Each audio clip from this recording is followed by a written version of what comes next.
Yeah.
Yeah.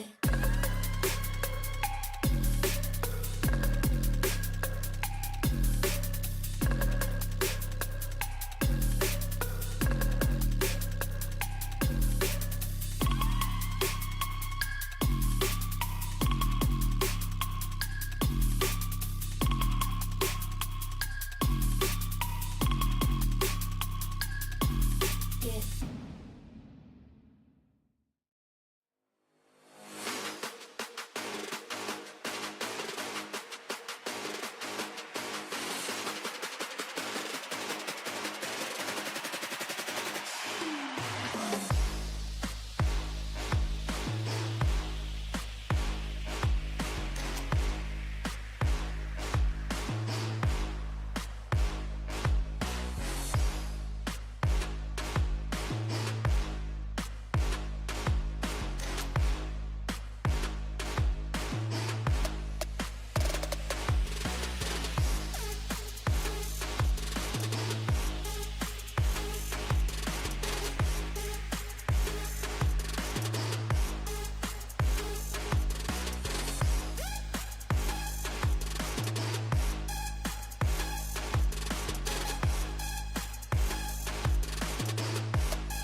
You're listening to this week's edition of Play Callers. New episodes dropping every Monday at 2:30 p.m. Central Time. Available to stream across all platforms. Also, be sure to check out this week's edition of the Tiger's Den podcast. New episodes dropping every Monday at 3:30 p.m. Central Time. Available to stream across all platforms.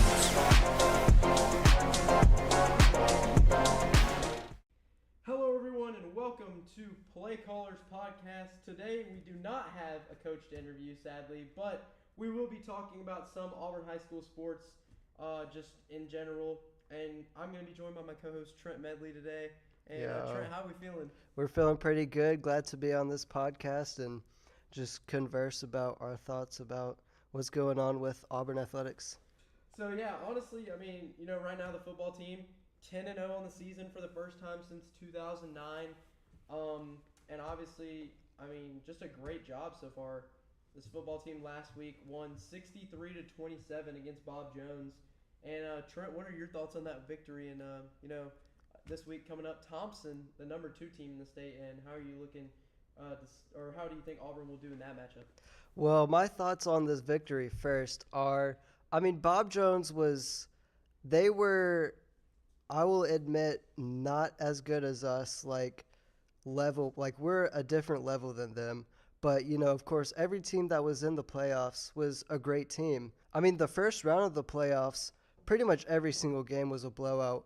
Of course, you had the upset with Vestavia Hills and Mary Montgomery. I mean, I'm just really glad that our team could go out there and make a statement and just let everybody know that there's something to be taken serious. My thoughts about the Thompson game, one, it's mixed because I'm very excited, but I'm also fearful. One, I'm excited for revenge because, my first year here, we played them in the state championship, and that, of course, did not end well for us. And I'm just really hoping our team can go out there and flip the script this time. And I'm very confident in them, too, because we've put together a really well-balanced, strong, united team that, the whole school can kind of get behind and be proud of. And then, I mean, Thompson, they're also, they've built up a reputation of just success overall, kind of like Tuscaloosa, Alabama. They still got Trent Seaborn, obviously a great QB. He was an 8th grader. He stepped up whenever he was playing. He played us in 2020, and he's still a good QB.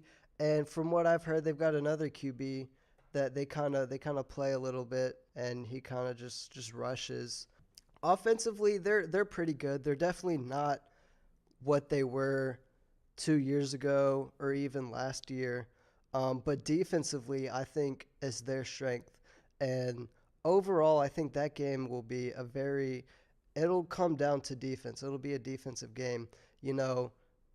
I think their defense is offensively just as good as their offense. People say that a great defense is a good offense, or however that saying goes. Yeah. But I mean, overall, I just think it's going to be a very defensive game. I'm excited, and I'm also kind of anxious to see the results of it. Yeah, I mean, honestly, last week we both commentated the Thompson or the Bob Jones and Auburn game. And, I mean, that game last week was kind of the first half. Obviously, Auburn just got out to a huge lead. Omar Mapson with 5 touchdowns, and Jackson Kilgore was able to find his receivers pretty easily. I felt like that Bob Jones team, though, coming in was kind of a team that, we would expect to maybe play close with the Tigers, but it seemed like Auburn just was able to get the job done and, find ways to score. Yeah, they definitely had their rhythm going there. They did, I feel like, leave up too many points for Bob Jones to score late in that second half in the fourth quarter. But I mean, overall, 63 to 27. That's still. Yeah, I mean, it's still a pretty big victory. I mean, you like the points from your team on offense, 63 points, obviously. But like you said, that is something to kind of worry about towards the end of the game, giving up 27 points. But I mean, those are second and third string guys. Those guys will be possibly starters next year. Some of them will be. And I mean, to be honest, it's really not too much to worry about because I feel like the first string defense will be able to get the job done against Thompson. And honestly, I mean, Thompson, like you said, yeah, they haven't been as good as usual this year. 3 losses on the season, but still, I mean, it's Thompson. You got to look at it that way and be like, it's Thompson. Anything can happen. And I mean, who knows? We'll see what happens tomorrow night in the game. But I just feel like this game's gonna be close. Could be low scoring. Who knows? We'll see. Yeah, what's your score prediction? Honestly, I do think if it's like a defensive battle, I feel like it's probably gonna be somewhere around like 21-17, maybe like 24-21. Who knows?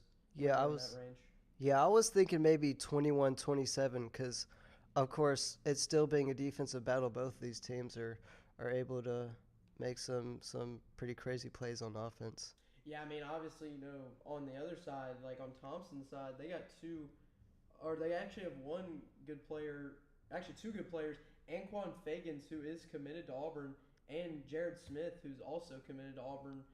Both players, just had great seasons. Actually, Jared Smith opened the season against Grayson, which is the team from Georgia. Yeah, he had that forced fumble, and he recovered his own fumble. Yeah, that was and crazy. returned it. And Anquan Fagans actually had a kick return at one point this year for 96 yards. So, I mean, this Thompson team's got a lot of talent. And like you said, Trent Seaborn, I mean, great quarterback. He proved to everybody in 8th grade when he played against Auburn at Jordan-Hare Stadium. He was like, he came in there confident, and you saw what happened. He ended up getting a huge win and won his team the state championship. And, I mean, honestly, though, this Thompson team, like I said, we'll see tomorrow night, but I feel like this is going to be a good matchup. And honestly, like, just in your perspective, what are, like, some other matchups you would say are probably games to look out for in the playoffs? Oh, definitely Opelika versus Hoover. That's another one. Both of those teams, I think my rankings would have to be Auburn number 1, maybe either Thompson or Hoover number 2, and then Opelika in 4th. But, Hoover and Opelika, both exciting teams to watch, so that'll be good. And also, I think the Enterprise game will be a good matchup to look out for. Yeah, because obviously, I mean, the Enterprise game, if Auburn beats Thompson, the winner of the Enterprise game, so the way it works is if Auburn beats Thompson and Baker beats Enterprise, it would be Baker and Auburn at Baker. And then if Enterprise were to win, and Auburn were to win, it would be Auburn at home against Enterprise. So that would work out for the Tigers if that scenario worked out. And honestly, like you said, the Hoover-Opelika game, that's going to be a good game. This Hoover team, obviously a lot of history behind them. They used to have a MTV show on, they used to have an MTV show about them. So, I mean, crazy. Hoover team's definitely a team to look out for. Honestly, a stellar season they've had, a lot of controversy in the offseason with them, new coaching change, and then Opelika, new coaching change themselves. But, without their head coach this week due to some personal reasons. But that'll definitely play a factor in that game, I think. For sure, yeah. That's going to be still though. I mean, I don't know. Opelika might be able to get it together and win because this Opelika team, we saw them play here in Auburn. It was close. Yeah, it was very exciting too. If it wasn't for Jackson Kilgore, those last 2 drives and the defense, then Auburn would have had 1 loss on their schedule right now and probably wouldn't have won the region. But I think that also gave us a lot of confidence. Yeah, Central, that was another game too. Like obviously, Central and Vestavia Hills are playing each other tomorrow night as well. So it's also another big game. And this Vestavia Hills team's the Cinderella story. Oh yeah, the playoffs for sure because they were when Auburn played them. Auburn actually beat them handedly. It was a pretty bad victory. Yeah, I forgot to mention that game. A lot of people kind of overlook that game due to the fact that the records kind of are different. Like Central has 2 losses, and then Vestavia Hills has 5 losses. So they just think Vestavia doesn't stand a chance. Yeah, I'm pretty sure. If I could pull it up really quick, let me check Massey rankings because I'm pretty sure that's their spread that they have for the game is I'm pretty sure it's somewhere around 10 maybe for that game. I could be wrong, but they usually, I know for the Thompson Auburn game, they have it only being it's only supposed to be for Thompson 34 to 26 is what they have it. Right. So I don't know. We'll see. This playoffs has definitely been a very interesting like playoffs so far for sure because honestly, I mean, we've seen it. Auburn, the first round was kind of a lot of blowouts. Like Auburn won, Central won, Opelika won. The only close games were like, Baker. Baker had a close game with Hewitt, and Austin and Enterprise had a close game, but really, like, it hasn't been too much of like, what you would expect. Yeah, I was about to say, I think they've been less desirable than you'd want for playoff matches. But I think some of the teams like Auburn and Opelika and Hoover coming in and their stories, and also Vestavia Hills with that upset, the stories they bring and the kind of energy they bring to those playoffs will really make the future of it very exciting. Yeah, I feel like honestly, Vestavia Hills, if they were to beat Central, that would be one of the most incredible things I've seen happen in a long time. And obviously, I mean, like we said, it's just crazy how you see a team like that kind of make it into playoffs because Vestavia Hills had to fight their way in there and they got those wins, those key wins. Yeah, you think they got the potential to pull that off against Central? I mean, honestly, I feel like they could. They have the offense to do it, but their defense is what kind of stands out to me is, like, their defense when they played Auburn was not too good. Like, Auburn ended up scoring, I believe, 21 points in the first quarter against them, so it wasn't really, what I expected. I thought Vestavia Hills would be a little bit better. And, now looking at the Massey rankings, it says Central 40, Vestavia Hills 27, so obviously they don't think too highly of the game right now. Obviously, that's considering, like I said, the record's 8-2 to 6-5. Yeah, of course. But I mean, we'll have to see as it plays on because I feel like tomorrow, obviously we'll be commentating the Auburn game, but we'll be looking at some of those matchups late, like during the game. And who knows? I mean, if Vestavia Hills gets the win, that's definitely something to look out for moving forward because I feel like Vestavia Hills could, maybe make a run for the state championship, which would be first time in a while that we've seen a team with 5 losses or even that many losses make it to the state championship. Yeah. But now, after talking about football for a little bit, I think it's time to talk about some basketball. Auburn men and women's basketball for the high school have started their seasons officially. And, I mean, the women, let's just talk about them for a little bit. This women's team, opened the season against Carver, beat Carver 47-32, and then recently, this past week, on Tuesday, beat Percy Julian 83-30. They beat Percy Julian 83-30. So, Wow. I mean, honestly, this Tigers women's team just a great start to the season so far. And what are your expectations for the women's team this season? Well, my expectations, I do think highly of them. Definitely regular season record wise. I think they got the kind of team and the unity to pull off a good record.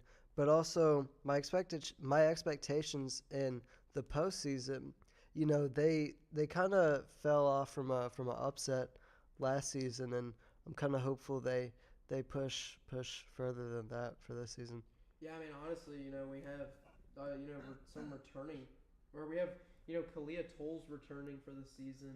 Last year was a key player on the Auburn team. She's returning at point guard this year. So honestly, that's one key thing to look at, And also you have Daly Alsobrook and Brooke Hallman returning, 2 elite 3-point shooters. Just a great, I mean, honestly, this team, just great chemistry throughout the season last year. Tough way to end it, in the playoffs. But I honestly feel like this team this year is definitely way different than we've seen. And I feel like this team could do something, honestly, make it maybe to Birmingham for the state championship possibly. But, I mean, obviously the season did just start. It's early in the season. Their next matchup will be against Lafayette on the 20th of November. And, they'll have Charles Henderson. They won't really get into region play for a while. But honestly, this Tigers team definitely it's gonna be interesting to see what they do. Definitely an 83-30 win against Percy Julian stands out to me. That was a big win. I know Percy Julian's not considered a very good basketball school, but still, this Tigers team definitely able to get some big wins against Percy Julian and also Carver. Yeah, with them, as long as they have people in their coaching like Coach Pritchett, I think they've always been a really interesting team and someone to watch out for in the regular season and the postseason, and always really fun to watch. I remember watching their games, and I mean, a lot of them they would be competitive. Some of them would be competitive, and others would be very very high scoring blowouts. And I think they're very well rounded, but their specialty is definitely at the 3 point line, in my opinion. Yeah, I mean, definitely. That's last year. That's really what helped the Tigers get to that. They got to, I believe it was the Final Four, and that's what really helped them. The 3 point shooting is what got them there. And if they keep that up, who knows? We'll see what happens later down the road. Because, like I said, they don't really play their toughest opponent in the next few games. I believe is I think it's Enterprise. Enterprise is in 3 or 4 games. I'm pretty sure. I don't know. Yeah, they got Lafayette, Charles Henderson, and Lynette, and then they have Enterprise on the 27th. Yeah, Enterprise will be a close game. That Enterprise team last year was actually pretty decent. So I'll be interested to see, like I said, this Tigers team what they can do in the obviously in region play and out of region play. We'll see what they've got going for them. But now we'll move on to the boys' side of things. The men did struggle. Their first game of the season against Carver did lose 73 to 59. Not a good look. This men's team last year had an incredible season. A lot of guys left last year. Yeah, last year, Jade Nichols and Bradley Pearson graduated from the team. So definitely some key players that have moved on and are in college now. And this is a new Tigers team. Obviously, some guys pulled up from JV from last year. But, that first game against Carver kind of did stand out to me. Carver is a good team, though. They're a very good team. I've heard about it a lot. A lot of people have been talking about how good they are. Hmm. And honestly, 73-59 at home, not a good look, but then you bounce back this past week against Percy Julian. You won 70-56. So good job by the Tigers to bounce back there. They do have a game. They did have a game last night against Lafayette. I believe they won 82-14 was the final score. So good job by the Tigers to get a win last night, and they will play Lafayette again on the 20th, which will be here. And honestly, this Tigers team, it comes down to just you got a lot of youth on this team, and if they can kind of gel together throughout the season, I feel like they'll be able to get things going. You really got to look out, in region play with Central, Opelika. They're two really good teams, and it's going to be tough for the Tigers this season. But I feel like Coach Bryant's going to be able to get the job done, and kind of just want to hear your thoughts on Auburn Tigers men's basketball. Well, like you said, they lost some pretty key players last year who graduated, like Jaden Eccles and Bradley Pearson. But also, they have really good players like Antoine Daniels and Tabari Allen who last season they performed pretty well, and they've also got some seniors this year that hopefully they can use the max of their potential this year, like Mark Basil and Brooks Orr. And I just think this team also like the women's team is they've got a great coaching staff, great culture, and they'll always be able to pull something off, and just a team that you always wanna look out for. Yeah, I mean, honestly, to highlight more players that also weren't mentioned, Carl Lindsay returning from last year's team, and then also Cash Reef, Peyton Plott, who do play on the football team. They won't be ready until after football season's over. And then Trey Ross, a junior as well this year, who was a sophomore last year. Magnus Davis, and also Hampton Jordan, who is a sophomore, was a freshman last year, but listed as 6'7", and very good player. We saw him play a little bit last year. So this Tigers team, like I said, is a young team. it's going to take a few games to gel together and kind of get the chemistry going. But I feel like once they get that going, I feel like they'll be able to, get some wins on the board and just roll like they did last year. I mean, last year they had a great team.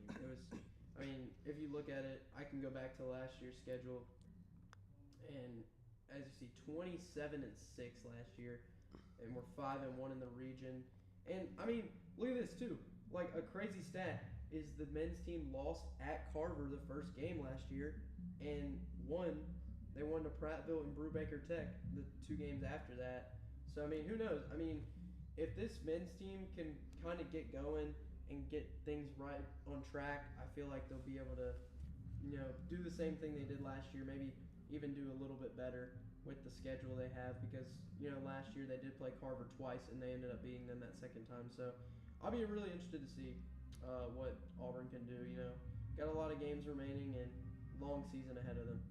Yeah, and also, like you said, with those tough matchups, especially in the region, like against Opelika and other teams like Central, last year, I believe they beat Central in the regular season, and then they lost to them in the region tournament. And then, but that just goes to show you that those were 2 pretty close teams, and that's what the record shows, that they were close matchups. And then, of course, like, that shows me, and that leads me to believe that they have the potential to beat these really good teams and play on the same level and make some moves in the regular and into the playoffs. Yeah, honestly, basketball season's still a long way to go. We'll see how it goes, down the road. Maybe the next podcast we talk about, maybe Auburn has like 4 or 5 wins, so we'll see. But another sport, just like the last sport, I kind of want to highlight because we haven't mentioned them in a long time. Auburn High Volleyball. Auburn High Volleyball did end up making the playoffs, but did sadly get defeated. This was on October 23rd because we have not had an episode in a long time. They were defeated by Vestavia Hills 3-0. Did get swept.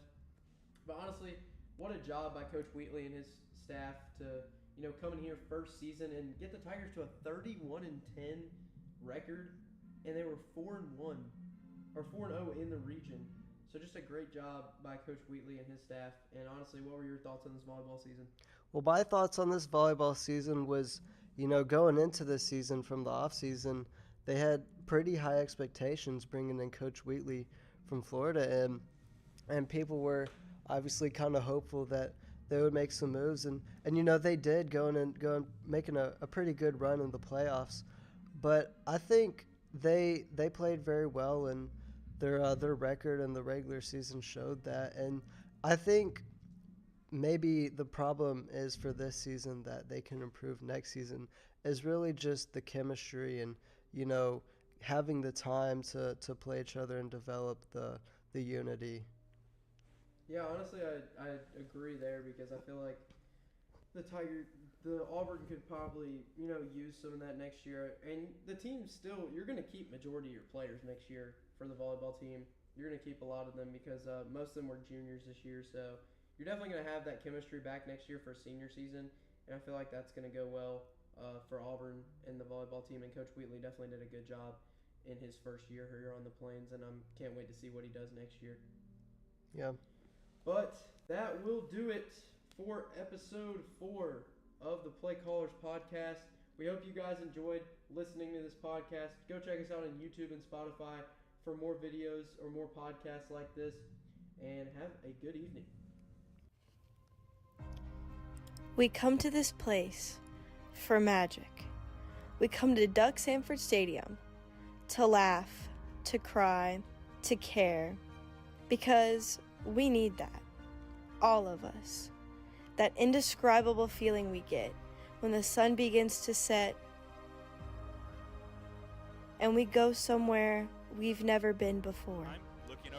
Not just entertained, but somehow reborn. Together. Amazing plays on a crisp green field. Cheers that I can feel. Somehow, heartbreak feels good in a place like this. Our team feels like the best part of us, and plays feel perfect and powerful, because here they are. Duck Sanford Stadium. We make football better.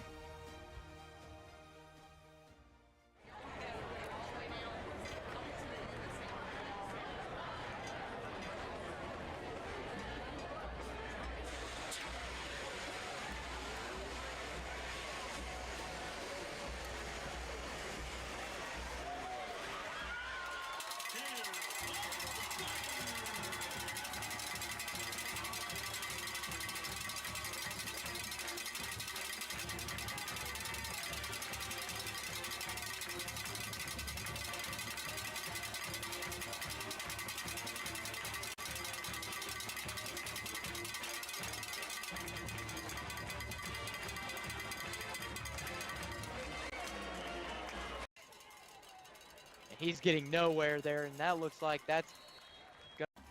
So 3rd and 1 here from about midfield. Sanders back there again. Sanders going to take it, and he is stuffed behind the line by a sea of defenders. And Auburn Tigers offense, he has about 138.1 rushing touchdowns per game, and he also has 26 total touchdowns for the season. Great throw there by Kilgore, and Plott's going to find a hole. Plott's going to run down the field, and Plott gets to about the 43-yard line there. Mapson takes the handoff, and Mapson's going to go. Mapson to the 30, to the 20, to the 10, to the end zone. Omar Mapson in for the score, and the Tigers are up early in this playoff matchup. Would not expect that to happen. Yeah, how do you respond to that tempo? Sanders up the middle again, and met by Jackson Lovern again. Jackson On this game to be a key factor for the offense.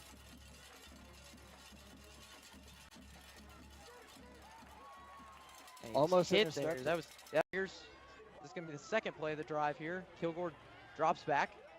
He's going to air it out. He's got a man wide open. That's Charlie. Yeah, we've seen that from Kilgore a lot this season. He's going to pitch this to Mapson. Mapson got some blockers. Mapson going to try to get to the end zone, but Kilgore hands it off to Mapson. Mapson, easy way to get in for the touchdown. And it is 13-0. Takes this one off, and this is going to be returnable as Bob Jones is going to take this one out. And Bob Jones got it. Oh, he got absolutely laid out there. Now Jackson back under center again. Jackson's going to step back to throw. Hit by Caleb Pitts, and that's overthrown. Clock's ticking. Jackson drops back. Finds an open man, but hit by Alex Gam. Jackson drops back. Looks like they're going to pass it long. He's going to throw it deep. And that is going to be incomplete, out of bounds. It wasn't far in 2 drives, so here we go. Jackson Kilgore back under center. And Kilgore's going to pitch this off to Mapson. And Mapson's going to find a hole. Mapson's continuing to go to the 40, the 50, to the 40, to the 30, to the 20, to the 10. Touchdown! We see the Tigers get another big score. What we've Kilgore. seen so far, very likely. Kilgore drops back, throws it deep, and it's going to be caught by Joshua Askew. Another touchdown from the Tigers. 3 for like Welch there, so now Kilgore going to drop back. He's going to throw it over to Askew. Askew is a fast man, and he's going to the 40, 30. He makes a man miss. He makes another man miss to the 20, to the 10. And he is dropped at about the 15. He was almost there to the 10-yard line, but got to the 15. Overstepped myself there a little bit, but Yeah. thought he was about to get to the 10-yard line. You saw him get this block by Plott too, which really helped him out. Yeah, big, and he made 2 men miss right there, as you saw in the replay, but it got dropped. Good job by the Bob Jones defender to catch up.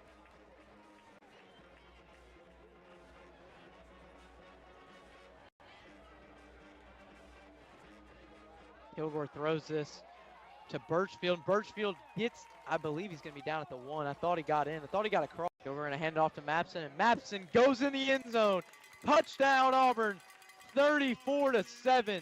With 8 minutes and 28 seconds in the second quarter, a lot of scoring has gone on so far in this game, and the Tigers already up big.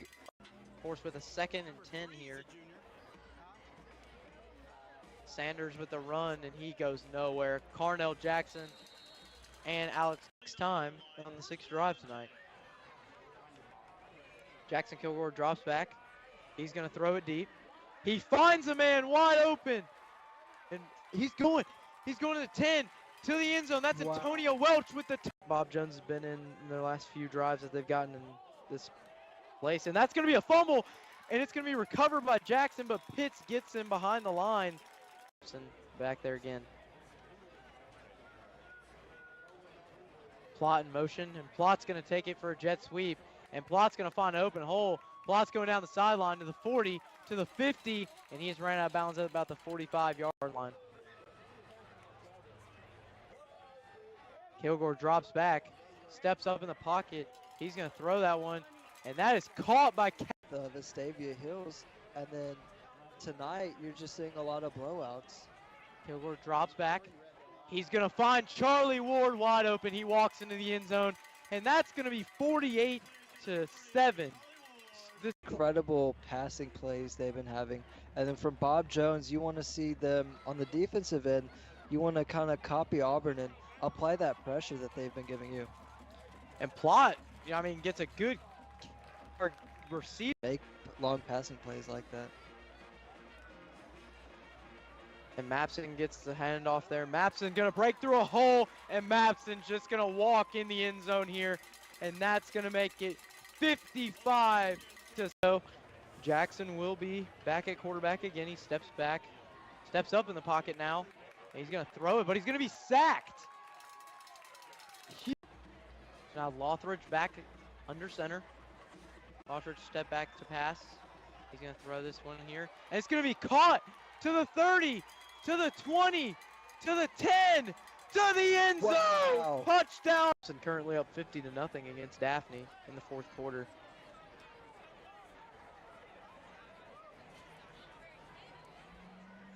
Now Jackson drops back, finds an open man across the field, makes a man miss. I believe that's Caleb Sanders on the catch.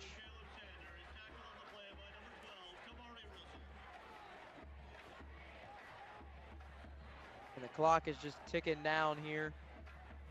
Looks like Jackson gonna try to get one last play off for Bob Jones.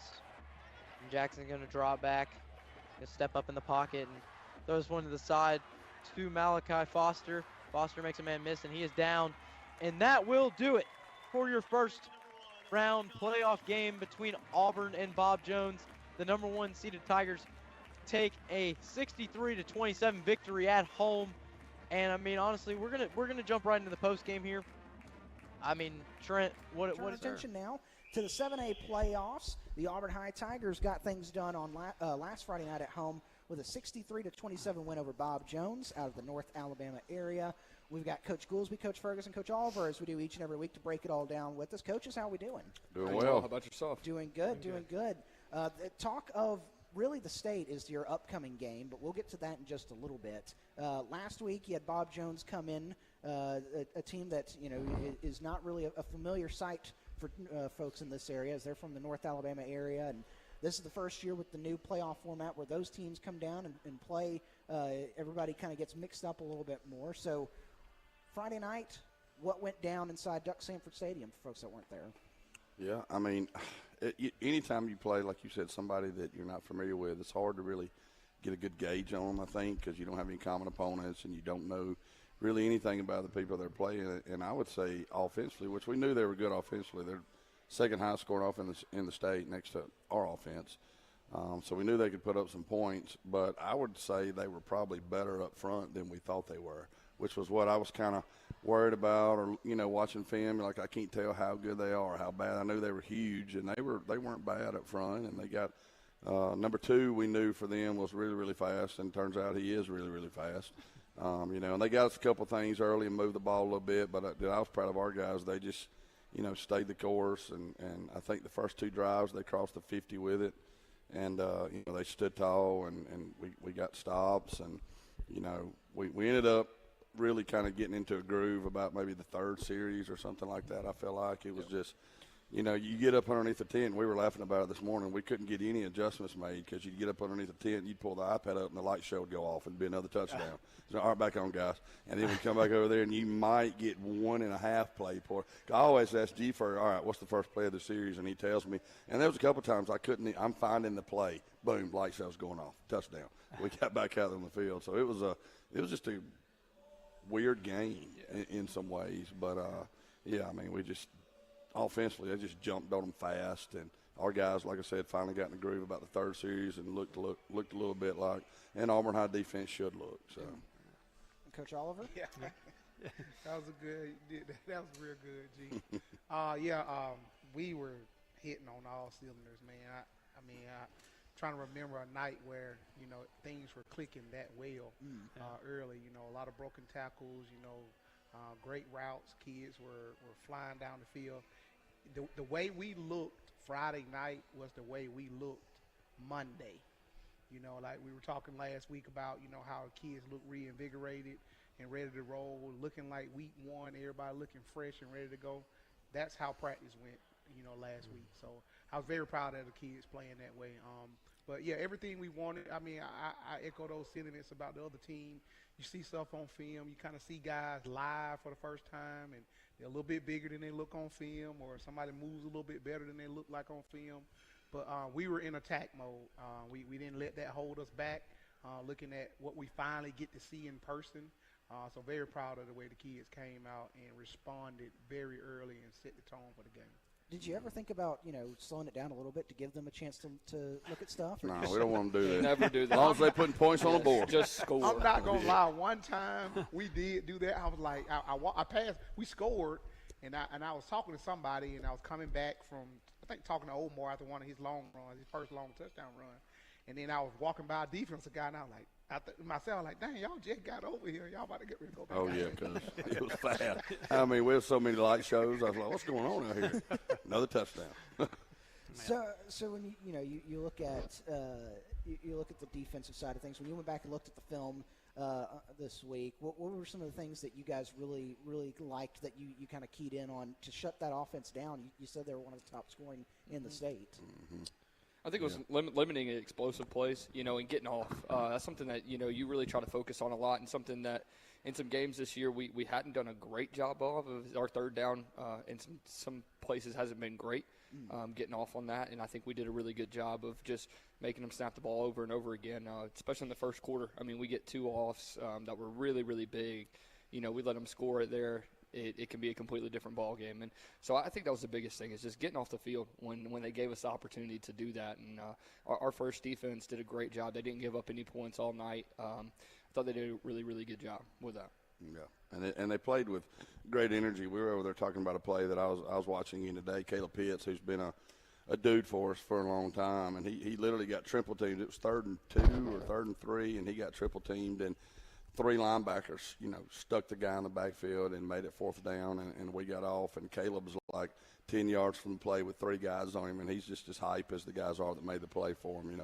I videoed that clip today and sent it to our little group with a bunch of players on it. I said, this is the kind of energy we need on Friday, because Caleb didn't make the tackle, but he was pumped that it was 4th down and we were getting off the field. And so, they played with great energy the whole night and had a good time.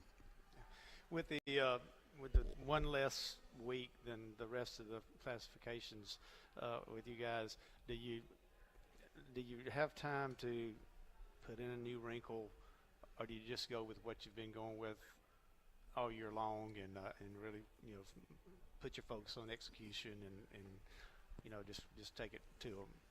Yeah, I mean, I think defense. Go ahead, D. Offensively, it's game by game. It just depends on what you see. When you do your scouting, if you feel like you need that wrinkle or you need to add something different based on the way they defend, we'll put that in. We'll put something like that in. The extra week didn't really play a factor in that. Yeah. It's a week by week basis with us anyway. As far as putting in any new wrinkles or anything like that. Yeah. Usually, in the other classifications, that first round, you may get a team that barely scraped in, that's just glad to be there, and you get a chance to maybe try a few different things. That's why I was wondering, you really got it, because you're going to face a good team right off the bat. Yeah, absolutely. And you guys are. But I was just wondering if you added anything new as we saw last week. Yeah, we got defensively. You work on things all throughout the year to just hold and decide when do you want to use it, and so there's a few things out there we hadn't really done yet. So we'll see if we need it. That's it. And then I'll go off of that question. When you're out there as coaches, and all week you've been looking at the film of the team, and then they come out in something that you haven't seen before. How, one, frustrating is that, and then two, how quickly is that adjustment in your head going? I mean, it happens all the time. Yeah, it's extremely frustrating. I mean, all the time. I mean, you look at it, even like a team like Smith Station, who didn't have the most successful season that they were hoping for. They came out there and showed us a completely different formation. Obviously, I mean, it was a similar type deal, right? They just dressed it up a different way. That's frustrating, because you harp on it and you rep those things so many times, and they show that, and you're like, oh, crap, okay, now we got to make an adjustment. I think that our guys have done a really good job of doing that, getting under the tent when we have time and actually adjusting to those things and being able to move on the fly. I've talked every week about our leadership of our players, and I think that really goes to them to just snap in, focus, and be like, okay, maybe this does look a little bit different, but at the core of it, it's all similar stuff. Before we dive into looking at this game week prep and the game coming up, we don't really, for the playoffs, we're not going to really do a player of the week. I do, though, from last week have, that one's not yours, the other one that I have here. Cornell Jackson Jr. won our player of the week drawing from last week. Big so I will give that to you also. He's got the winner of our last player of the week drawing, but instead of being able to nominate somebody, talk us through a couple guys on both sides of the ball that really stood out to y'all Friday night that had a big impact. Yeah, I think Jackson Lovren was an anchor for us at the second level.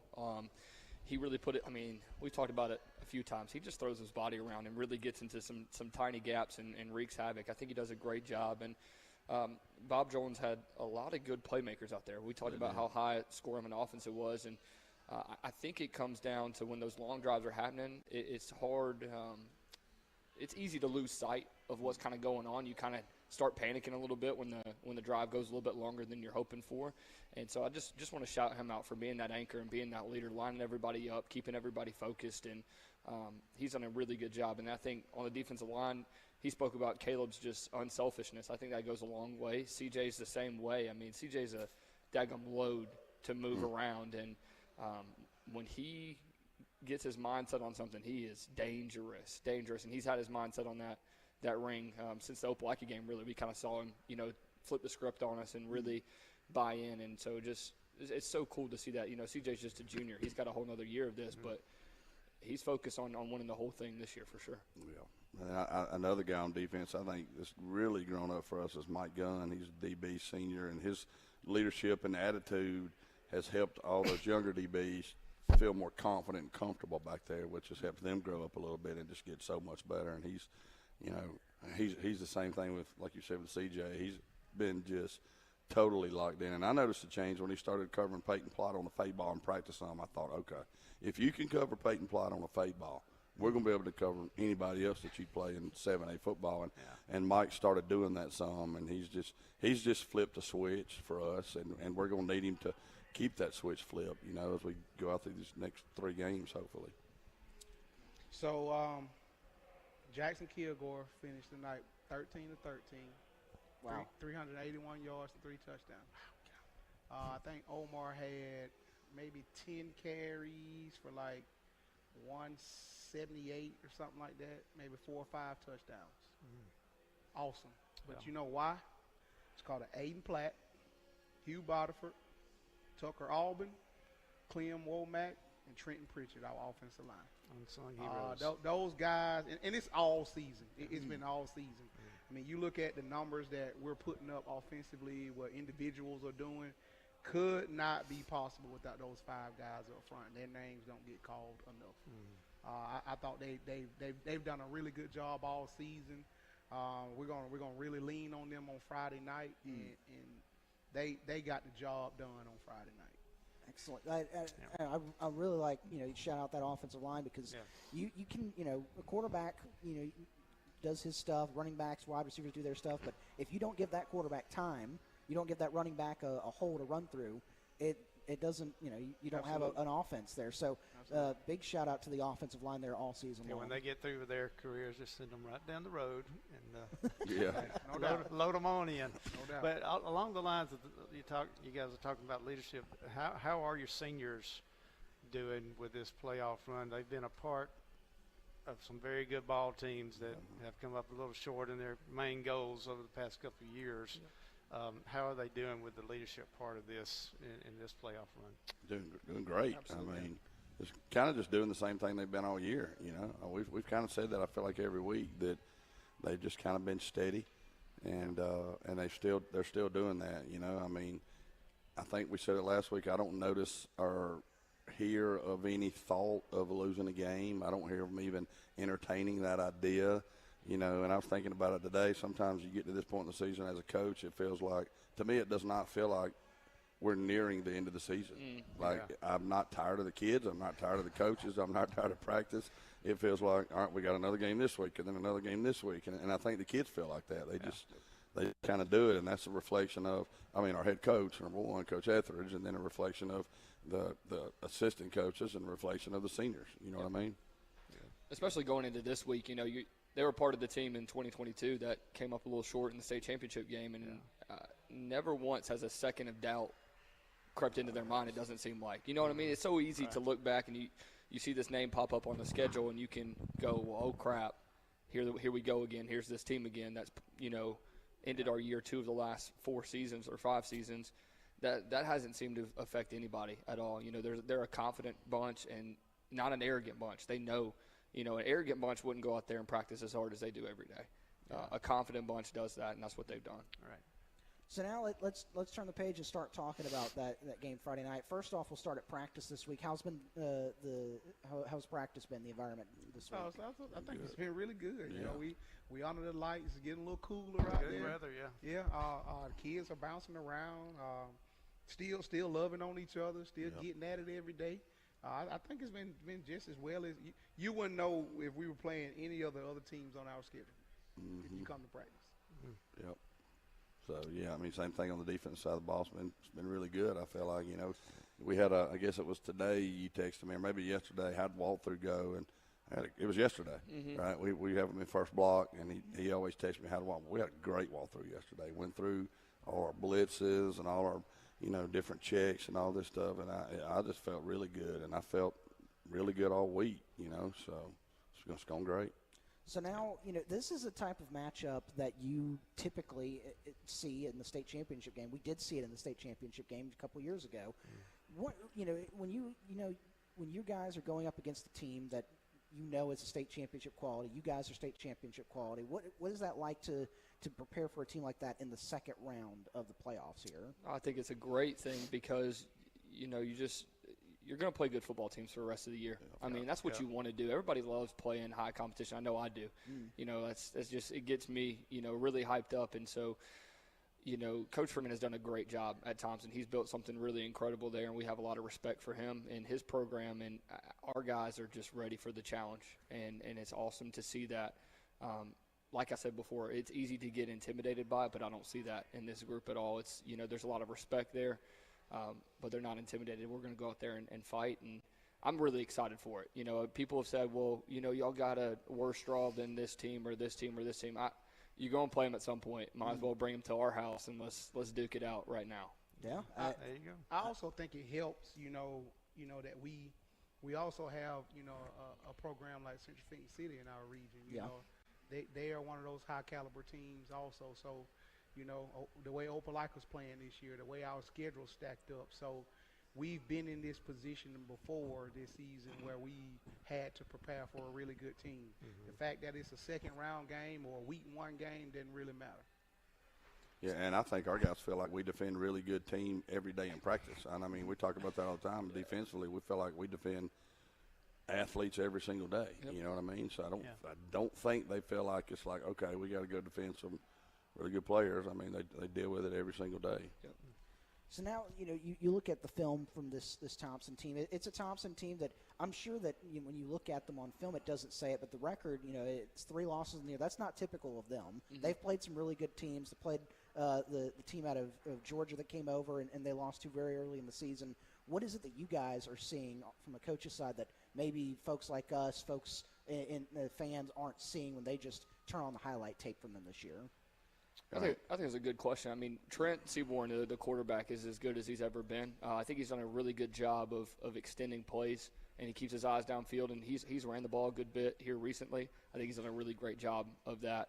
When they bring New Boy over on offense, he makes some daggum really good plays for them, and they've got skilled receivers. Like you said, you can look at the record and go, well, this isn't the same Thompson team as before, but man, they've played Grayson. They played Clay Chalkville. They played Lipscomb Academy. They've played, all these really good teams in and out of the state. They are like us where they want to challenge the schedule every single week. So you can throw records out. I mean, that team is a really good football team, and Trent has done a really good job of leading that team, and I think he spreads the ball around to his guys. And Coach Freeman, we've talked about him. He's a really, really good play caller. And, so nothing but respect for them. I don't think anybody sat here and looked at it and gone, well, they have 3 losses. They must suck. No, Let's go home. Yeah, that's never been a thing at all, ever. So they're like us in a way where their region's very tough too, and they're going to get after it every week. I know Hoover got them. That happens, whenever you play really good opponents every single week. So I wouldn't call this a down team by any means, any stretch of the imagination. All their losses are overtime too. Yeah, absolutely. Yeah. They're not just getting the doors blown off them. They're a really good football team, and they have really good players and a really great coach. Yeah, defensively, they're Thompson. They play Thompson football. They're probably led up. They run a multiple front. They'll give you some 3- and 4-man look. They're led up front by the Smith kid that's committed to Auburn. He like 6'7". I mean, you got like almost 7-foot wingspan. They also have 2 younger guys that have Power 4 offers that are in the front end of that defense. They're really solid at linebacker, and then the defensive backfield is led by Fagans. He's gonna play on both sides of the ball. I mean, he's a ball hawk. If the ball is somewhere to be found, that kid Zero's gonna be there. So they're sound in what they do. They play very aggressive up front. So just like any other week, we got to be ready to go, and we gotta force them to defend the field, and we got to stay aggressive. Coach Oliver, you said this a moment ago. You mentioned this a moment ago, but when you look at this Thompson team and playing a state caliber team, of the 3 the 3 places you could play them, either their place, the state title, or your place, and the state title this year is basically their backyard of Birmingham. Oh, yeah. It's got to be refreshing for you guys to get them on your home turf. At the Dub, absolutely, man. That place is gonna be rocking Friday night, man. Absolutely, I'm a little bit. I mean, I wouldn't say more excited, but I'm so excited to have them at our place, man.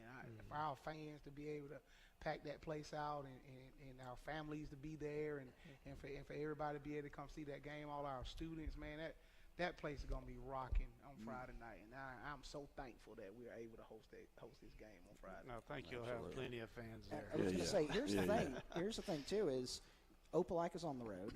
Russell County's on the road. Everybody else around here is either on the road or eliminated. You're the only show in town, and it's the biggest show. Get your tickets. So you've got to get. I mean, I've already reached out. I've already locked in that I'll be there Friday night around the venue. But make sure that you get everybody else out there goes and get your tickets early on GoFan, because they're gonna. I can't believe it's not already sold out, because at this point when we were talking to y'all at this point in the week of the Opelika week, that game was already sold out. I can't believe this one hasn't reached that point yet, but. It's the biggest show. It's the only show in town. So make sure you go out there and check it out. I mean, like you said, you guys have been harping all year long about how an electric environment it is at the Duck. I was out there for the Smith Station game. It was a lopsided game, but it's still a fun atmosphere. I can't wait to see it in this type of atmosphere on Friday night. Yeah, I mean, it's a top 10 game nationally. I know that. I think Max Preps put out a thing of best games in the country this week, and we're on there, and for a good reason. It's two really good football teams and an incredible atmosphere. I mean, this is exactly why you do stuff like this. This is why you coach. This is why you play this game is for this opportunity to represent your community and go out in front of it and show them what we're about. So we're super excited for this game for sure. Absolutely. All right, so Friday night, Auburn High hosting Thompson here in the second round of the AHSAA 7A playoffs. Get your tickets on GoFan. Get out there early. Secure your seat early as the gates will open, and make sure you get out there and get a good spot to watch this one, because it's going to be one of the greatest games of the year, I think, between these two programs. Yeah. Coach Goolsby, Coach Ferguson, Coach Oliver, thank you all so much for joining us here this evening. Yes, hopefully next week we're talking to you all about advancing to the semifinals and maybe a rematch with one of your region opponents. That's right. Oh, yeah. Absolutely. Guys, thank you all so much. We'll talk to you all again next week. Absolutely. Thank you for so having much. us. Go Tigers. Sir, good luck, guys. Hello, everyone, and welcome into AHS Countdown. I'm your host, Reese Kinder, and I'm joined by my co-hosts, Andrew Faircloth and Charlie McGowan. And today's matchup is between number 2 Thompson and number 1 Auburn. Auburn coming off a big win against Bob Jones at home last week, 63-27, and Thompson also coming off of a big win, 50-0 against Daphne at home. With that being said, let's start off and introduce our opponent, Thompson Warriors. Thompson is currently 8-3 on the season, as well as 6-1 in their region so far. And this Thompson team's played some tough teams this season, like Grayson from Georgia, which is one of the best high school teams in the state of Georgia, with multiple Division I commits. And their other losses have come to Hoover, and also the Hoover was in overtime, and also Clay Chalkville was in overtime. Yeah. All that being said, what are some things that this Thompson team will need to do to secure a win tonight at Duck Sanford Stadium? Yeah, so offensively, Thompson, they fire on all cylinders. They have a really good rushing game with Michael Dujon. Last week he had 65 yards and 2 touchdowns, but they didn't really go to the rushing attack that much last week. That was just on 8 carries. So they have a bunch of weapons, and I mean, Auburn fans know too well. They have Trent Seaborn. He's just consistently one of the best quarterbacks in the nation. He's only a sophomore, and it's kind of sad, but Tigers got shredded by him a few years ago when he was just an 8th grader. So Tigers know him really well, and for Thompson to pull off this away victory for them, they would have to air the ball out. They would have to find their targets, their wideouts. Specifically, Darian Mosley had 2 touchdowns last week. So if they can go over top that secondary, I think they'll find success. On the defensive side of the ball for the Thompson Warriors, they're led by 2 blue-chip recruits, and Jerry Smith and Anquan Fagans, both committed to Auburn. They're going to have to rely heavily on these 2 players. Well, their defense as a whole is a strong unit, but they're led by these 2 key players, Jerry Smith and Anquan Fagans. Jerry Smith with 18 tackles for loss on the year has caused havoc on the defensive line all year long. Anquan Fagans has 4 interceptions on the year. He's caused havoc in their secondary. So these are 2 players the Warriors are going to have to rely on heavily on the defensive side of the ball. Yeah, I mean, I feel like, you pointed out the offensive side of the ball, that's really been the main topic of this Thompson team all season. Yeah. And also, I mean, the defense has held their opponents, even in the losses. They've had 2, it's been low scoring. Like, their one loss to Hoover, I believe, was 17-16 in overtime. So, I mean, this Thompson team is just, so overall, just on all cylinders, just a great team. Yeah. And, with that being said, now we can move into Auburn. And Auburn, obviously coming off the big win against Bob Jones, which 63-27. Auburn is the number 1 team in the playoffs right now. And, really had something to prove last game against Bob Jones, coming out just a bunch of touchdowns in the first half. Yeah. Had 49 points in the first half, to be exact. And this is the first time the Tigers are starting 10-0 since 2009. And with all that being said, how do you guys think the Tigers will be able to pull off the win against the Warriors tonight? Yeah, for the Tigers offensively, it's very similar to Thompson. They just got stars on every side of that offense. Tigers have great receivers. They have a really good offensive line, honestly, too. And for them to win this game, kind of like Andrew mentioned, this secondary for Thompson is really just stout and really tough. So I think it'll be tough to throw the ball. So if Omar can get Omar and Charlie Ward, that running game can get going, and they really fight against that Thompson D line that is also, just that whole defense is stout. But if Omar and Charlie Ward can make a difference in the rushing attack, I think the Tigers will like the outcome. Yeah, Charlie, on the defensive side of the ball for the Tigers, This defense has been sound for the Tigers all year. Last game it was no different against Bob Jones. Their starters only gave up 1 touchdown. Some key players to highlight there: Lovern had 9 tackles, Gamson had 9 tackles as well. Overall, the Tigers had 12 tackles for loss, and I would look again for them to get in the backfield against the Warriors and try to stop the Warriors' rushing attack. Yeah, I mean, honestly, for those that don't know what the implications for this game are, I mean, obviously this is the national game of the week, Right. Thompson and Auburn. Auburn will need to get a big win in order to continue their stellar season and advance to the semifinals. With that being said, what are some things the Tigers need to improve on in order to come out with the win tonight? Yeah, for this week, not much to improve on. Last week, the Tigers put up 49 in the first half, like you said, and that was, I mean, I think 1 offensive drive from the starters in the second half, and it resulted in a touchdown again. But it felt like they were just one play touchdown after one play touchdown, just rapidly scoring. So not much to improve on, but if anything, they have to get the rushing game going for this game, just because, I mean, it's going to be hard to throw the ball. So I guess improve on the rushing game, if anything. Yeah, Charlie, like you mentioned, the Tigers on the defensive side of the ball had very minimal mistakes against Bob Jones. Like I mentioned, stars only giving up a touchdown. If there was a key to the game, even though I mentioned stopping the run game against Thompson, which will be important, if the Tigers want to take control of the game, they'll have to stop Darion Mosley. And you're really going to have to rely on your secondary. You're going to have to rely on Mike Gunn, Cortez Cook, B.J. McGee, Isaac Beneford. You're going to have to rely on their secondary to really stop that passing attack from the Thompson Warriors. Yeah. Now with that, we will move into the keys to the game segment. Now Auburn has different X factors that can help them take over a game. What do y'all think those X factors will be tonight in this game? Yeah, for the Tigers, it's just going to be just running the ball and running it a lot, because it's going to be hard to throw against the secondary. And if anything, Tigers could just run it to try to open up the pass game, because you have those weapons with Peyton Plott and Josh Askew out wide. So you definitely want to try to get them as many touches as you can, but it's just going to be hard with this secondary. I think running the ball is going to give them success in this game. Yeah, Charlie, on the defensive side of the ball for the Tigers, a key for the game for me is going to be Mike Gunn. Like we mentioned, Trent Seaborn, his passing attack has been lethal all year. I will look for Mike Gunn to try and slow down Darion Mosley and Michael Dujon, just a couple pieces of that powerful passing attack. So I believe that Mike Gunn in the secondary will be a key to the game. Yeah. Now we will move into our player profiles segment, where we will highlight one player on offense and defense that will be crucial for Auburn High tonight. Who do y'all have as y'all's player profiles tonight? Yeah, so offensively, this is just going to be a hard-fought battle for the Tigers going up against the stout defense of Thompson. And I think, honestly, just the commander of this offense, Jackson Kilgore, I've never highlighted him before.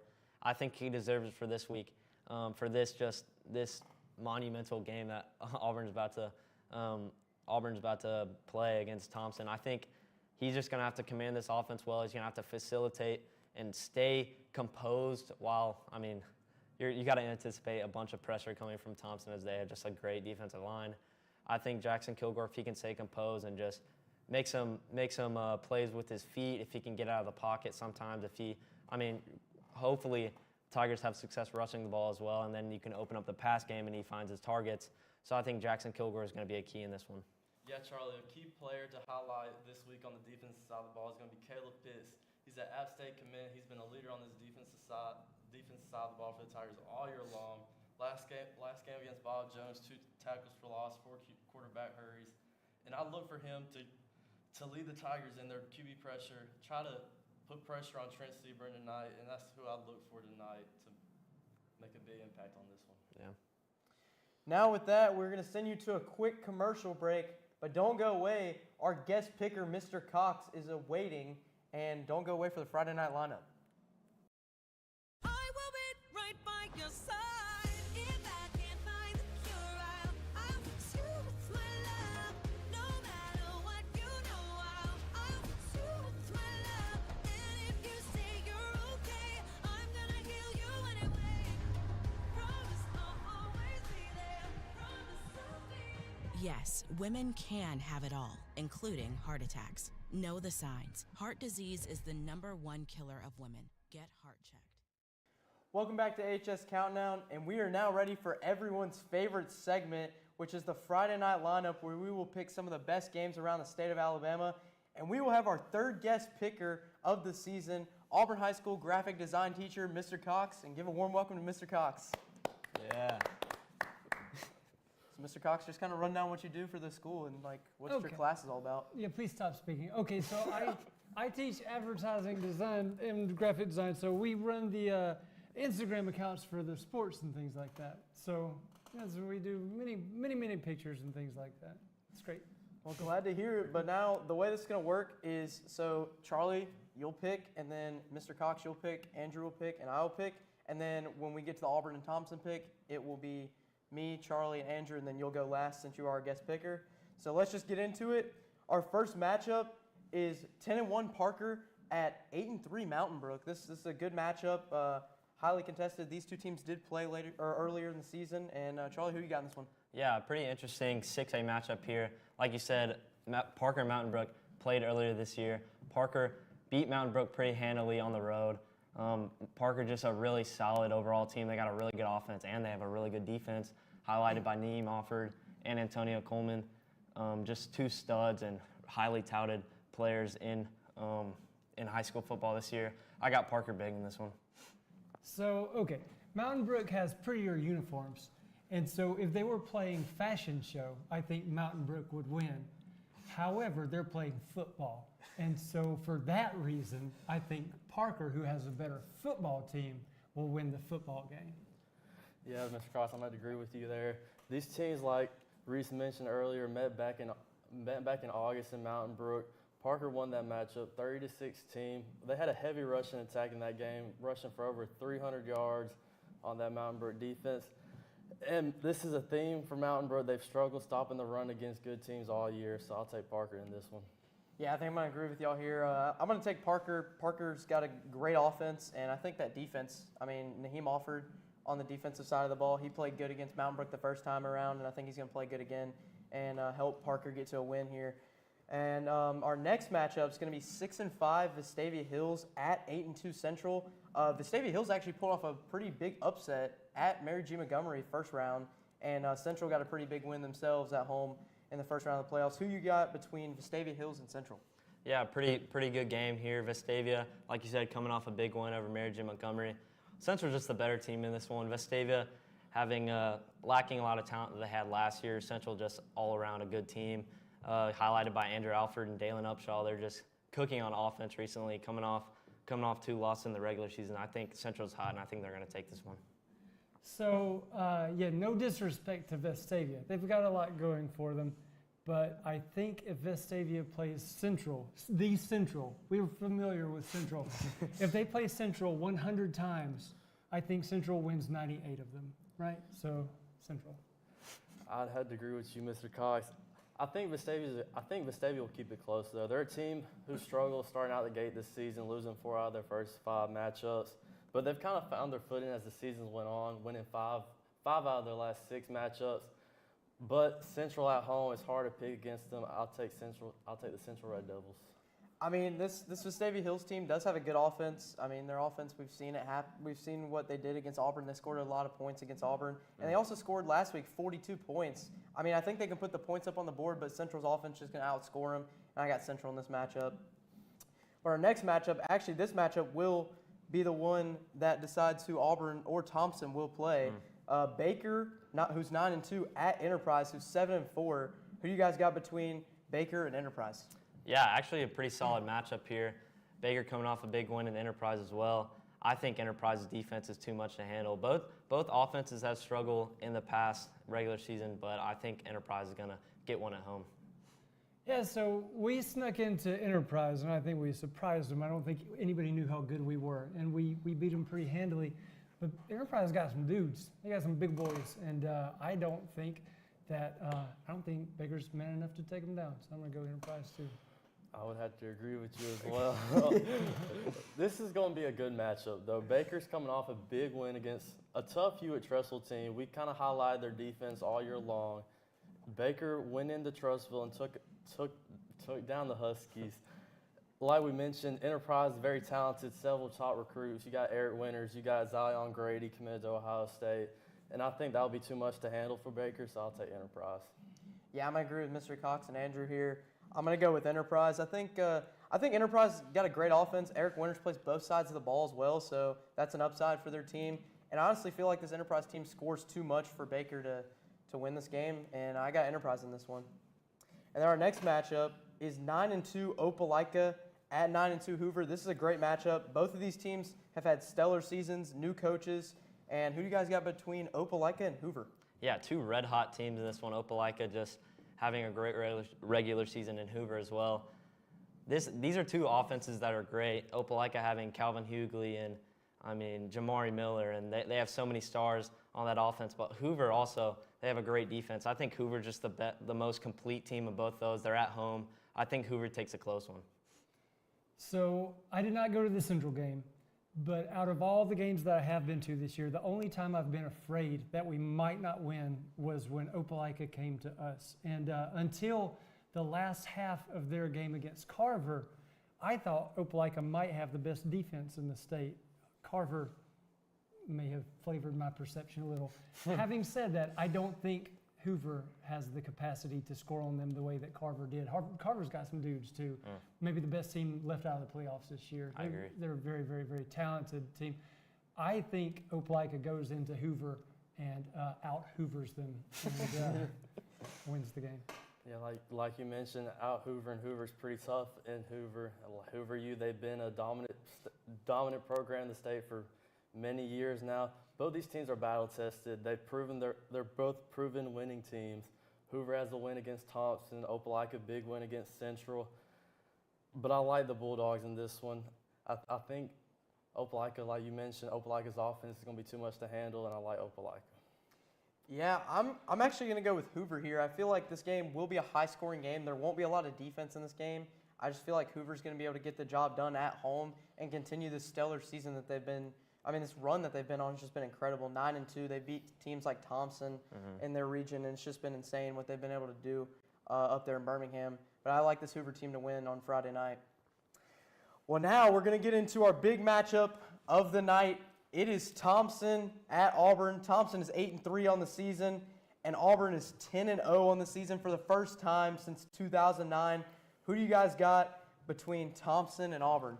Yeah, the game highlighted across the state easily. Just the biggest game in a long time for Auburn. Definitely biggest game at home for Auburn, probably since IMG way back when. Definitely. And this is just a great game on every side of the ball. Both teams have great defenses. Both teams have great offenses. This is just going to be a battle between the stars of the team. I think highlighting Jackson Kilgore and Trent Seaborn, I think whoever really commands that quarterback position in this game is going to win it for their team. And that being said, I think Jackson Kilgore gets it done for the Tigers. I got Tigers in a close one at home. Yeah, like we mentioned, the last two times Auburn and Thompson have met have been both for state championships on the line. Thompson, a team who's been to the state championship the last 6 times consecutively, winning 4 of those state championship appearances. But I like the Tigers at home. I feel like their offensive firepower is going to be too much for that Thompson defense, so I like the Tigers. Hey, this Tigers team last game, obviously I commentated the game. That was just the offensive performance that they put up was incredible to start the game. Omar Mapson had 5 touchdowns. Jackson Kilgore was able to throw the ball efficiently. And I feel like this Auburn team is going to be able to get the job done against Thompson. I know the Massey rankings don't think so, but I think Auburn gets the job done. I'm going to say 35-28 Auburn wins in a high-scoring battle at Duck Sanford Stadium. So, okay, you guys know this. I don't know that everybody watching will know this, but Thompson's 3 losses have all come in overtime by 1 point. So they have a collective loss of 3 points. They're 3 points from being undefeated. I think our offense is going to be too much for them, and I think that by the time the night's over, their collective point loss margin will be in the double digits. I think we win. I think we win by 10 points, guys. I don't think it's going to be that scary. So. Okay. Well, that's going to do it for AHS Countdown. We hope you enjoy the game, and we'll be back for halftime.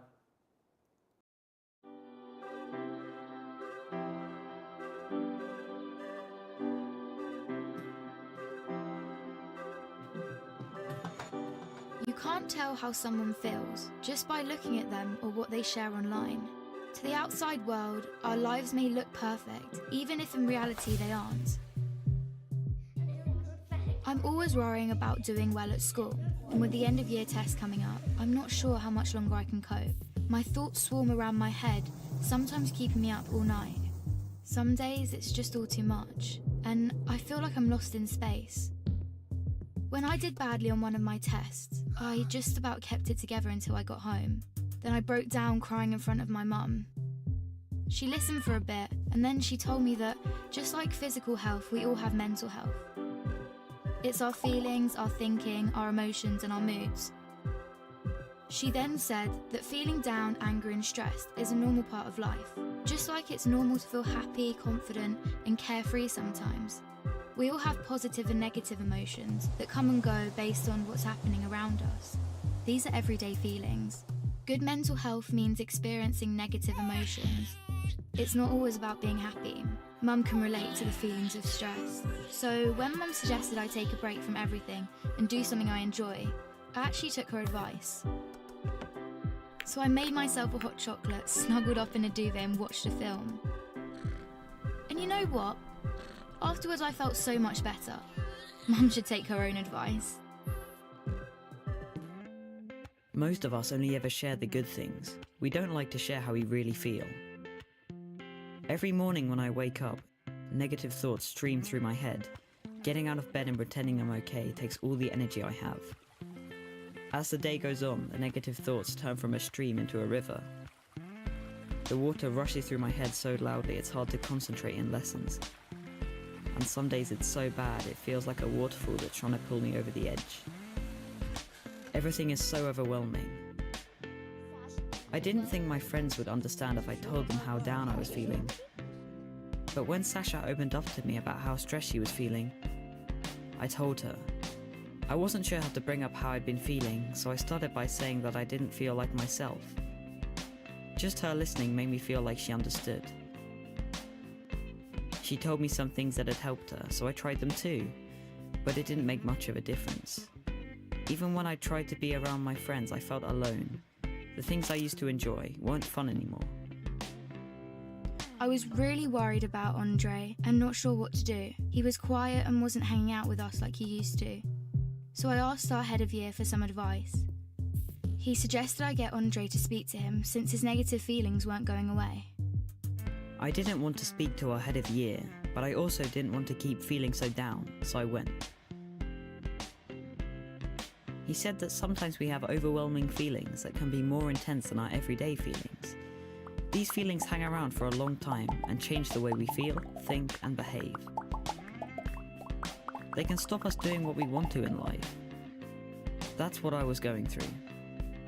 He also said that if we're physically unwell, we let people know, we ask for help. It should be no different with mental health. Sometimes our overwhelming feelings are brought on because of things in our life. Sometimes they happen for no reason at all. After hearing this, I felt much less alone and it felt good to talk. Scientists have found exercise can help when you're feeling low, so our head of year encouraged me to sign up to the school football club, which Sasha was already in. I still have days when the river is there, but now I'm beginning to understand my mental health. I'm learning how to cope. Our head of year reminded me that my friends, family, teachers, and lots of others at school are there to help just as much as he is. I had no idea the people around me could be so understanding. And while it's not always easy to talk about my mental health, the person I'm talking to might be able to help. If you don't feel like talking, that's fine.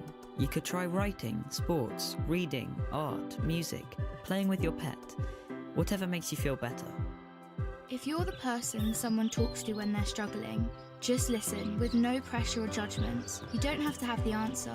If you feel unsure about anything, you can speak to a trusted adult. Talking about mental health doesn't have to be difficult. After all, it's something we all have.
From Auburn High School to the Pro Football Hall of Fame, I am DeMarcus Ware, and this is home of the Auburn Tigers.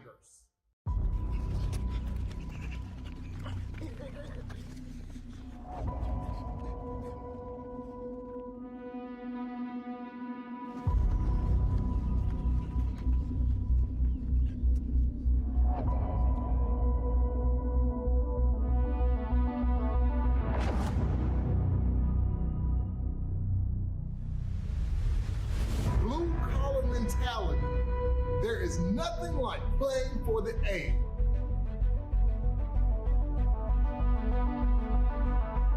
This A. We won't make it easy on you. In our house. Take no prisoners, leave no doubt. Take no prisoners, leave no doubt. We got to get pressure on the quarterback. Either got a seat at the table, you're on the menu, baby. Hey! Give a pregame speech. Right now, I'm going to just tell you that I love every single one of you. We had a great fall camp. Now it's time to go to work, right? The road to Tuscaloosa starts today, right? I love every one of you. Play your tails off, no matter what, right? No matter what.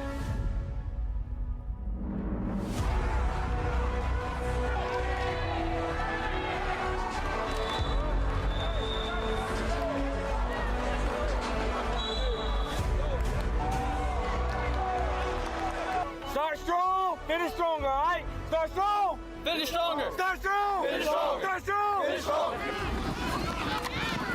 124. Make sure you get on good side. Relentless energy, relentless effort, relentless attitude. Let's go, guys. Hey, let's go. 1, 2, 3. Knee.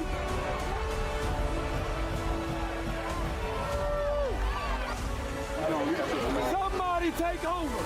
Somebody.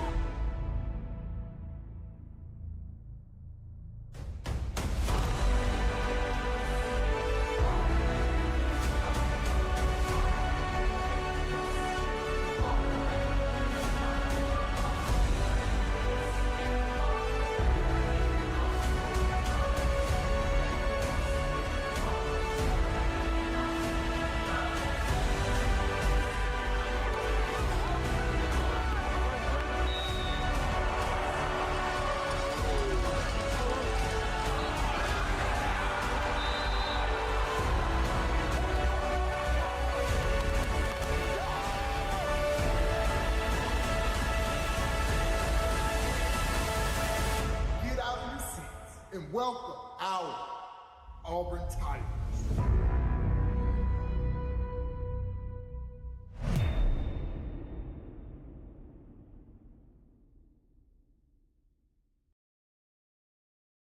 Auburn, Alabama for tonight's matchup between the Thompson Warriors and your Auburn High Tigers. Your official stadium time is 6 o'clock. The game will begin in 60 minutes.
get back on 3. 1, 2, 3. Get back. It's a huge game right here. Get ready to dominate, baby. For the fame, won't you? You'll get up to a lane, won't you? Like an old school, I redid the frame on you. I got my old with me and they land on you. Get it tipped by Auburn, and it's intercepted. 6. A whole lot of my nutrition. They should have told you I had them drain coming. They should have told you I broke a bank with me.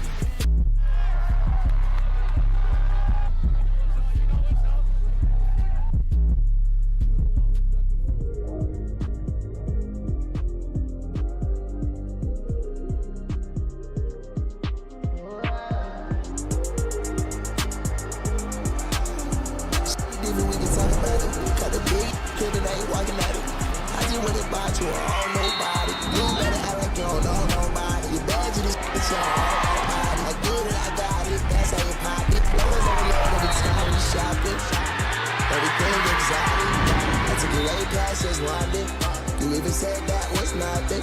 I ain't got ties, you cannot get in. She's just a 5, she cannot get in. I've been clear diamonds on all my friends. First seat ride, got the vibes packed in.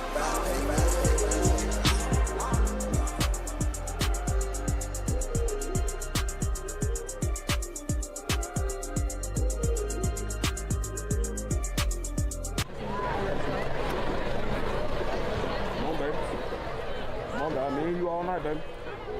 All night, baby. The way you make your money around here.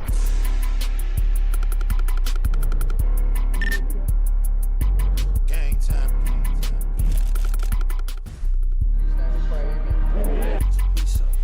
Hey, it ain't shit to talk about, man. Cash out on it. I ain't have to walk it down. Money on the day. I ain't gotta call around. I be fleeing from them before I ever talk. Trying to turn your body to a force and high.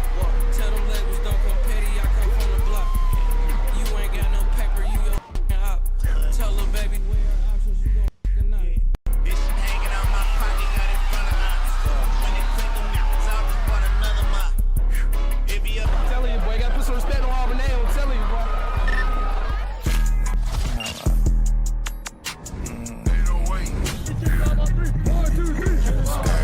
Shicey, but so icy like we Gucci now. I done turned my hood to Chopper City like look.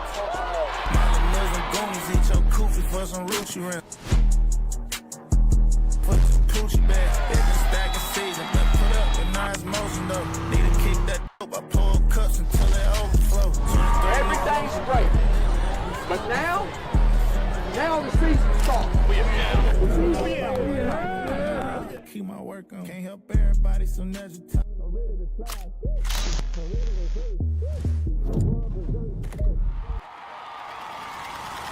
Dropping the top out of vert, I've been pushing the coupe through the slime. What you been doing? Smacking this top up, got a hitter, she speaking in tongues. I'm covered in peace.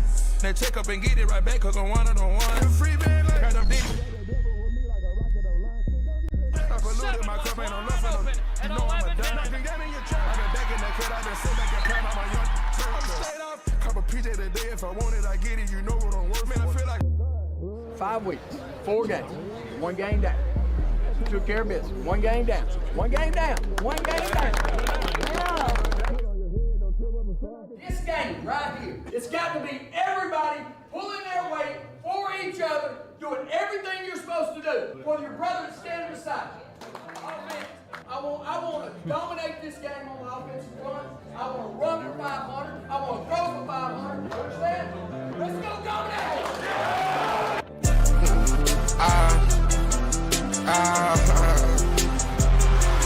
Now you won't.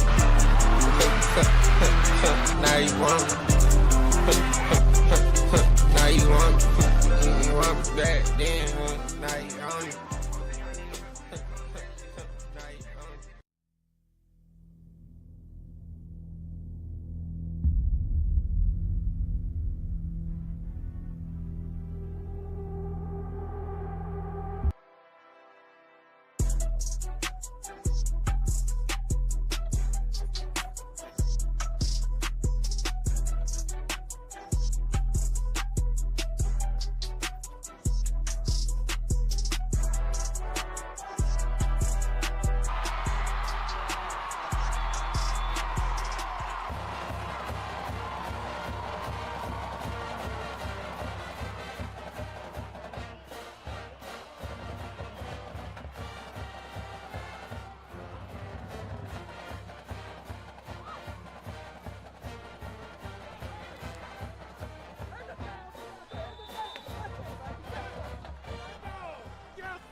big bands, whoa, whoa.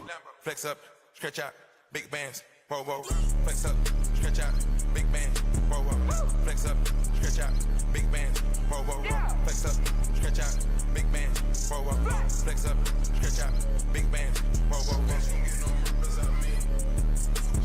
Go tell the cops, I bet you don't get no murders out me, bro. Flex up, flex up, flex up, flex up, flex up, flex up, flex up, flex up, steez up, steez up, steez up, steez up. Pick up the cake, yeah. I pick up the tray, yeah. Spread you. She gave me, yeah. I sprayed at the op, yeah. She got shot in the face. I'm ugly. I'm falling in love with her. I really be sipping.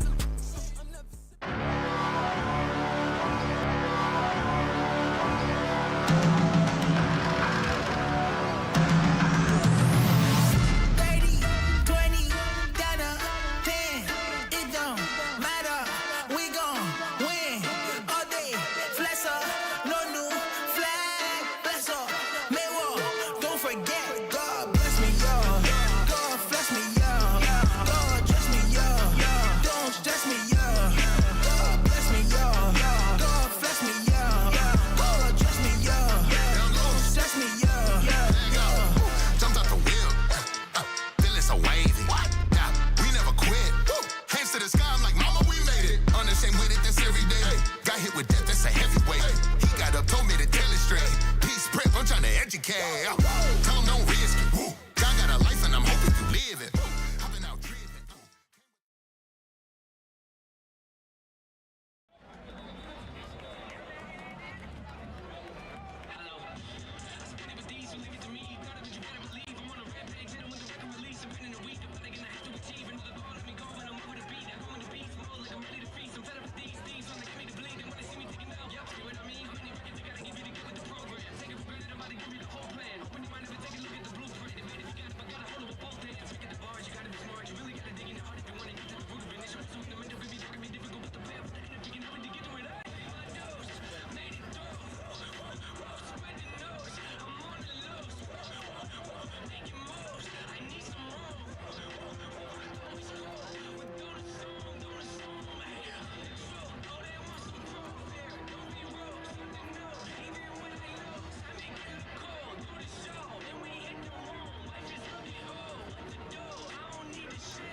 This is not a one-time thing. It gets better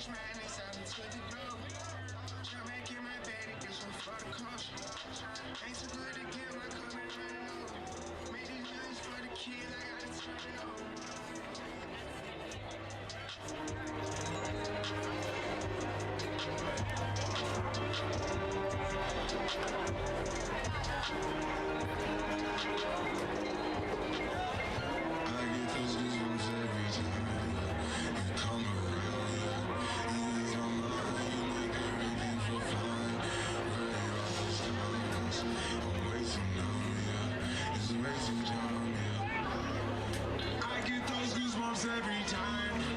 I need the Heimlich, throw that to the side. I get those goosebumps every time, yeah. When you're not around, throw that to the side. I get those goosebumps every time, yeah. 21, yeah, I'm proud, yeah. I get those goosebumps every time. Come around,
Superintendent Dr. Christian Herring, Principal Dr. Shannon Pignato, and Director of Athletics Dan Norton, Auburn High School welcomes you to Duck Sanford Stadium, home of the Auburn High School Tigers.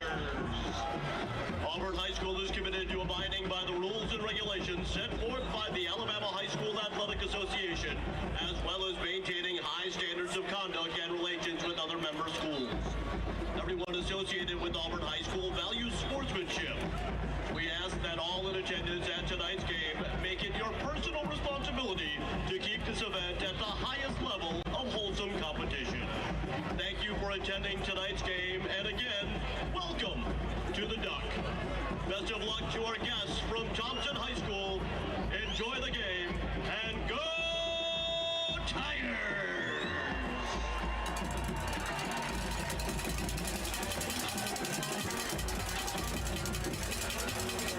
Here are the probable starters for your Auburn Tigers. On offense, at left tackle, the senior number 67, Clem Womack.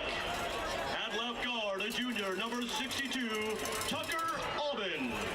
At center, a senior number 56, Hugh Botiford.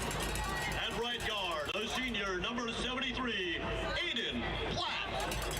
And at right tackle, a junior number 75, Trenton Bridget. Your wide receivers are senior number 2, Peyton Plott. Junior number 7, Josh Askew. And senior number 5, Antonio Welch. Playing H-back, a senior number 84, Ryan Birchfield. And a senior number 16, Mark Mozell. The senior is a junior. The running back is a junior, number 29, Omar Matthew. And starting at quarterback, a senior, number 11, Jackson Kilgore. On defense tonight, at defensive end, a junior, number 13, Cameron Creighton. At defensive tackle, a senior, number 98, Michael Foster. At nose guard, a junior, number 99, Carnell Jackson. And at the other defensive end position, a senior, number 0, Caleb Pitts. At linebacker, a senior, number 45, Jackson Auburn. A junior, number 3, Greg Williams. And a junior, number 25, Alex Gibston.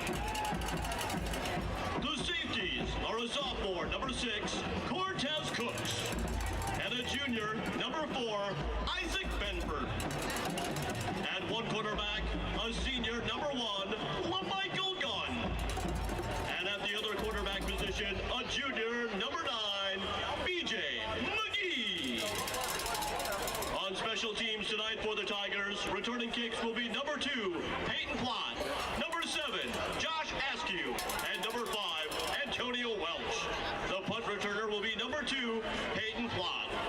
Your long snapper tonight is a senior, number 38, Brady Reaver. The holder will be a junior, number 27, Cooper Bailey. The punting and kicking duties will be handled by a junior, number 39, Joseph Daniel. And the head coach of the Tigers in his 4th season, Coach Keith Etheridge.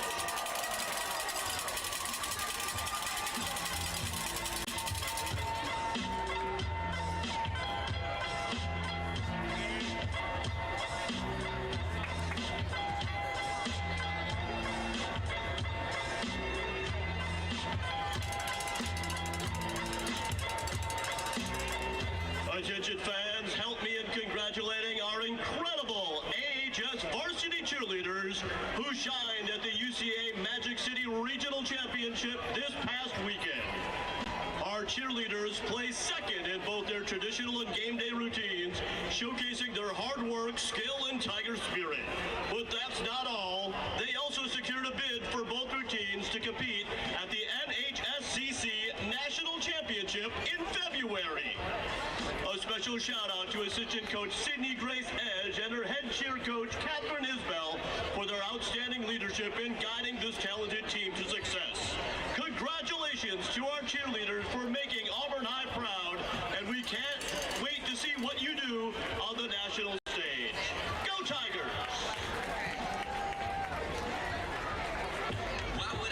trip on my spot when I earned it. Y'all lacking discernment. They probably gonna talk about tonight at the next sermon.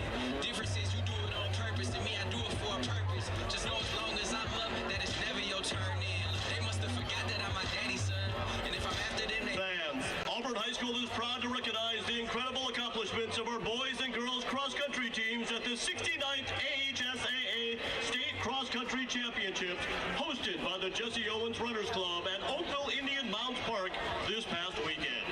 First, congratulations to Coach Wade and the Auburn High boys cross-country team for finishing 8th overall in the state. A special shout-out to Junior Coleman Goodwin, the top finisher for the boys, placing 39th with a time of 16:42. Next up, Coach Skidmore and the Auburn High girls cross-country team, who brought home the 2024 Class 7A State Championship title. The Tigers edged out Hoover in a nail-biting 57-58 victory, earning their second straight championship and their 7th title in the past 8 years. A special congratulations to Sarah Toll, who won her 3rd straight individual 7A title, finishing with a time of 18:13. Sarah, along with her teammates, showcased outstanding teamwork and perseverance to claim the top spot. Other standout performances included Linnea Cox finishing 9th, Abby Murner in 11th, Natalie Schoonover in 15th, and Riley Plexico and Audrey Erath finishing 22nd and 23rd. Thank you to our student athletes, coaches, families, and fans for your unwavering support. Your dedication has brought yet another Blue Map home to Auburn High School. Congratulations once again on another successful cross-country season.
Ladies and gentlemen, we proudly recognize one of our very own, Jennifer Ferguson, for her incredible dedication and service to Auburn City Schools and our community.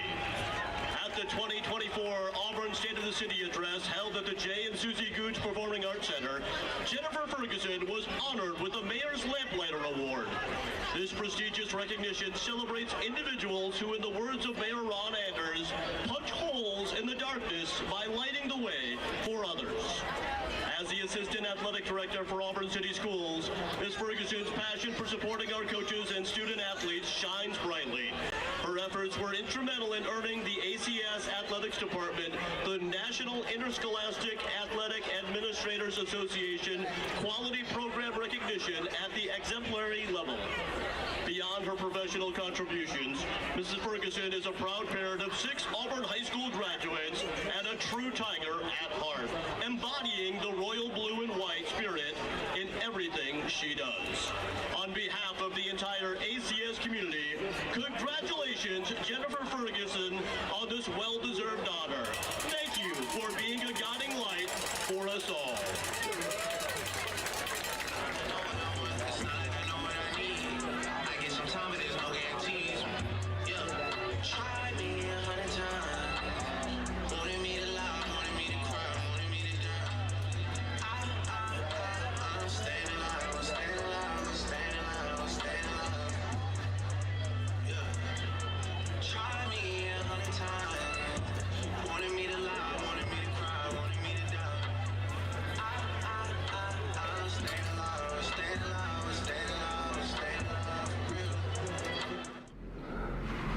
This atmosphere right here at Doug Sanford is as good as it gets in high school football.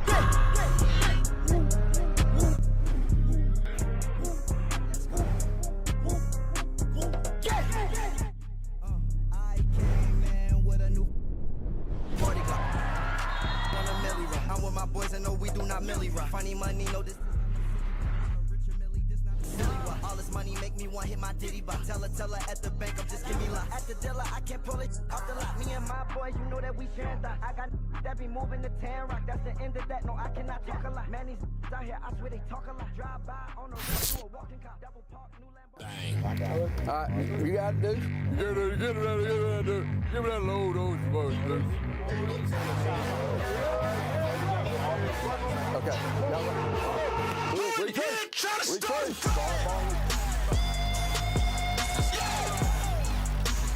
Hold here, trying to start him!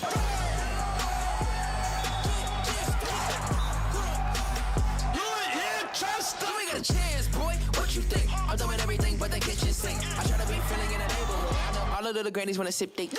And you come on barging in. I'm ugly like a brown fur cardigan. We just keep that monologue and arguing. I'm like, hold here, trying to start him!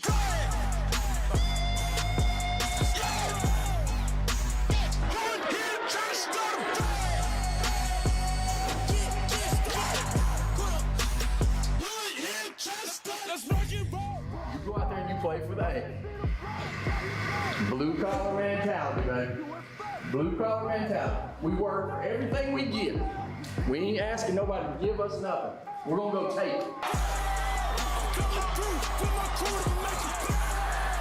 I don't need no super suit, I'm feeling.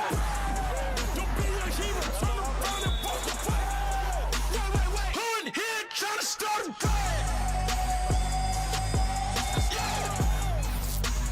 Hold here, trying to start. Pockets getting fat. Stay up with my chest. How the problem gas? See me in the flesh. You don't cut the tag. I don't do the set. Now the been the threat. Always been the rag. Nothing but the best. Rarely do the press. Promise me the world. Now holding my breath. They want me to fail. Haven't done it yet. Stacking up the bread. Thankful cause I'm blessed. Sharpest in the shed. Pen is cutting edge. I get in the booth. Perfect, nothing less. Key to my success. Keep a level head. We want something fresh. What you think this is? What you think this is? Deadly with the raps. How could you forget? Thought I might have left. Thought I might have quit. Thought I hung it up. Thought I'd think again. Petty, that depends. What's the latest trend? I don't have a clue. I don't follow them. They just follow me. Keep them on the edge. Keep them on their toes. Keep them under red. Keep them wanting more. Eating on my hand. Don't look at the score. Don't look in the stands. Focused on my goals. Execute the plan. Beat me in my game. Never not a chance. Walk you through my pain. Show you who I am. Don't get what it pays. Loyal to my brand. Foot is off the brake. Stepping on the gas. Knowing at my pace. Catch me if you can. Fortunes I got so much left to give you. Not a man. I was that person detrimental. 2020 me can never hold a candle to the present. They be standing there before you. Even step this far. You give up. Can't afford to keep my standards. I ain't changing. Never know when digging deep. Still got that hunger. Plus record you hear it in my voice. Can't let the flame and fortune get the balance. See clearly what's important. Not impressed with me. Ain't looking for endorsements. Dropping masterpieces left and right. Ignore the hate. Like testing me. Passing with flying colors. Always been unique. Can be no diamond dozen. I take pride in this. Won't catch me cutting corners. Have no tolerance for ignorance. I heard you lost your confidence in me. This should be sure I can't ignore. I know that they feel me, that mama mentality got no Achilles. Push all the limits up when you take me. Just to rewrite the page. Life is a battle, Goliath and David. Nothing come easy, you gotta create it. Feel unstoppable, failure, assumption. Don't watch me, I'm working my vision. I'm flying. Tell them when you're away. Walking on there, yeah, we never take off. In the clouds, ain't no coming down. Yeah, we on the way, different level now. Different level now. Different level now.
with my old shit, it's another way.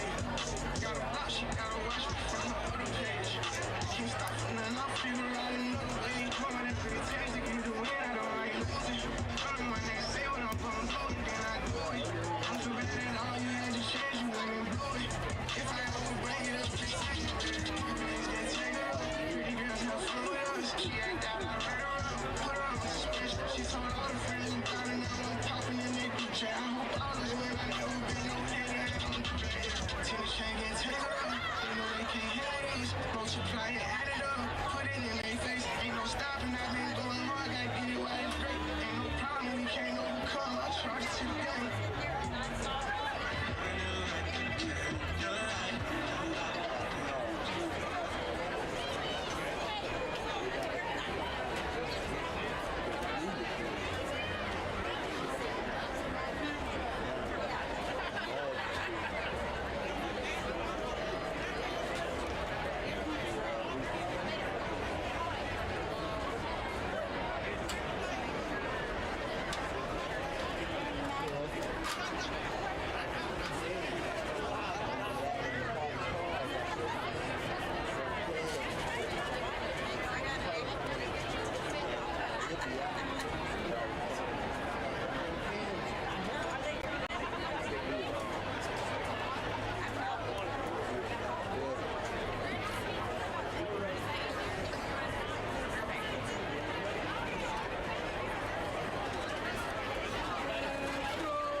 Good evening, ladies and gentlemen. On behalf of Dr. Kristen Herring, Superintendent of Auburn City Schools, and Dr. Shannon Pignato, Principal of Auburn High School, we welcome you again to Duck Samford Stadium, home of your Auburn Tigers.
I'm sorry.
Join us as the band performs the Auburn High School alma mater, conducted by AHS Director of Bands, Miss Deanna Marshall.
Presenting the colors at tonight's game is the Auburn High School JROTC Color Guard. The commander of the Color Guard is Cadet Randy Mangandi Bania, who is carrying the United States flag.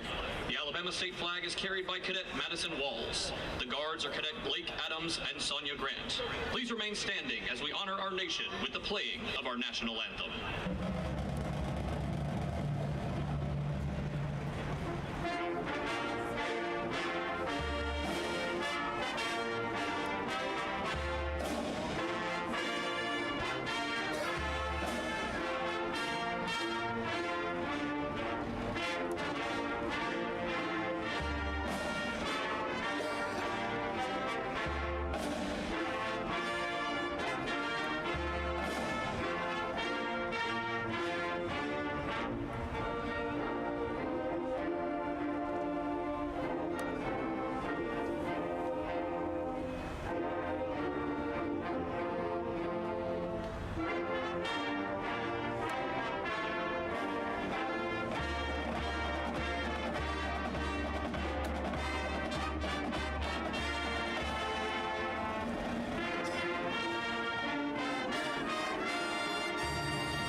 sponsored by the Auburn Band Boosters Association.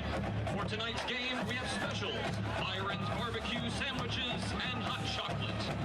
Please remember that all the money raised in the Auburn High School concession stands goes to benefit the band programs at East Sanford School, Auburn Junior High School, and Auburn High School. Again, welcome to the Duck and best of luck to our guests from Thompson.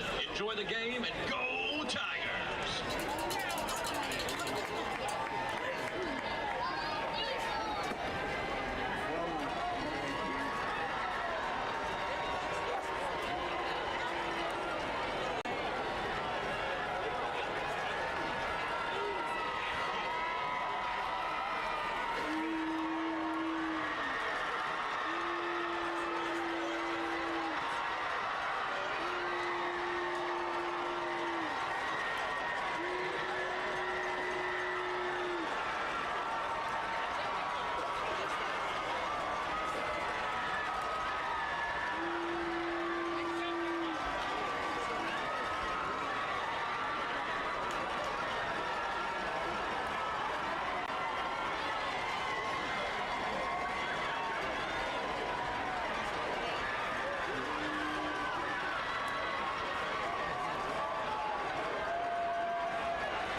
Hello, everyone, and welcome inside Duck Sanford Stadium. I'm your host, Reese Kinder, joined by my co-host, Trent Medley, and we have a big game here on the Plains. It is the number 1 seeded Auburn Tigers against the number 5 Thompson Warriors, and this might be the game of the year. And Trent, how are we feeling about this game? I am feeling very excited for this game. You know, it's going to be by far the most competitive game of these playoffs so far. You've got Thompson, who's known for their football dynasty that they've built, and then you also got Auburn coming in with an undefeated record. And you see right there, Daniels kicks it to the back of the end zone as we get this game started in Duck Sanford Stadium. Both crowds, this is a sold out Duck Sanford Stadium, and both of these crowds very hyped for this matchup. And we're going to get to see this Thompson Warriors offense led by none other quarterback Trent Seaborn, who has 2,194 passing yards on the season and 20 TDs. So Trent Seaborn, a great quarterback, actually beat Auburn back in 2022 in the state championship in Jordan Air Stadium, 49-24. So this is a rematch of these two in the state championship. And Seaborn's going to throw it out, and that's going to be caught, and it's going to be tackled by Isaac Benford there. I believe that was Riley Bryant with the catch. So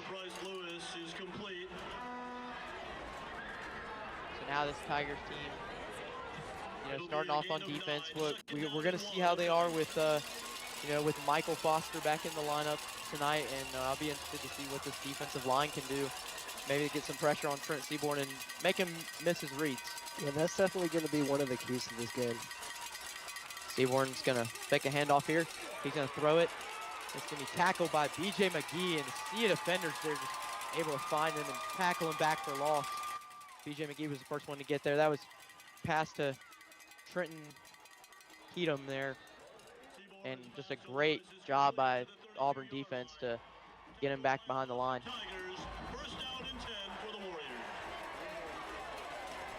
Yeah, you know, we also got plenty of great defensive players like Mike Gunn and Caleb Pitts for this Auburn team that are definitely going to bring the pressure for Thompson and Trent Seaborn. Trent Seaborn's going to drop back to pass. He's going to dish it out, and that is dropped. That was dropped by Thompson there. So Michael Dujon there with a bad drop at the start of this game. That would have been a heck of a play. Could have gotten out and possibly gotten some big yards out of that, but yeah, don't know what was happening right there. Now it's going to be second and long here for the Thompson Warriors. This Auburn crowd getting into it, getting rowdy already here to start this game. Trent Seaborn's going to drop back a little pressure here, and he's going to find a man open in the middle of the field, but he will be tackled by Cortez Cooks. Good throw there. That was pass to Brooks Bryers, who actually can play a little bit quarterback. He has thrown 2 touchdown passes this season, but a great catch by Brooks Bryers here. Yeah, like you said, good accuracy and overall good read by Trent Seaborn right there. Now 3rd and 2 for Thompson. Trent Seaborn going to drop back, and he's going to throw it, and he's going to be met, and the Tigers are going to get a stop here early on in this game. I believe that was Alex Gamson with the tackle. That was a great pass by Trent Seaborn, though. That was to Darian Mosley, one of their star-studded receivers on this Thompson team. It's a great job by the Tigers defense coming out here early. Now the Warriors will be forced to punt it here. This Warriors team, if you don't know, actually has 3 Auburn commits. The punter actually for Thompson is a commit. Anquan Fagans is a commit, and Jared Smith on the defense. Anquan Fagans and Jared Smith both play on the defense. They are both commits to Auburn University for 2025. Yeah, this Thompson team definitely very stacked overall, especially on their defense. They got a lot of players. They also got a lot of receivers. You know, like you said, they have at least 8 receivers who have at least 1 touchdown for the season. And then also on defense, you know, that's probably their specialty, and that's something to really watch out for this game. Now we will get to see the Auburn Tigers offense come out here for the first time.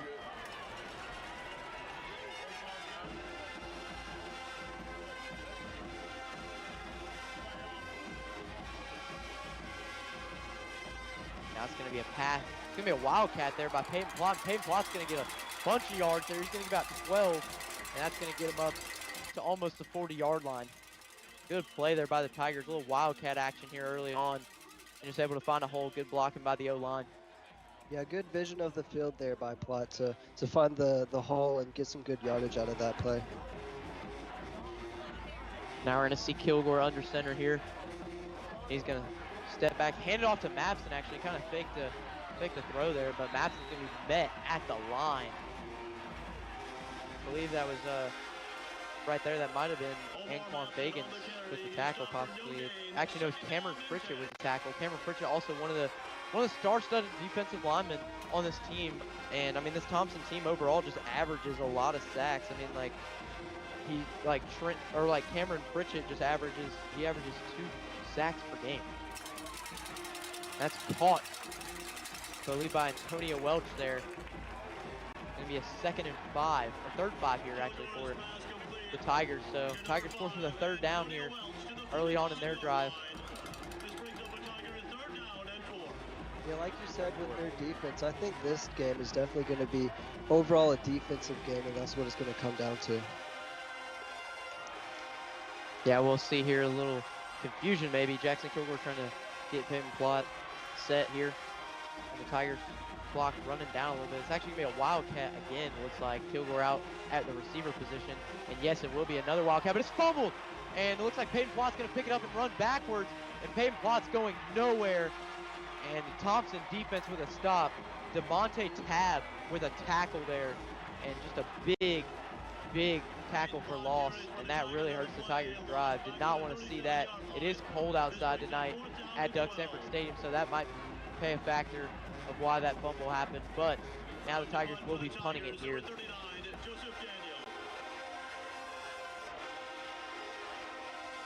Now Joseph Daniels going to punt it here. Great punt. That's going to roll a little ways. Going to roll to about almost the 25-yard line, about the 26. So Thompson's offense going to come out again. Trent Seaborn will lead his offense out, last drive. What did you see from Thompson? What did you like?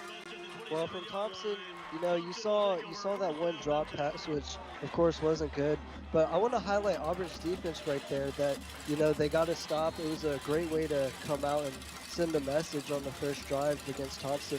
And then from Thompson, what I saw from them that I liked is they matched that energy from Auburn, and they went out there and they also got to stop. Yeah, we'll see if Thompson can do it on the 2nd drive. Thompson's going to hand it off here. He's going to be met at the line by Carnell Jackson, the tackle for loss.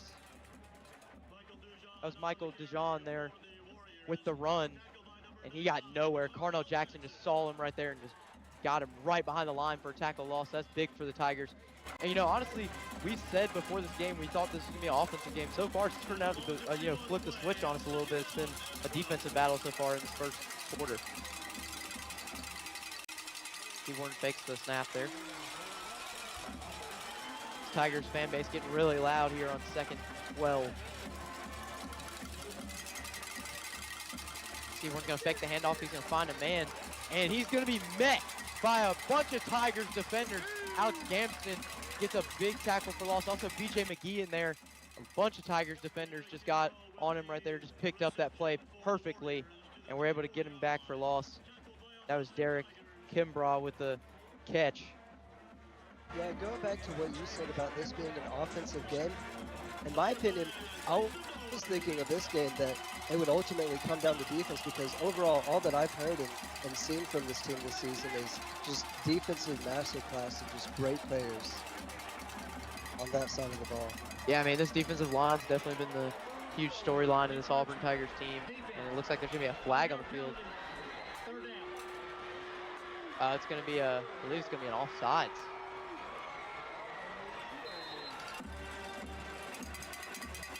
Yeah, I believe that was the offsides for maybe too many men on the field there. It's going to move the Tigers up a little ways. Didn't quite hear the call. The crowd's really loud tonight. Yeah, both of these fans from each of these teams are definitely bringing the energy. Especially, that's always the case in Doug Sanford, because they have a great home energy, and giving the Tigers a great home field advantage. Now it's going to be 3rd and 3 here for Thompson. Thompson's going to hand it off here. Greg Williams with the stop, and he's going to be short. What a tackle by Greg Williams to force Thompson to punt this ball again. Maybe. We'll see here. Thompson might decide to go for it. I don't know. We'll see if Thompson, is a little risky early on in this game. with a QB like Trent Seaborn, you know, I think that would definitely wouldn't be the worst choice to go with. But no, it looks like Thompson is gonna bring the punt team out there. Thompson will be punting this ball.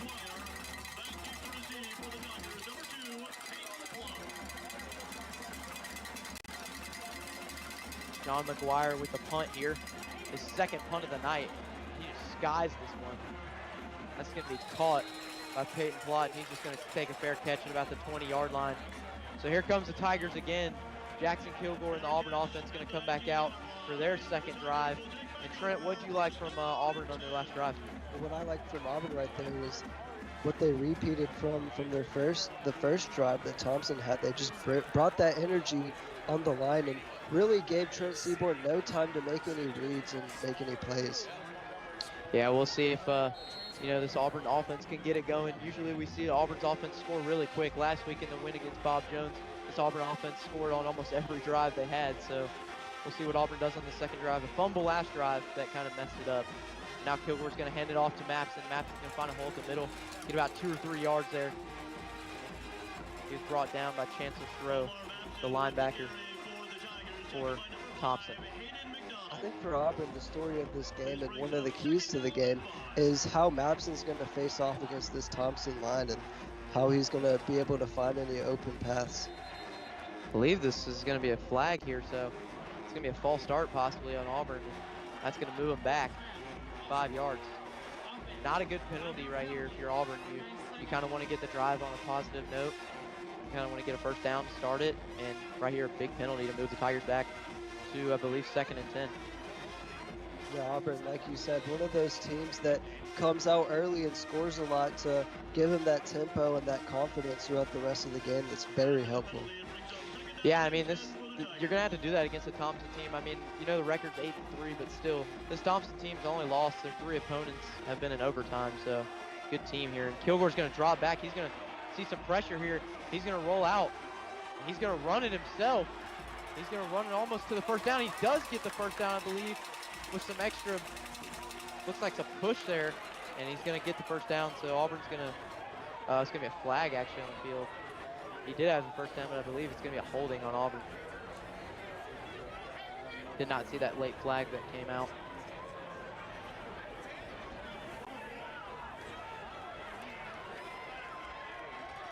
Yeah, if this is a holding, this definitely would not be a great start to a drive for Auburn.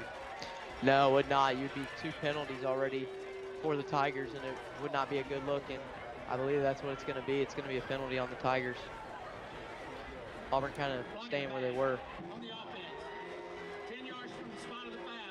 Yeah, I was holding on the offense here, so Auburn going to move back, and that's not what you want to see from the Tigers. That's going to be a 2nd and 20 now.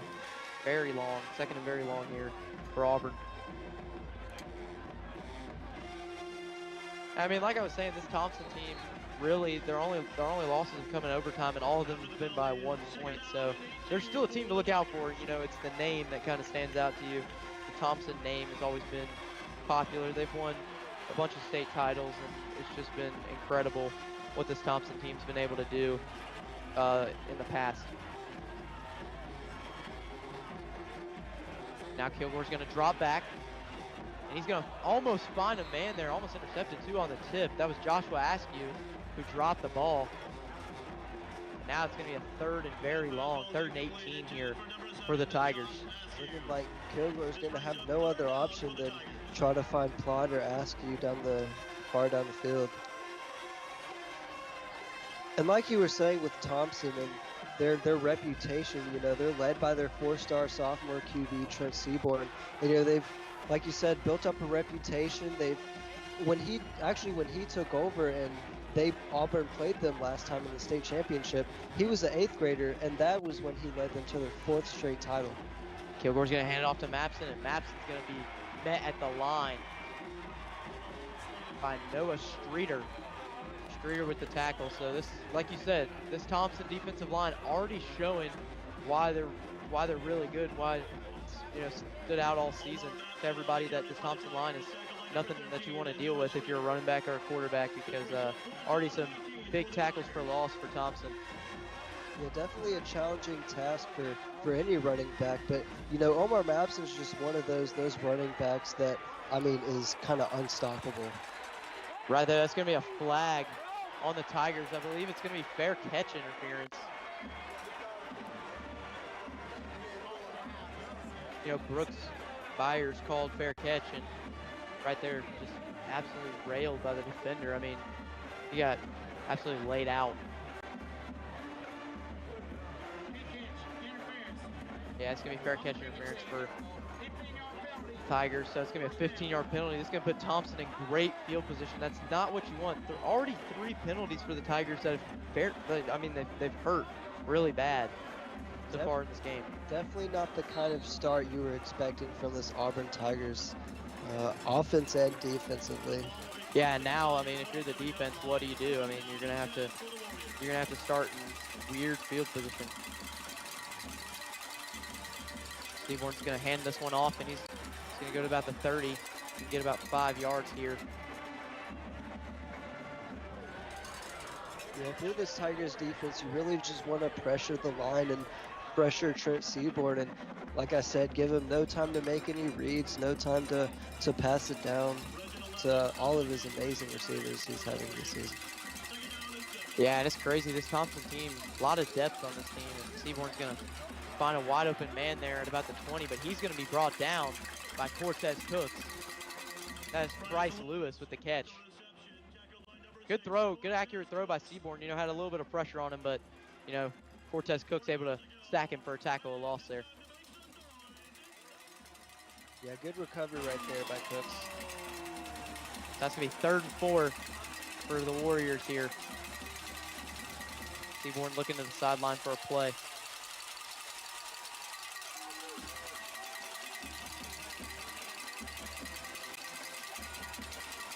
Looks like you got Dijon in the backfield, and Seaborn's going to be pressured a little bit, and he's going to be brought down by Jackson Lovern.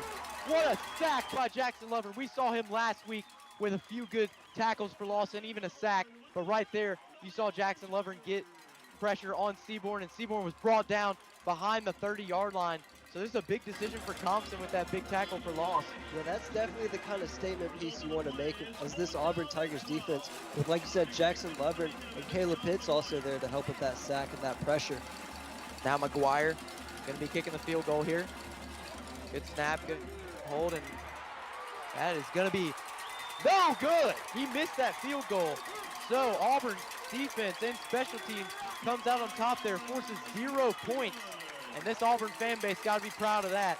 I mean, the way you started that drive with the field position, you know, the fair catch interference really hurt, but the Tigers defense came up strong there and was able to force a big tackle for loss that resulted in no points for this Thompson Warriors team. Yeah, that just goes to show you that overall this game, how it's been going is kind of disappointing for both of these offenses, but also on the other hand, very energetic and just spectacular from the defenses on the other hand. Now we're going to get to see Jackson Lovern come out for his 3rd drive. You know, last drive, Auburn's drive got killed by penalties basically all the way back to about the 10-yard line. So Kilgore going to have Mapson roll out, and he's going to throw it to Mapson here. Mapson to the 20 and gets about a few yards. Looks like maybe a 1st down. A little bit of a scuffle there, and that's going to be a flag, actually. I believe that's going to be a flag on Thompson.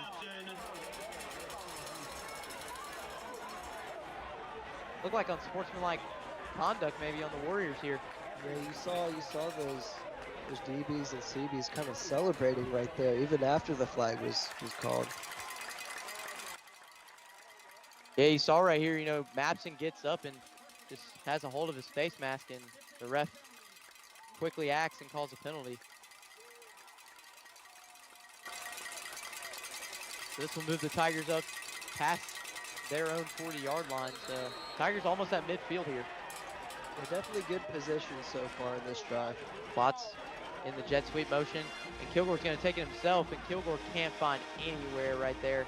Jared Smith brings him down. Big tackle for loss, and that's actually did get a yard out of that, but still, I mean, a lot of pressure for us on that run.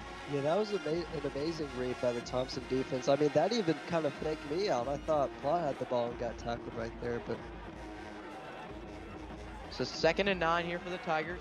Bazell in motion, and Madsen going to take it to the outside. Madsen gets a few yards, and he's still going. He almost got the first down there, so it's going to be 3rd and short for the Tigers at about midfield. Yeah, this drive definitely looking way better than the previous few drives Auburn's had.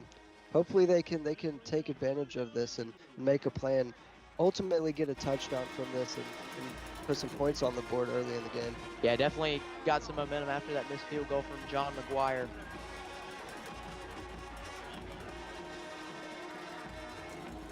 So and that's going to be a false start. You can see that from a mile away. Almost the whole line jump there, so that's going to be costly there for the Tigers. It's going to move back 5 yards. It was 3rd and 2. Now it's going to go back to 3rd and 7. So yeah, these penalties are killing these teams so far this game. Yeah, I mean, so far Auburn, I believe, has 5 penalties. Definitely not a great way to start off this first quarter, this game. So here we go again after the false start penalty. Auburn set, ready for this 3rd and 7. We have 3 receivers on the left side, and looks like Kilgore's going to take it himself. Actually, he's going to throw it, and he will get the first down. And they're still trying to tackle him, and there's a flag on the field. Actually, Antonio Welch with the catch, but a late flag after Welch was brought down. Maybe a penalty here on Thompson, possibly. Jared Smith did come up with a tackle. Also, a few other guys were in that pile as well. Yeah, that was kind of a good read by Kilgore, kind of on the run. It's actually an eligible receiver downfield for the Tigers, so that will move him back even more, and it will be a 3rd and long. So more and more penalties continue to kill this Tigers drive, and same result as last time. The Tigers had a 2nd and short and ended up getting all the way back to about a 3rd and really long. I think these penalties by the Tigers so far just kind of go to show you the intensity and the mentality, the hungry for the win mentality these Tigers are having, and maybe that's kind of getting ahead of them and being a detriment to them so far. Both teams kind of take a timeout. I believe the refs kind of meeting here on the spot of the ball. Now live look into the Opelika and Hoover game. You know, Hoover right now is 9-2, and Opelika 9-2 as well. Hoover ahead currently 7-0 at home. And this is big because, you know, these two teams, I think one of these two teams, whoever wins this one, could possibly be your representative from the other side of the playoff bracket in the state championship. Yeah, definitely, for sure. I mean, this is probably the 2nd best matchup tonight in the playoffs. Yeah, for sure. And I mean, this Opelika team, definitely a team that's kind of surprised everybody this year. And you saw right there, got a few yards on that play. And I mean, like we said, this Opelika team, a lot of teams from Auburn's region, like Enterprise, Opelika, and Central, all in the playoffs, and just been a great job by the Tigers region this year to just have a lot of the teams make the playoffs. Yeah, definitely a competitive region, and that's one of the reasons I think the Tigers are really prepared for these playoffs and potentially to make a further run in these playoffs, is because they've beaten teams like Central, they've beaten teams like Opelika and Enterprise with their undefeated record. Yeah, I mean, just a great job by everybody in this region, and everybody's still in the playoffs. Interested in seeing what the Tigers do here on offense. Says 0 seconds in the first quarter, but Kilgore's going to drop back, and he is going to see some pressure here, and he's going to punt fake it, I believe, and I don't know where, he can't find anybody open downfield. He's just going to throw this one out of bounds, and not a very good read by Jackson Kilgore. Now it looks like the punt team going to come out for the Tigers again. So that's 3 punts for Auburn already in this game. Yeah, overall, like I said, not the best way to start out this game offensively. It looks like the Tigers' defense is just really on a different page than the offense. And that's going to be the end of the first quarter here. It is 0-0, Auburn and Thompson. So we got a good one on our hands. It's a defensive battle, and we'll be right back for some second quarter action.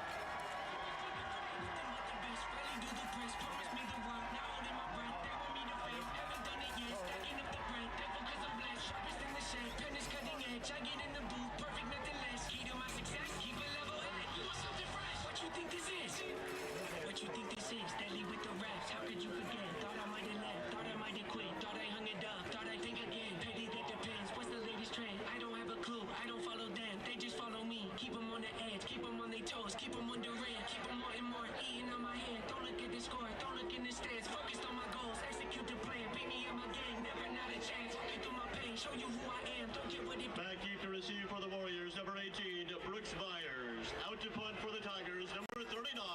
And we are back for some second quarter action between Auburn and Thompson. Auburn will be punting it here to start the second quarter. And so far it's been a defensive battle. And Joseph Daniels here is going to kick this one. Great punt, lands at about the 20-yard line. And Auburn going to corral it there at about the 20-ish yard line. So Auburn's defense going to come back out. And like we said, I mean, so far it's been a defensive battle. Both defenses have definitely been the highlight of this game. And, you know, the only offense we've really seen is a missed field goal by Thompson. So how was your thoughts on the first quarter? Well, my thoughts on the first quarter, the first quarter is definitely solidifying my predictions of this being a defensive battle, like you said. And also, like, the defense just bringing the energy and overall just a different energy than the offense, which is something I really want to see. I want to see the offense bring more energy. And there's some pressure there by the defensive line. Greg Williams gets the tackle there for the Tigers. Also, Cam Creighton along in there as well. So, big tackle for loss to start this drive for the Tigers defense. That's what we've been highlighting all game so far. Just the Tigers defense been all over the place. Yeah, we've seen a lot of big plays, especially that tackle from Jackson LeBourne. But also, somebody's got to put some points on the board to win this game. And oh yeah, for sure. Yeah. Now 2nd and 12 here for Trent Seaborn and the Thompson Warriors offense. Seaborn's going to fake the handoff, and Lover's going to get a little bit of pressure on him. Also, Pitt's going to get pressure on him. He's just going to throw this one downfield, and it is going to be incomplete, nearly intercepted by Isaac Benford there. That was very close to being a huge defensive turnover. Would have put the Tigers in great field position, but it will be 3rd and 12. You saw Jackson Lovern and Caleb Pitts put the pressure on Seaborn, and Seaborn just had to throw that one out of bounds almost, but was able to keep it inbounds. And like you said with that last play, almost intercepted, but you saw Chancellor Stroud come in there and kind of prevent that. Yeah, and that was my key to the game, was to get pressure on Seaborn and make him miss his reads on the defensive side of things. So hoping to see this Tigers team continue to do that tonight. 3rd and 12, running back in motion. Seaborn going to drop back. He's going to feel a little bit of pressure. He's going to step up, and he's going to find a man, but it will be incomplete. BJ McGee with the coverage there. Great throw by Seaborn, but, you know, great coverage. And Angel Jones was the intended receiver, but could not come up with it. So Thompson going to be forced to punt the ball here again. 4th time this Warriors team will be punting it. So John McGuire back to punt again. Yeah, these drives have been everything but long and time consuming. They've been very short overall offensively. Gonna be another good punt here for McGuire, and Plott's gonna catch this one. He muffs it. It is gonna be, I believe this is gonna be Thompson ball. And Thompson does have the ball indeed after a muff punt with great field position, and that is gonna be at the Tigers' 42-yard line, I believe.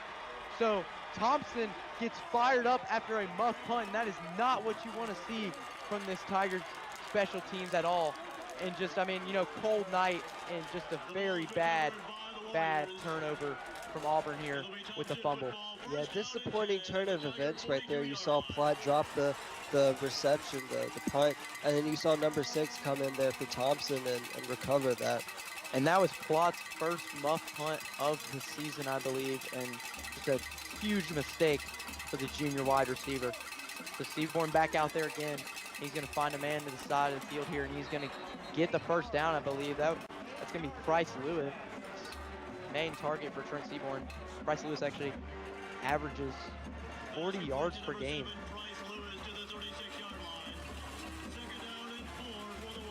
Will be 2nd and 4. He did step out a little early. So 2nd and 4 from about the 35, 36-yard line here for the Warriors. Almost got Auburn to jump off sides on that play there.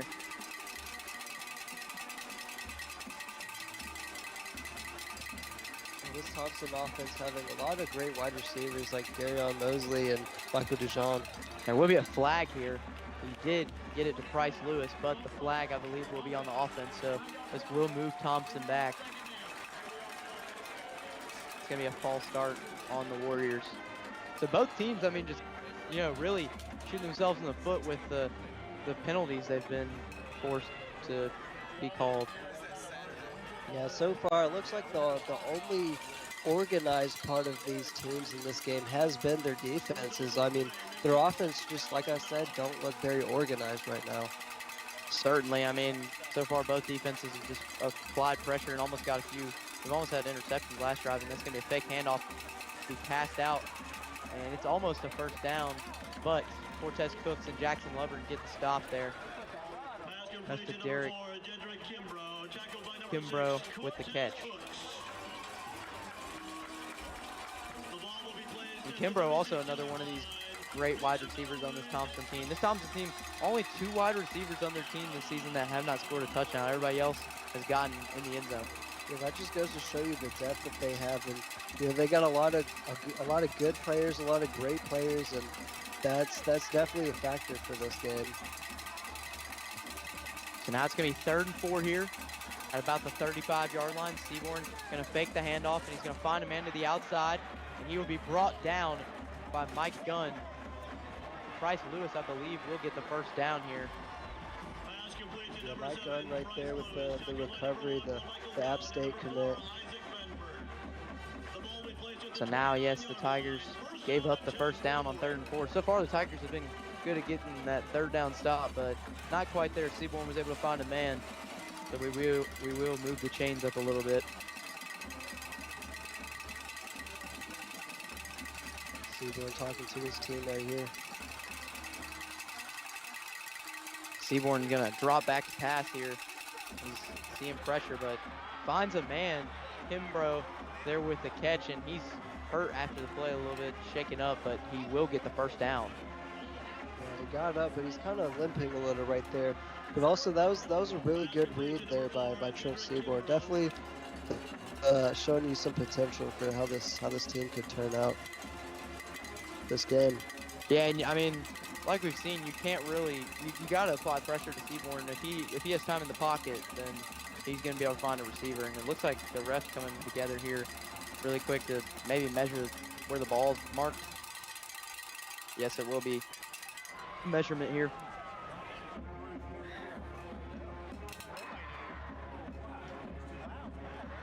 That will be a first down for Thompson.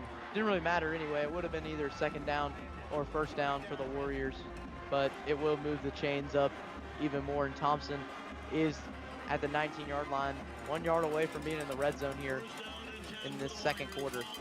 Yeah, they got one of the best looks at the end zone so far for either offense this game. Yeah, that muff punt definitely going to be a huge thing to talk about after this game. Definitely, whatever the outcome is. Yeah, that definitely. I mean, if they had made that, that definitely could have impacted the outcome of this game. Because Seaborn gonna find an open man, and Thompson will score the touchdown. Darian Mosley with the score, and he silences the Auburn crowd, and that's gonna be 6-0 for the Warriors. And this Auburn defense gives up a huge score. You know, after that muff punt, obviously hurt the drive that Auburn could have possibly had. And now Thompson will get on the board here early in the 2nd quarter. So McGuire's going to be out to attempt the PAT. And it is going to be up and through. So the Warriors get a short drive and get a score for Thompson. So it's going to be 7-0 and Auburn down here early in the 2nd quarter. Yeah, that was a good read there by Trent Seaborn. A good pass too, good accuracy, and he was able to find his man in motion and put the first points on the board for this game.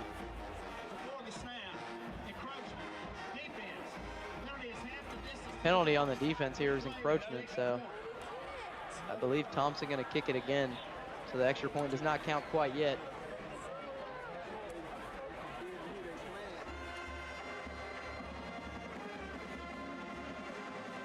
Now Thompson going to attempt the PAT once more, looking to make it again.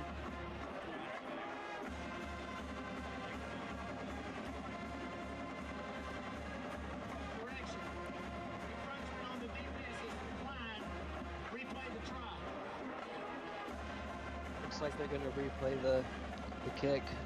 Yeah, heard the ref there with the call saying that the penalty was declined, but there will be a retry on this.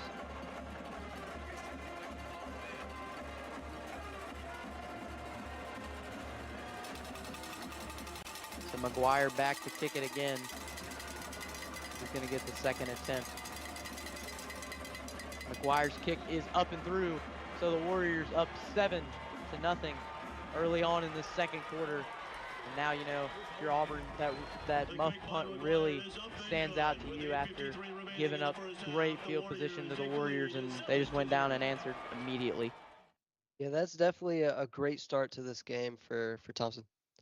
Yeah, and if you look here, live look into the Hoover and Opelika game, Hoover actually up 16-0 on the Bulldogs at home.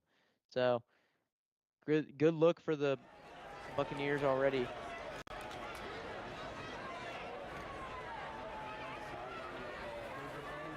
So now McGuire's gonna come out and kick this one away.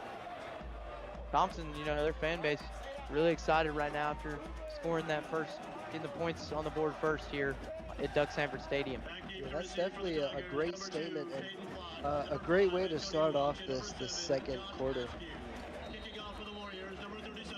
Also able to give them a lot of momentum that will be very useful and could ultimately lead in a change or a big factor in the outcome of this game.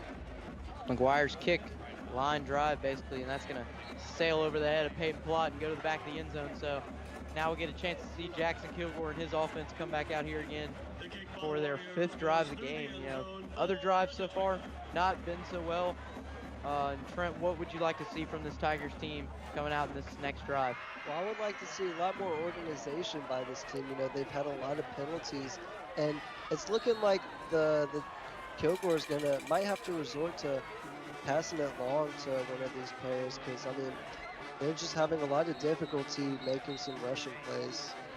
Yeah, for sure, especially with the two defensive lines so far for both teams. Really, rushing hasn't been a factor for either team. Yeah, and also this offense definitely hopeful to come out and score some points on the board and respond to Thompson, because like we said, this Auburn Tigers team is, you know, one of the teams that comes out and scores a lot of points early on. It's gonna be a handoff to Mapson, and Anquan Fagans meets him behind the line of scrimmage, and that is a big tackle for loss from the Auburn University 2025 commit and Anquan Fagans. So 2nd and 16 now, 6-yard loss for the Tigers, and that is not what you want to see. Definitely not what you want to see from the Tigers. That was ultimately a great read there by Anquan Fagans. So now 2nd and very long here for the Tigers, deep in their own territory. Kilgore gonna drop back. He's gonna throw it to Mapson at about the 10-yard line. Mapson gonna be brought down, and I believe this might be a face mask on the Warriors. Pass complete to number 29, Omar Mapson, tackled on the play by number 15, Kevin Davis. Kevin Davis with the tackle here on Mapson, but could possibly be a face mask. I don't know. We're gonna hear the call here.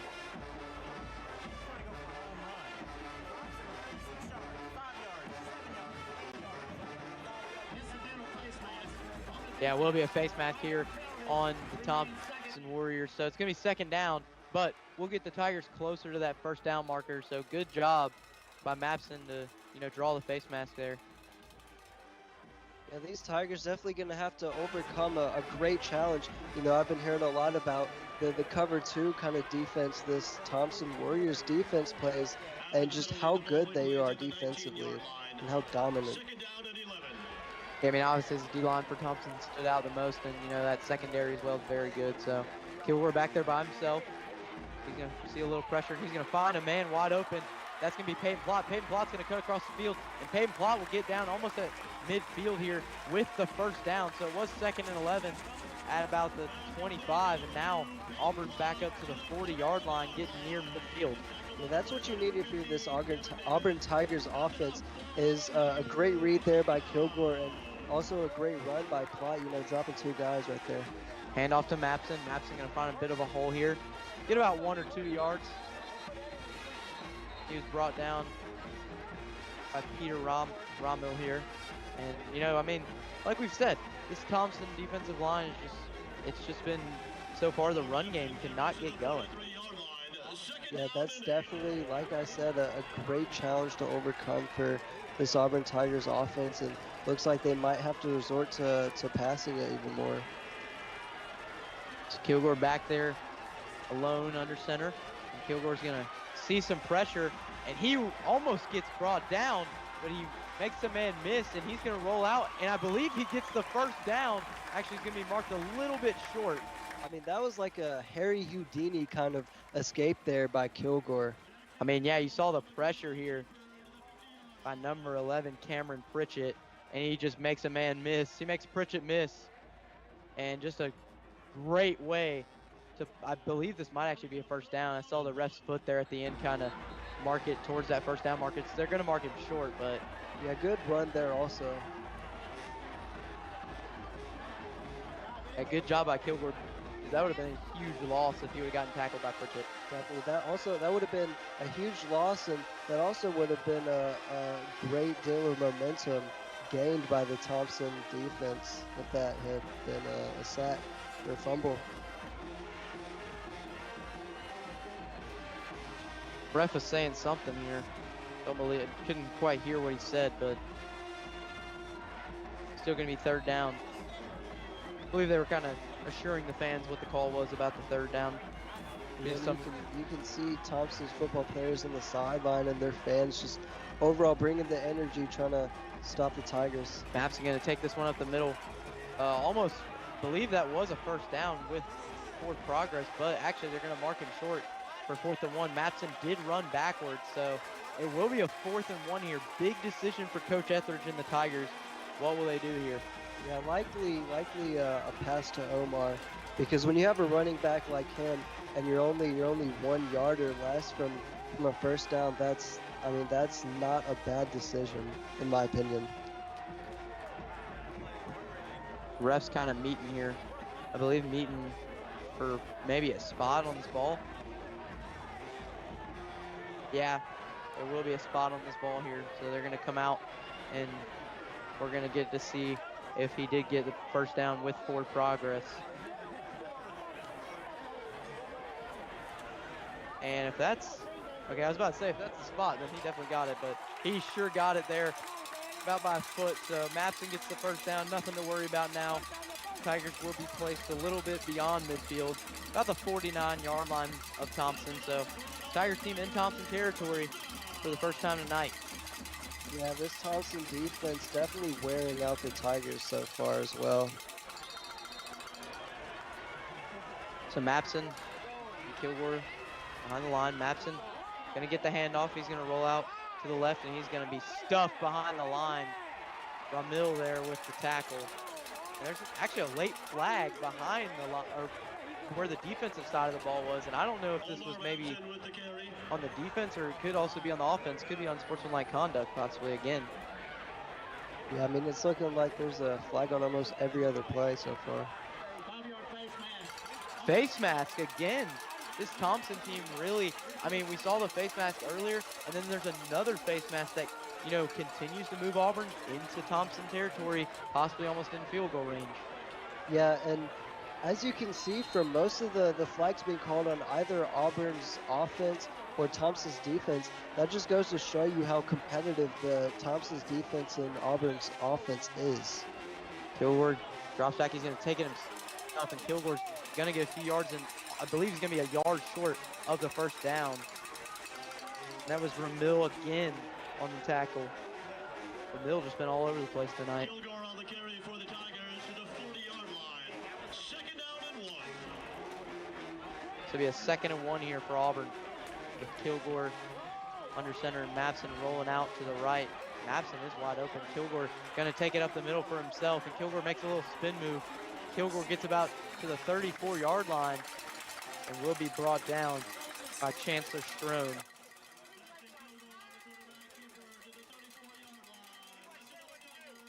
It's gonna be a first and 10 here for Auburn in good field position right now. Yeah, so far you're really seeing Kilgore using his rushing ability to his advantage so far this game. Kilgore hands it off to Mapson. Mapson finds a bit of a hole up the middle. I believe he's still up, and they're going to call him down. I thought he was still up, but I don't know. Maybe the forearm hit the ground there. See on this replay, see he goes right up the middle and almost gets the ball. But yeah, that forearm was indeed on the ground right there. So good call by the refs. Believe he only got a yard on that play. Carries for 1 yard. Second down and 9. It's 2nd and 9 here for the Tigers. This Thompson defensive line's just been incredible with stopping Omar Mapson. You know, Omar Mapson averaging 143 yards per game. Kilgore drops back, sees some pressure, and Kilgore is brought down by the Thompson defensive lineman, Pritchett. And a big sack for this Thompson defense. Jackson Kilgore on the carry, tackled by number 11, Cameron Pritchett. Yeah, you're definitely seeing this Thompson defense bringing the heat, as you saw with that sack, and ultimately covering the short game very well. Yeah, I mean, right now, this short game really has not worked because you saw Kilgore try to get up the middle there for at least a few yards, and he just got brought down by Pritchett. Yeah, I believe the most yards they've got was probably that pass to Plot. Yeah. So now Kilgore going to be under center, and that's going to be, I believe it's going to be another penalty here. Now it's going to be a timeout. You know, you kind of used to penalties at this point. You assume that it would be a penalty, but will be a timeout taken. And, you know, right now, 7-0 with 3 minutes, 52 seconds in the second quarter. And what are your thoughts so far on this game? My thoughts so far, you know, you saw there's more to be expected of for this Auburn offense and just making plays. But, you know, Thompson's defense definitely not making it easy for him. And then, you know, Auburn's defense, they definitely started out strong with that sack from LeVoren and also bringing the pressure just like Thompson. But ultimately you want to see some more unity and just organization from the Tigers offensively, because you've seen way too many flags. Yeah, if you see to the top left of your screen there, up there, Enterprise currently up on Baker 7-0 in the first quarter. That is a game to look out for because the winner of this game will be facing the winner of the Enterprise and Baker game. Yeah, Enterprise also a very good team. You know, Auburn played them in the regular season and won, but they're still a good team. Certainly. And now, Jackson Kilgore, we'll see what he has in store on this 3rd and 12. Kilgore going to fake the handoff to Mapson, sees some pressure. Kilgore going all the way back to almost midfield. Kilgore's going to kind of step up, but he's going to take it himself a little bit. Kilgore kind of stays in bounds, and he dives, and he'll be marked actually way behind where he dove at. So they said he stepped out of bounds at about the 28-yard line. So the Tigers will be forced with a big decision here on 4th and 4. Will they go for the field goal, or will they stay on the field and go for this? It really seems like so far this game, Jackson Kilgore's rushing has been playing a big factor, and he's gotten that going, and that's just been working well for him. One of the aspects for the offense that's been working well. Yeah, it looks like the offense going to stay out on the field here. You know, if it was me, I would honestly go for the field goal here because you want the points early on in this game, but looks like Coach Etheridge got something else in store, but actually, no, he's going to call timeout just before the clock goes out. And you definitely have to be very confident to go for that on 4th against this Thompson defense. Yeah, the only way I'm going for it against this Thompson defense is just like 4th and inches, 4th and 1. Yeah. Also, you know, having Mapson in there, like I said, definitely makes it a viable option for you. Now live looking to the Enterprise and Baker game. Enterprise currently up 10-0 now on Baker. They did get a field goal, and it's currently second quarter, 2 minutes and 50. Enterprise will be kicking it off to Baker. And this, like we said, this is a big game to look out for because, I mean, right now, both Enterprise and Baker, whoever wins that game will play the winner of this game. And Enterprise is in Auburn's region, so that will be something to look out for. Yeah, definitely. That would for sure be an exciting matchup in the semifinals of the state playoffs. So it looks like the Tigers offense will stay out on the field. I mean, like you said, you got to be real confident in your offense to get you those 4 yards. Yeah, definitely a very interesting decision there by head coach Keith Etheridge. So here we go. This is a big decision by this Tigers team. This Thompson defensive core has been just all over the place tonight. They've been great at stopping Auburn, and Kilgore drops back to pass. And Kilgore's going to find a man wide open, and that's going to be Plott, but did he get the first down? I don't believe he did, and Thompson going to come up with a big stop there on 4th and 4, and they will get the ball back. Yeah, disappointing turn in events for this drive for Auburn. It's also been looking like one of the longest drives for Auburn, and as you see over there, Thompson kind of celebrating that big defensive turnover. Yeah, and I mean, now you're going to get to see Trent Seaborn and the offense come out again, and they've got to have a lot of momentum, especially after last drive getting a touchdown after that muff punt by Peyton Plott. Yeah, Thompson definitely, they've got to have the most confidence so far in this game with how they've been playing offensively and defensively, and being able to be the first to put some points on the board and get a touchdown. So 3 minutes, almost 30 seconds here in the second quarter, and it's 7-0. Thompson has a lead on the Auburn Tigers. Seaborn gonna hand this one off, and Carnell Jackson meets him behind the line of scrimmage along with Jackson Lover. And RJ Evans, the second there, did not get anywhere. Yeah, good defensive stop right there by the Auburn Tigers, and just showing you that even though they're still down in the 7th quarter, they still have some momentum and still some confidence. Yeah, I mean, we'll see what the Tigers defense can do. Hopefully they can hold them. Seaborn going to drop back to pass. Seaborn has a man downfield. It is caught to the 30, to the 20, to the 10. Touchdown, Thompson. Yeah, that is definitely why we have been saying that you have to pressure Trent Seaborn, because if you give him time, he's going to make plays like that and put points on the board very easily. That was Derek Kimbrough on the catch, and that is just a heartbreaking way for the Tigers to end that drive there. You know, I mean, it was 2nd and long, and the Tigers really looked like they got a huge stop on that first play and could have possibly, you know, gotten something going and gotten the ball back, but right there, just a huge turn of events. Kimbrough with a huge catch, and now McGuire going to attempt the PAT. Now this game definitely not going off to Auburn's way. That's going to be up and good from McGuire. So the Thompson Warriors have all the momentum in the world right now after a huge throw from Trent Seaborn to Kimbrough, and it was just a great throw. I mean, you saw he just set his feet perfectly and found a man wide open downfield, and he was off to the races. Yeah, he was able to get his man in motion and drop a dot right there.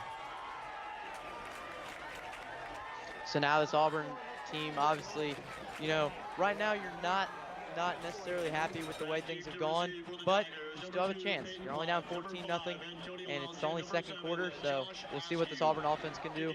And McGuire's going to come out to kick this one away. Yeah, ultimately, you definitely, the best part for Auburn right here is you still have some time left going in this game to turn things around. Yeah, certainly you're going to have to at least get something on the board. You know, I would like to see maybe a field goal at least before halftime. Yeah, you're definitely probably going to need bigger than a field goal to give you the momentum and confidence you need to play this team. That is Thompson. That kick by McGuire going to be in the back of the end zone. So now we'll get to see Jackson Kilgore and the Tigers offense come out again. You know, last drive got stuff on that 4th and 4, and Thompson ended up scoring off of that. So far, back-to-back drives for the Tigers have been touchdowns. You know, Trent Seaborn and his offense were able to get down the field quickly after that muff punt by Peyton Plott, and then after that, Auburn got stuffed on that 4th and 4. The defense got some momentum, and so did the team. as well. That morale went up, and I mean, we saw Trent Seaborn found a wide open man downfield, ended up resulting in a touchdown. So Jackson Kilgore and his offense will be back out there again for another chance to possibly get some points on the board before halftime. Kilgore by himself in the backfield. Kilgore's going to find a man. Joshua Askew wide open, and Askew's going to be brought down. Gets about 3 yards here. Pass complete to number 7, Josh Askew, tackled on the play by number 15, Kevin Davis.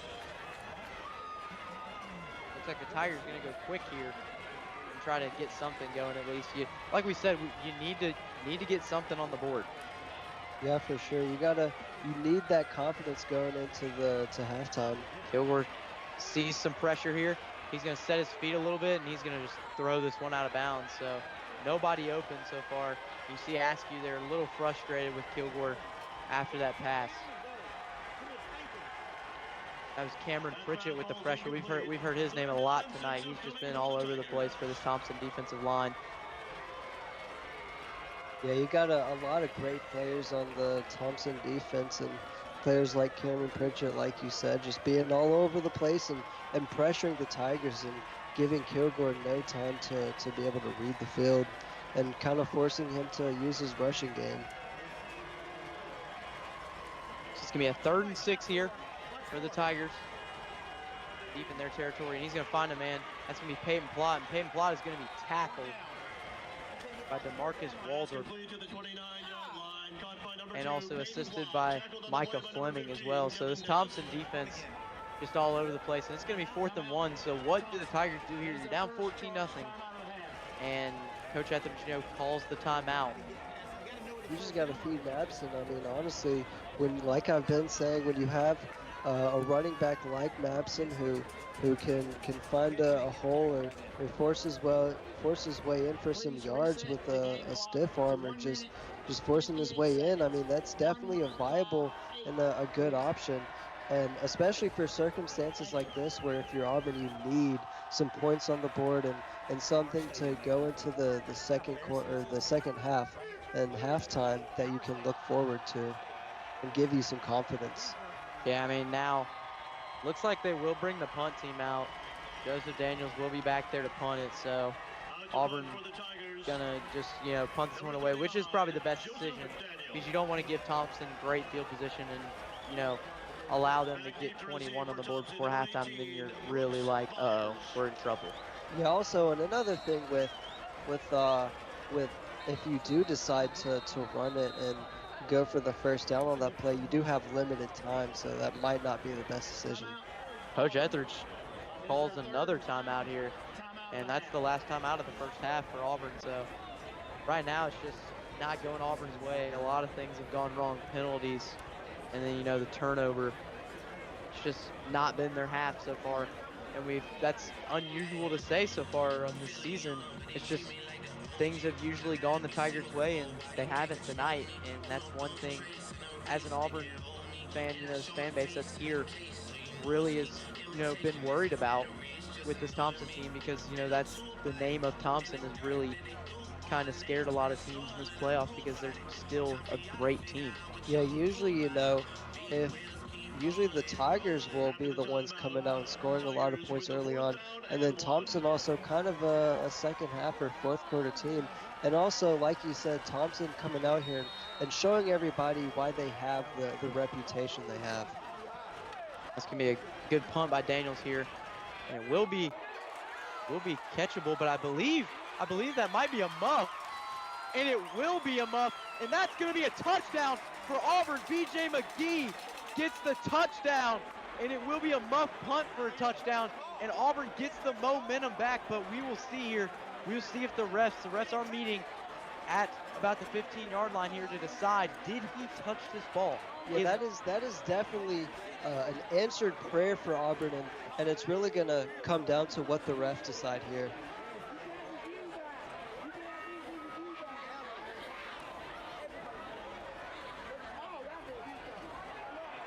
And it will be Thompson ball here, so it will not be a touchdown. And, I mean, obviously right there, it's a momentum killer. This Tigers team thought they had it. Would have been a touchdown for BJ McGee if it was a muff punt, but good save there by Thompson not to touch it, and it allows Thompson offense to come out again, possibly for the final time this half. Yeah, that's definitely a disappointing turn of events from the hopes that this team got up after that. But also, I mean, this is not the worst position because you've only got 1 minute and 47 seconds left, and you've got good field position if you're this Tigers defense to just, as long as you pressure Trent Seaborn and not let him give up like an 80-yard passing play. Big run here for the Warriors, and they get to about the Tigers' 35-yard line. Actually, I meant their own 35-yard line. And that was Reginald Evans the second with a great run. You know, this Thompson team kind of runs a 2 running back set. Just a great run by Evans there. Able to find a huge hole and get about to almost midfield. Yeah, and another thing that just goes to show you how organized Thompson is versus Auburn. I mean, they still got 2 timeouts left in this half. Seaborn sees a little bit of pressure, but it's able to find a man. Will be hit out of bounds by Cortez Cooks. And that was Darian Mosley with the catch. Good read right there, and good pass by Trent Seaborn. So it's going to be 2nd and 4 here. And, you know, Seaborn can throw this ball deep. We saw it earlier with the huge touchdown pass. So let's see what Seaborn has in store with his offense here. Yeah, he's definitely got range and the ability to make a long passing play and a long touchdown from deep. Seaborn drops back. Doesn't see any pressure at all. And that's going to be underthrown. Was intended for Kimbrough out there, but just couldn't come up with it.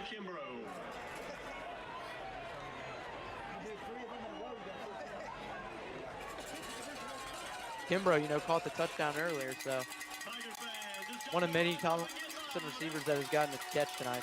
It's going to be 3rd and 4 here. This could be big for Auburn with 1:14 on the clock before halftime. Crowd is getting really loud on this 3rd down. Everyone on their feet, all 8,000. Evans to the outside. Seaborn sees a little bit of pressure, and that will be caught, but did he get the first down? He did not. He will be marked short. So Darian Mosley will be marked short, just short of midfield a little bit. So it will be a 4th and 1, maybe 4th and inches here for the Warriors. So we'll be forced with a huge decision. It looks like the offense will stay on the field for Thompson. Yeah, bold move right here, but so far, certainly, you've seen Trent Seaborn come out and prove himself in this first half. Looks like they are, yeah. I mean, Trent Seaborn has been just phenomenal in this first half, and looks like they're trying to get Auburn to jump off sides. Did not work that first time, but play clock is down to about 6. Now getting to 5, 4, 3. Going down to 0, so it looks like Thompson will take their 2nd timeout of the first half. So we'll probably see them end up punting it, but a great job by this Auburn Tigers defense to force a stop there. That's much needed when you do get the ball after halftime. Yeah, this Auburn Tigers defense definitely looking like the most hopeful side for the Auburn Tigers team as a whole in this game so far. Able to pressure Trent Seaborn, even though, you know, he's still giving up 2 touchdowns, but you still had sacks like the one with Lavorne, like the one Lavorne had, and just overall being able to pressure Thompson and not give him much time to make any reads. Yeah, so now it will be a punt for the Warriors, and I don't really know if Auburn will have enough time to get down the field and possibly get a field goal, because they do have no timeouts. So Tigers might just get this punt here and take it into the half. Yeah, with only 26 seconds left, that would definitely be very difficult, even for Thompson, I would say.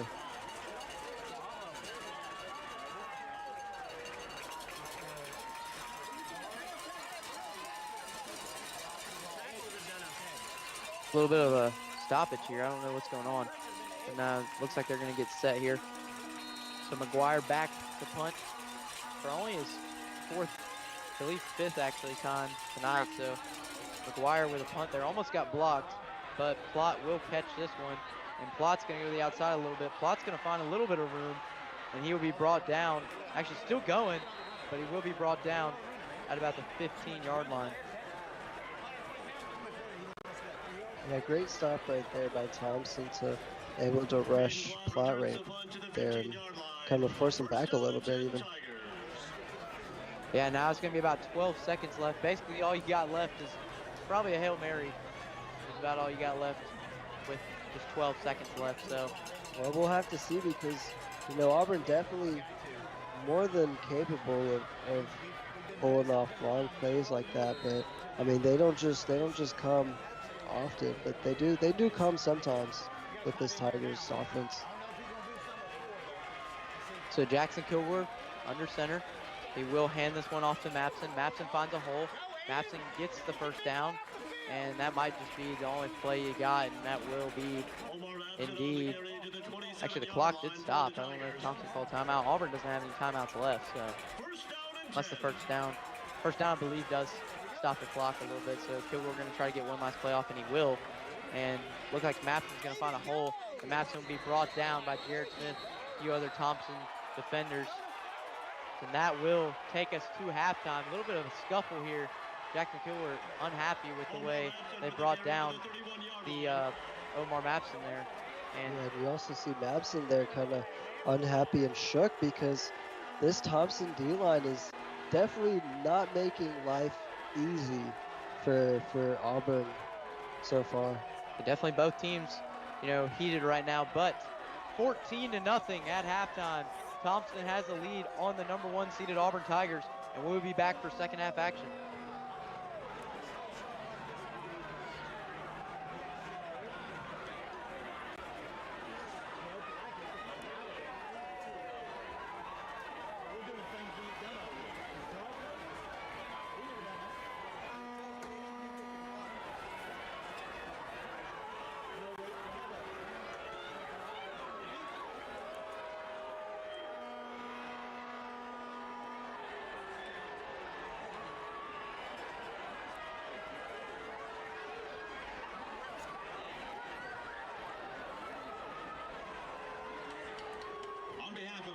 City Schools, Dr. Wayne Vickers, Superintendent, and Dr. Wesley Hester, Principal of Thompson High School, we proudly present the Thompson High School Marching Southern Sound.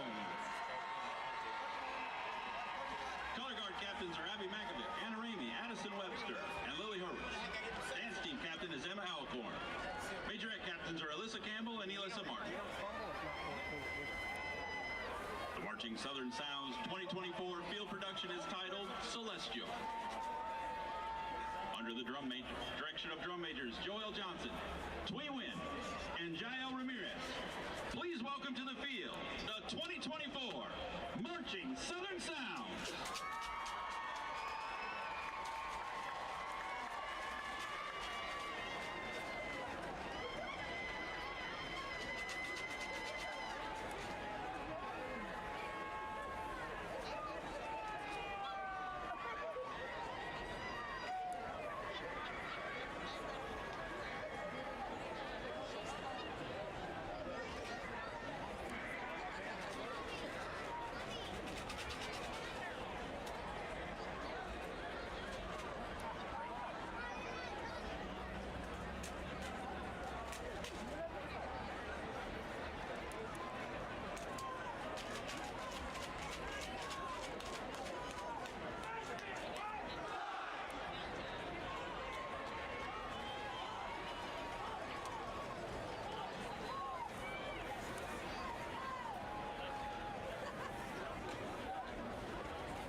sky's the limit with our footprints on the beach.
Southern Sound.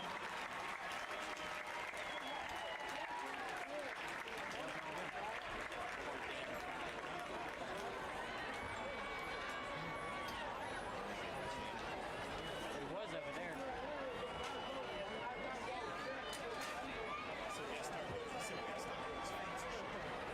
He said, see, these two guys, there's two plays we just did, 12-yard run, 8-yard run. So get them in the mouth, we'll go for foot. So we got to see. He's the offensive line. Just he's not standing, he's not coming up in the pocket. He sees the pressure and he starts trying to outrun it. That hard and come around.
Superintendent of Auburn City Schools, Dr. Shannon Pignato, Principal of Auburn High School, and our fearless captain, Director of Bands, Mrs. Deanna Marshall.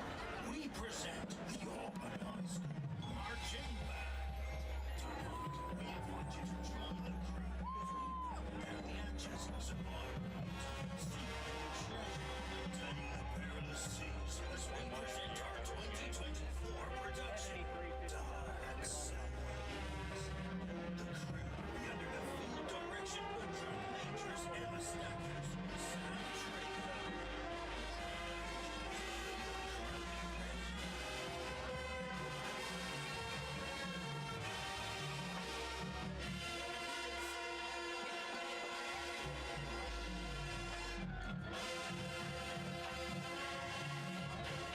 Ladies and gentlemen, the Auburn High School Marching Band.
heads westward to find where X marks the spot on Earth.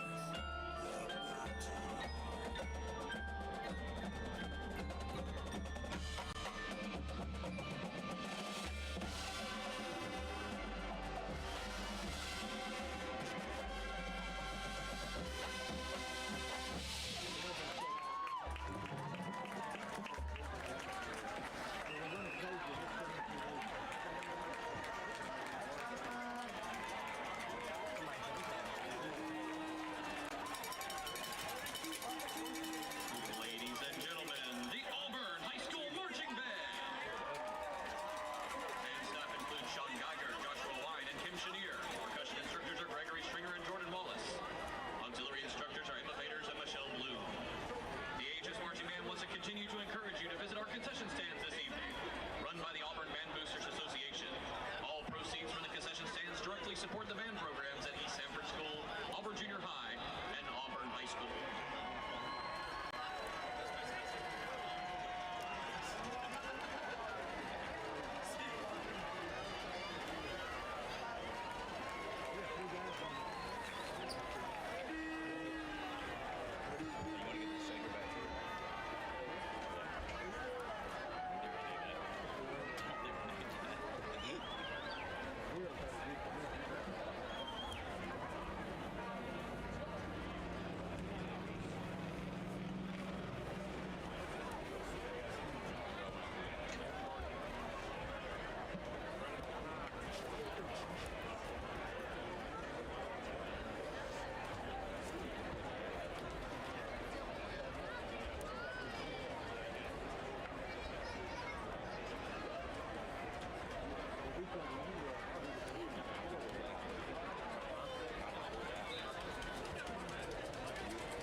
Tiger fans, here's what's coming up in Auburn High Athletics next week. Saturday, November 16th, the boys and girls wrestling teams will travel to Thompson High School to take part in the Southeastern Duels. Matches begin at 9 a.m. Monday, November 18th, the boys' 8th grade basketball team will play at Auburn Junior High School against South Girard at 4:30 p.m. Also on Monday, the girls' JV basketball team and boys' freshman basketball team will visit the Benjamin Russell Wildcats. The girls will play at 4:30 and the boys will follow at 5:45.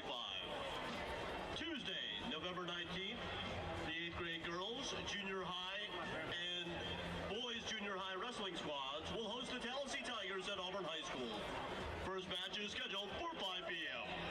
Also on Tuesday night, come out and support Coach Link and the Lady Tiger football team as they look to continue their playoff run as they host the Opelika Bulldogs in round 3 here at Duck Sanford Stadium.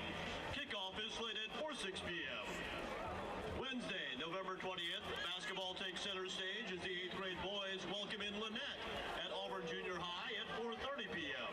Also on Wednesday, the boys junior varsity, girls varsity, and boys varsity teams will face off against Lafette at Auburn High School. Coach Jordan and the JV team will play at 4:30 p.m.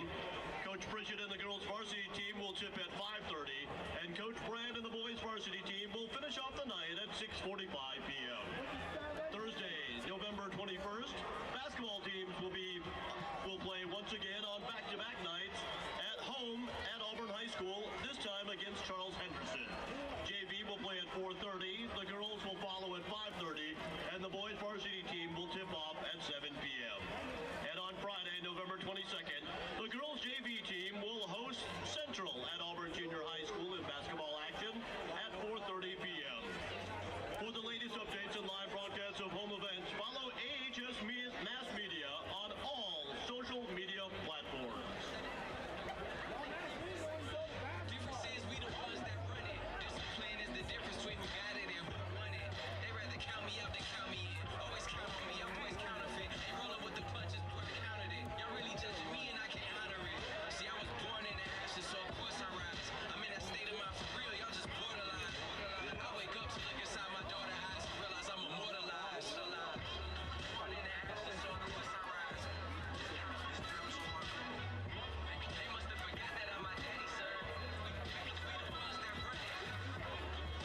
Hello everyone and welcome back to Duck Sanford Stadium.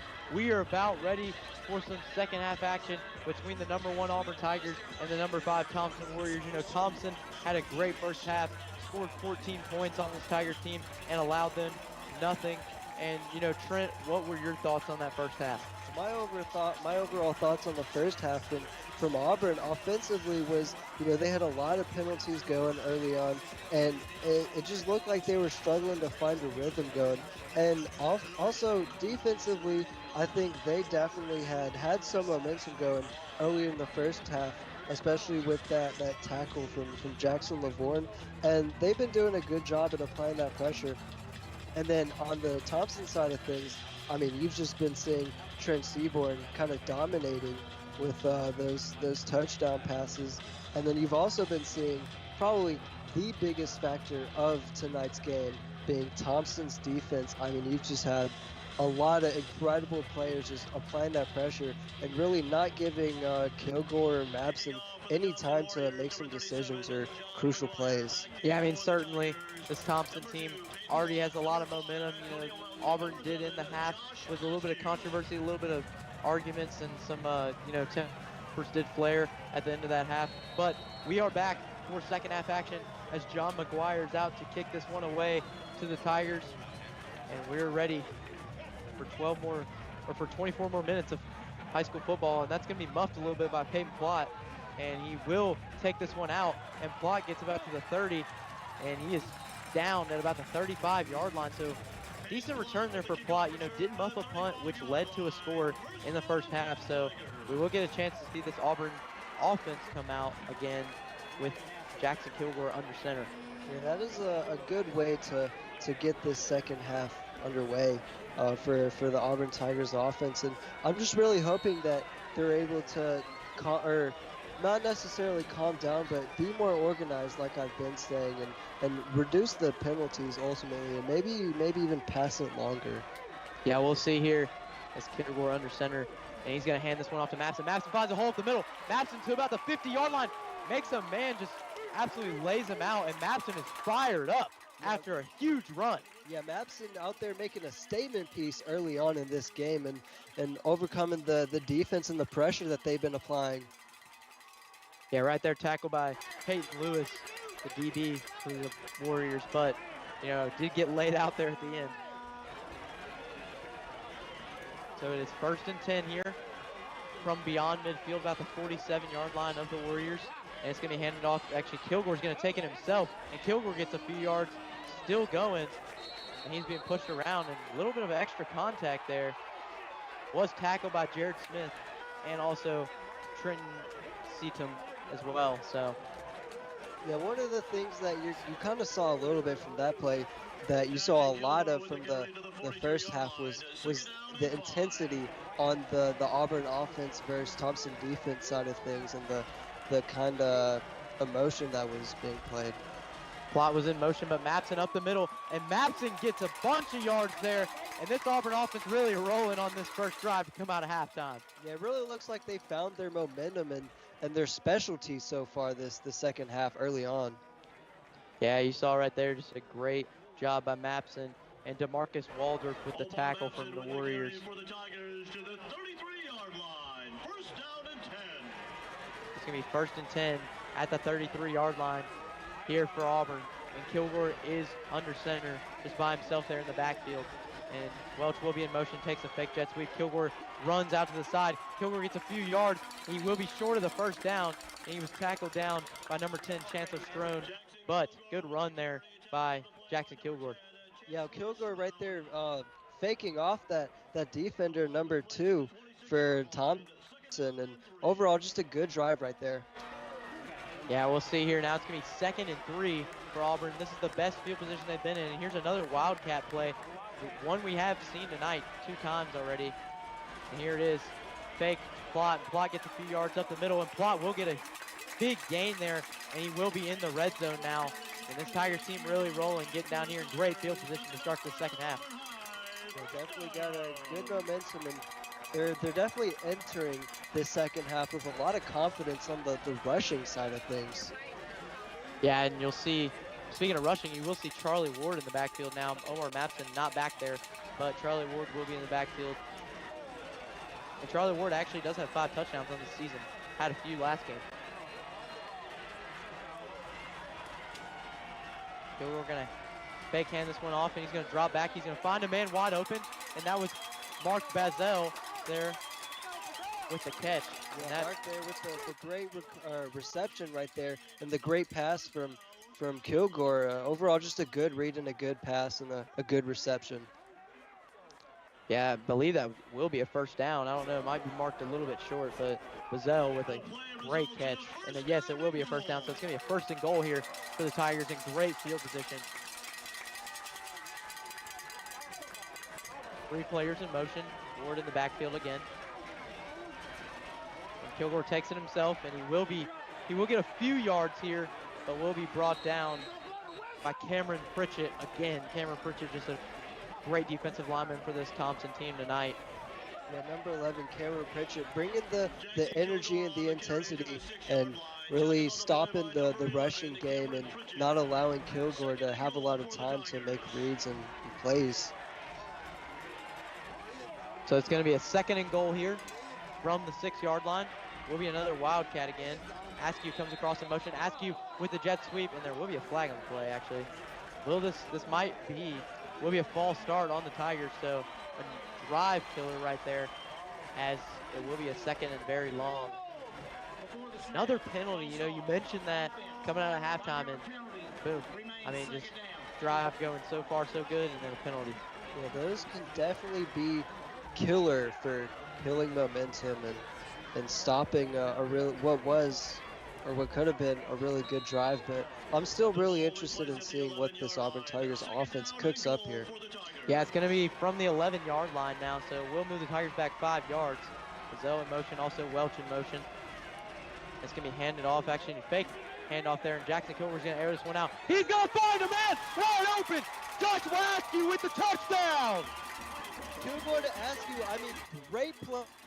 I mean, he was wide open right there. That's definitely the statement piece that you need in this 2nd half for the Auburn Tigers offense. Yeah, what a throw by Jackson Kilgore to find Askew in the corner of the end zone. And this Tigers team has momentum back on their side as Joseph Daniels going to attempt the PAT here.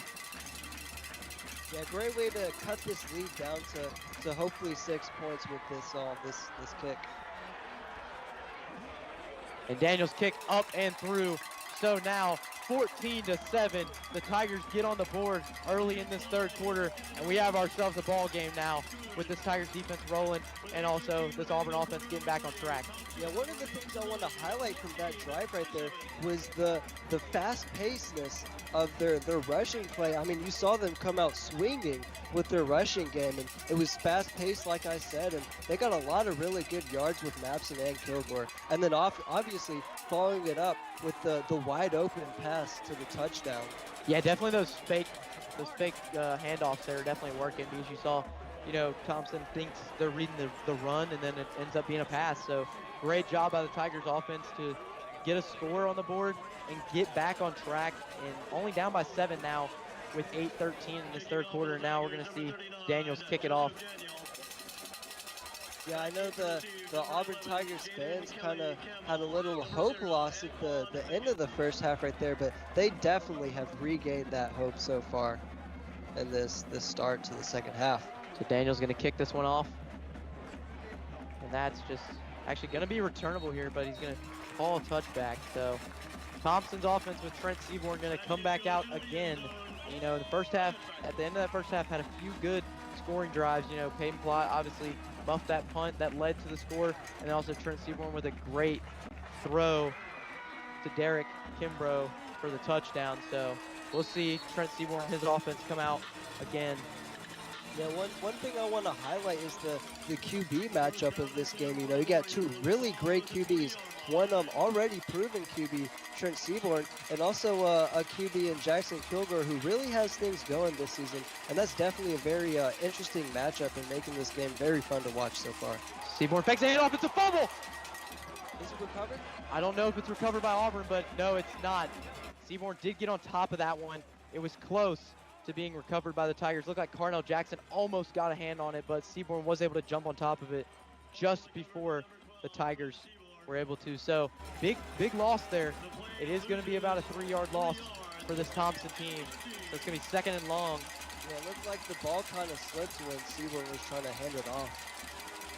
So 2nd and long, this Auburn crowd really getting into it. Seaborn's going to fake the handoff here, and he's going to throw it to a man wide open to about the 20-yard line. He will be tackled right there by Michael Gunn. And that's going to be number 3, Darian Mosley with the catch. Darian Mosley, we've called his name a lot tonight, but just a great job by the Tigers defense to force 3rd and long.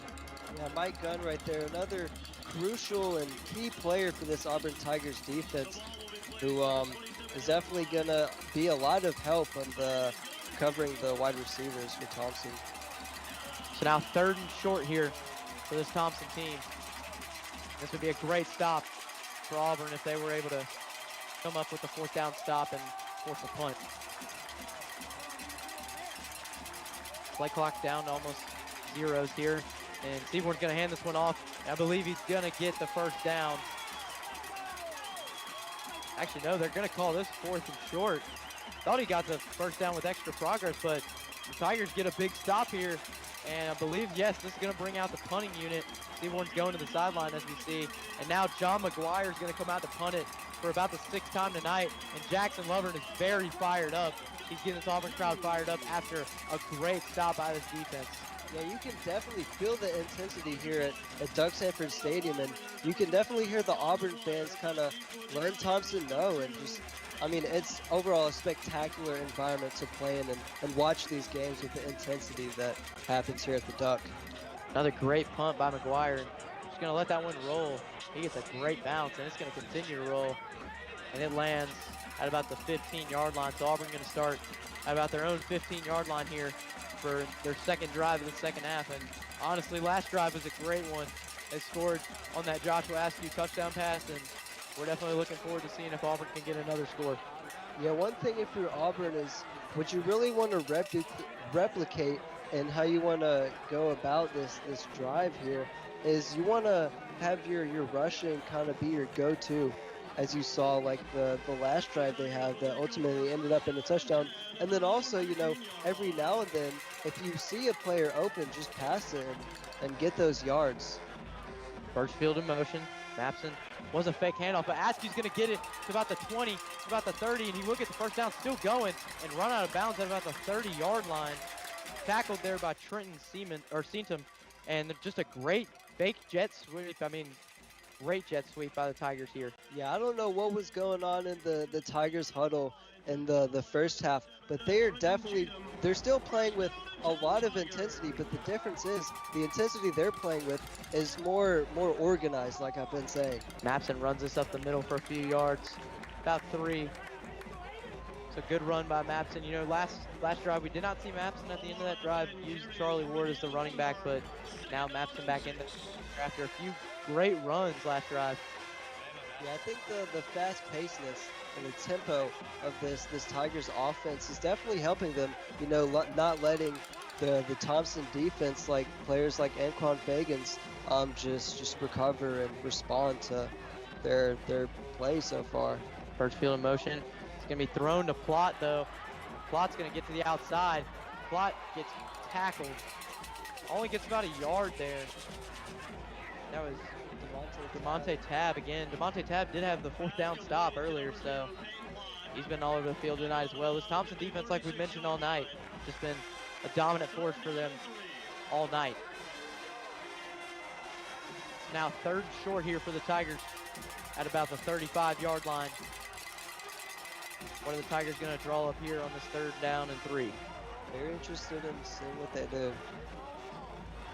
Plott in motion, but Mapson's going to take this one up the middle, and Mapson still going. And does he get the 1st down? I believe he does with progress. It kind of looked like it.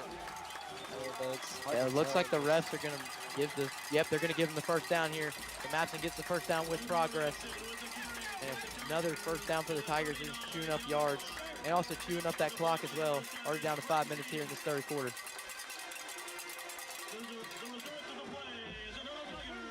Yeah, also I think the tempo and the fast-pacedness comes as a result of the confidence that the Tigers are having so far as well. Birchfield in the backfield with Ward. And Kilgore's going to step back and fake a throw. And he's going to throw it downfield. And it is, it's intercepted by the Thompson defense. A tipped interception. Joshua Askew had that in his hands, but dropped it. And it ends up being a tipped interception by DeMonte Tab again. So this Thompson defense gets momentum back on their side as it was intercepted about the 15-yard line.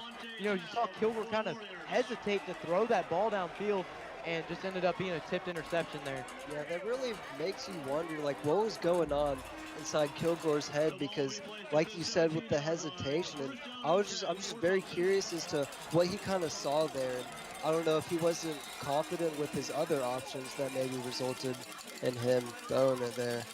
So here we go. We'll see Trent Seaborn back out again for this Thompson offense, and he's going to fake the handoff, throw it to Darian Mosley, and he will be brought down by BJ McGee and Greg Williams. It's about 3 yards there, actually 4 on the little screen pass. It's gonna be 2nd and 6 here for the Warriors at about their own 20-yard line. Seaborn waiting for a play call on the side.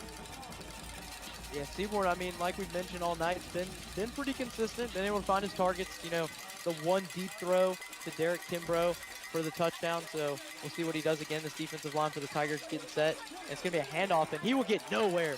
Jackson Lovern stuffs him at the line, and that's just a great tackle for loss from Jackson Lovern and Carnell Jackson. Yeah, this Auburn Tigers defensive line definitely being a force to be reckoned with so far for the Thompson Warriors. So it's gonna be a 3rd and long again for Thompson. 3rd and 4. Actually 3rd and short here, because you know last drive they did have a 3rd and 3 and did get stopped. So Auburn's defense about the same territory they were last time on defense. So here we go. Seaborn drops back to pass. Seaborn feels the pressure. Seaborn's rolling out, and Seaborn's going to get the first down, and even more, and Seaborn's going down the field to the 40, to the 30, to the 20. Will LaMichael Gunn catch him? And he is just a bit short, I believe. Yes, he will be marked down at about the 4 to 5 yard line, but what a run by Trent Seaborn after it just looked like that could have just been maybe a first down, and he just carried that all the way almost to the end zone. Yeah, I mean, that was a crazy run right there by Trent Seaborn. I mean, that just shows you the potential he has and his ability to make spectacular plays like that. And honestly, thank goodness for Mike Gunn right there, saving the defense right there at the end. Yeah, I mean, if it wasn't for Mike Gunn right there, that would have definitely been a touchdown. But now it's going to be 1st and goal from the 4 yard line. It looks like Thompson in a weird wildcat formation here with DeJean in the backfield. And he's going to hand this one off to Evans, and that will be a touchdown for the Warriors. The Warriors get in the end zone now 20-7 after Evans gets in for the score. Yeah, you see, the Warriors, honestly, with that last play, that drive by Trent Seaborn, kind of responding to how Auburn came out here early in the 2nd half. Yeah, I mean, obviously, if you're the Auburn Tigers defense, that's not what you wanted there. Big run by Trent Seaborn puts Thompson on the board, 20-7 after, you know, Seaborn gets down to about the 5 yard line, and Evans runs us in, and now McGuire with the PAT, and it is up and through. So Thompson answers back to Auburn. It is now 21-7 with 3:44 here in the 3rd quarter. And I mean, honestly, now Auburn's gonna have to get things back on track after Jackson Kilgore, you know, threw the interception last drive. That definitely was the momentum killer. That's what, you know, that's what we've seen a lot this game, is you make a turnover and boom, it just ends up becoming a mistake and ends up leading to points. Yeah, like you said, that's definitely a momentum killer, but I think this Auburn Tigers offense showed for a little bit right there, that first drive in the 2nd half, that they have the ability to come out and respond to that. So I definitely would not call this game right now, because anything could happen in my opinion so far. Yeah, and now McGuire's gonna set out to kick this one away to the Tigers. And you see the Thompson bench over there getting really excited after up 21-7 now. Yeah, you could definitely feel the energy in the stadium. But the game obviously not over yet. Still 3rd quarter here. McGuire's gonna kick this one away. And McGuire's gonna pin them deep again. Actually, looks like Welch going to try to catch that, but still going to be out of bounds in the back of the end zone. And McGuire, you know, like I mentioned, is a commit to the Auburn Tigers for punter, but can kick field goals as well. Yeah, Thompson, you know, like you said, they got numerous Auburn commits, and that just goes to show you their depth overall everywhere with a great QB like Trent Seaborn and great players on defense like DeMonte Tab, obviously with that momentum killing interception right there. And that just, like I said, goes to show you the kind of depth they have. That's going to be a handoff to Mapson, and Mapson going to find about 1 or 2 yards up the middle here, and it looks like the ball came out at the end, but they're going to rule him down. But right there, I mean, honestly, like you said earlier, you wanted Kilgore to get the ball downfield. He did that first drive out of halftime and got the touchdown, but then that second drive kind of hesitated and threw the interception. So honestly, right here, you kind of want to see the same thing, except you want to see Auburn hold on to the ball. Yeah, like you said, you want to see Auburn hold on to the ball because, I mean, this Thompson team, like you saw with that interception, definitely capable of turnovers. And then it looks like they've been responding to their drives early on. And Kilgore, that's going to be a face mask right there. You can see that from a mile away. He did take the ball himself and was brought down by Anquan Fagans, but Anquan Fagans he's going to get called for the face mask here. So you can see that one. That's going to move the Tigers up a little bit here on this second down. Yeah, disappointing face mask and flag right there from Anquan Fagans, the great defensive player right there.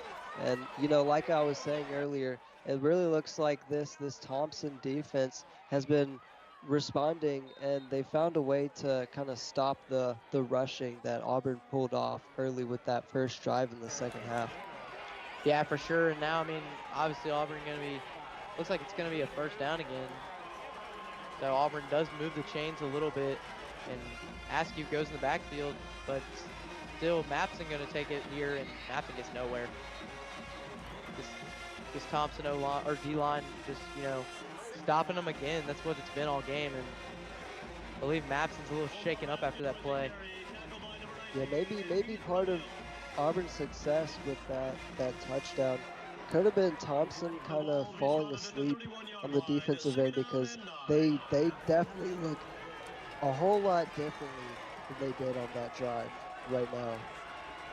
Yeah, now with Charlie Ward in the game after Mapson a little shaken up, and Kilgore's going to draw back and throw this one up the middle, and that's going to be caught, I believe, by Mark Bazell here, and that's going to be a first down to about the 45, 46-yard line. So Auburn moving it up towards midfield again, and we're getting towards the end of this third quarter. Yeah, great read there by Kilgore, and a great reception by Mark Bazell right there. Just probably what you want so far right now. And Kilgore is brought down. He is brought down by Peter Ramil, and just another big tackle by Ramil tonight, and you saw Kilgore just get absolutely slung around, and it looks like Mapson will come back in the game, but that's not good if you're Auburn. That's a big tackle for loss. About 3. That's going to be 2 actually. So 2nd and 12 here, and Auburn's going to have to decide what they're going to do here on the 2nd and long. Yeah, and what would you say how would you respond if you were Auburn right now? You know, you're down 14 points in the second half with only about a minute to go. I mean, honestly, I'd probably you know, do one of those jet sweeps here and try to get a few yards, but it looks like Auburn's going to pass the ball here. Kilgore drops back, steps up, he's feeling the pressure behind him, and Kilgore's trying to find a man downfield. Kilgore's going to run to the side, and he will get out of bounds. Hits the man on the sideline, but it will be about a third, I believe 3rd and 7 here for Auburn. Now going to be 3rd and 6 for the Tigers, and it's going to be a 3rd and long at about midfield. So here we go. This is definitely a big play here for if you're Auburn. Yeah, definitely a very crucial moment. Nobody in the backfield with Kilgore, and almost jumps off sides. Mill almost jumped off sides right there.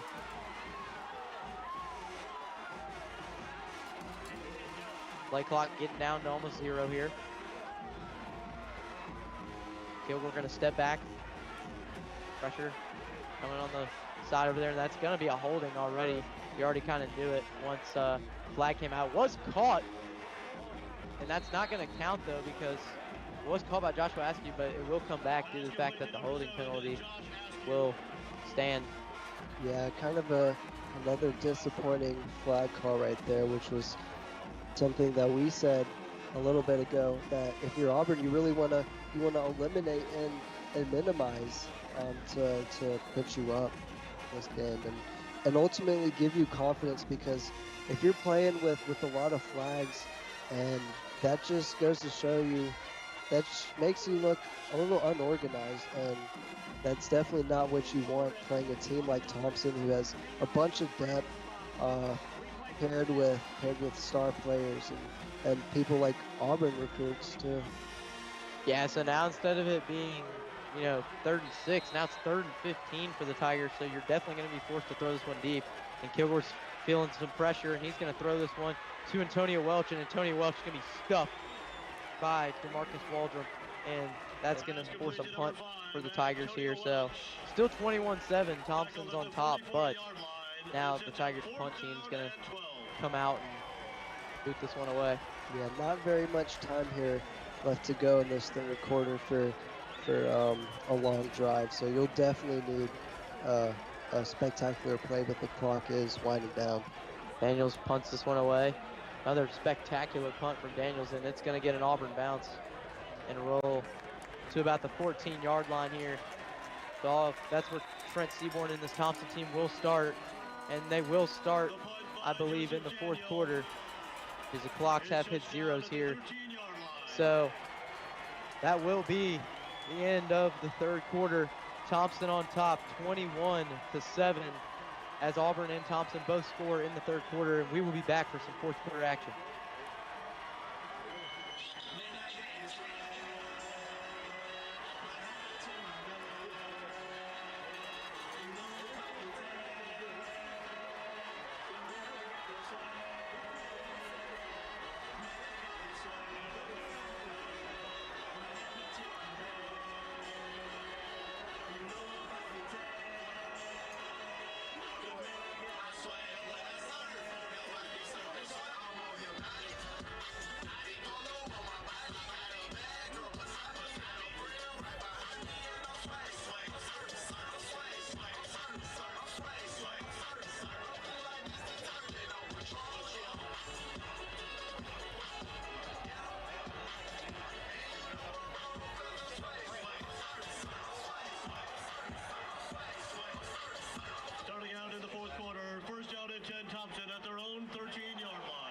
And we are back for some fourth quarter action between Auburn and Thompson. Thompson ahead 21-7 as Trent Seaborn and his offense are back out here again in their own territory, about at their own 14-yard line.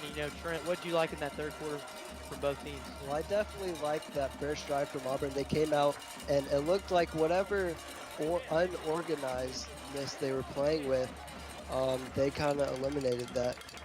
You saw right there Alex Gamston with a huge tackle on Evans the second, and that's going to force Thompson to have a 2nd and 13 now. And great job by this Auburn defense. That's really what's been keeping the Tigers in this game so far tonight.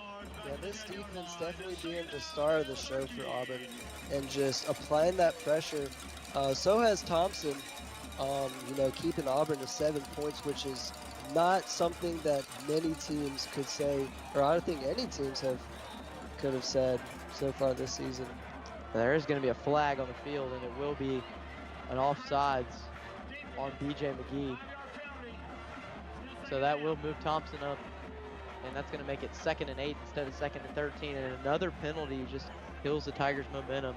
Just been like that all night so far. Yeah, what would you do, or how would you play if you were the Auburn Tigers offense or defense to keep the momentum going? I mean, honestly, offensive side, you're going to have to get the ball. You're going to start airing it out. And, on the defensive side, you're going to have to continue to get these stops. But you saw right there, just another big gain by Price Lewis. And that's going to be a first down for Thompson. They continue to move the ball.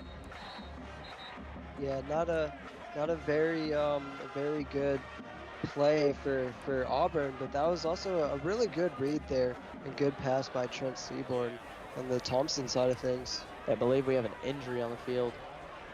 and it's going to be a little injury timeout. But, you know, like we were mentioning, though, so far this game's just been, it's definitely not gone Auburn's way. A lot of things have gone away from the Tigers, like penalties and just everything else you could think of has just not been on their side, because the penalties have just been, they've just been killers so far. I mean, it's just like holding, false start, offsides, pass, like not any pass interference yet, but I mean, just been a lot of penalties that have just kind of killed this drive, or killed this game. Yeah, and it's really honestly quite odd, because, you know, coming into this game, expectations were very high for Auburn, much higher than the performance they've been having right now. Yeah, now Trent Seaborn in his offense got a 1st and 10 here from about past the 25-yard line here for Thompson. But this Auburn defense is really going to have to lock in and try to get a stop. Now Seaborn going to hand this off, and he looks like right there, Dujon just going to be able to find a great hole and be able to get 2nd and 1 here.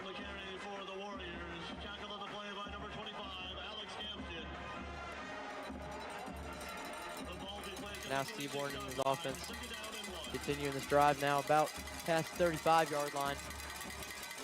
And it's still 21-7. If this Thompson team scores, really, if you're Auburn, you're going to have to start scoring quick. Yeah, I mean, if you're Auburn right now, you'll still have to start scoring. I mean, you do have some time left in this quarter, but it is the last quarter, so you gotta start making plays quick. And Seaborn's gonna take it himself again. We saw that big run in the 3rd quarter, and Seaborn's gonna get the 1st down after a carry of about 2 or 3, gets him past the 1st down marker. And I think, you know, for the Auburn Tigers defense, you really gotta start applying a lot more pressure on the Trent Seaborn, because if you give him time to either pass or rush, like you saw with the play last quarter, I mean, it will not end well for you. No, and I mean, right now, obviously Auburn's gotta get some momentum on their team right now with the way things have gone so far in this drive, with the penalty that kind of, you know, killed it after they did have at least a decent stop. And Seaborn's gonna draw back and throw this one up the middle, and he's wide open, and he's near he's near field goal range, just about. And that was caught by Cooper Mills, the tight end for the Warriors. It looked like he kind of limped off the field right there. Yeah, a little bit of an injury, so it's going to be about at the 36-yard line here. Auburn's 36, so Trent Seaborn and Thompson are moving the ball very quick here, trying to get a score.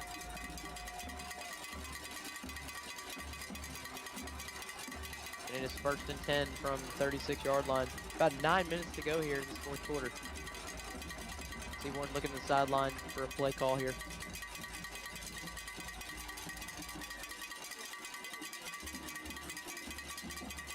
Seaborn gonna make the handoff and throw it here to about it's gonna be about 3 yards. Ball was loose at the end, but I believe he was down. It was like an injury on the field, actually. His helmet did come off.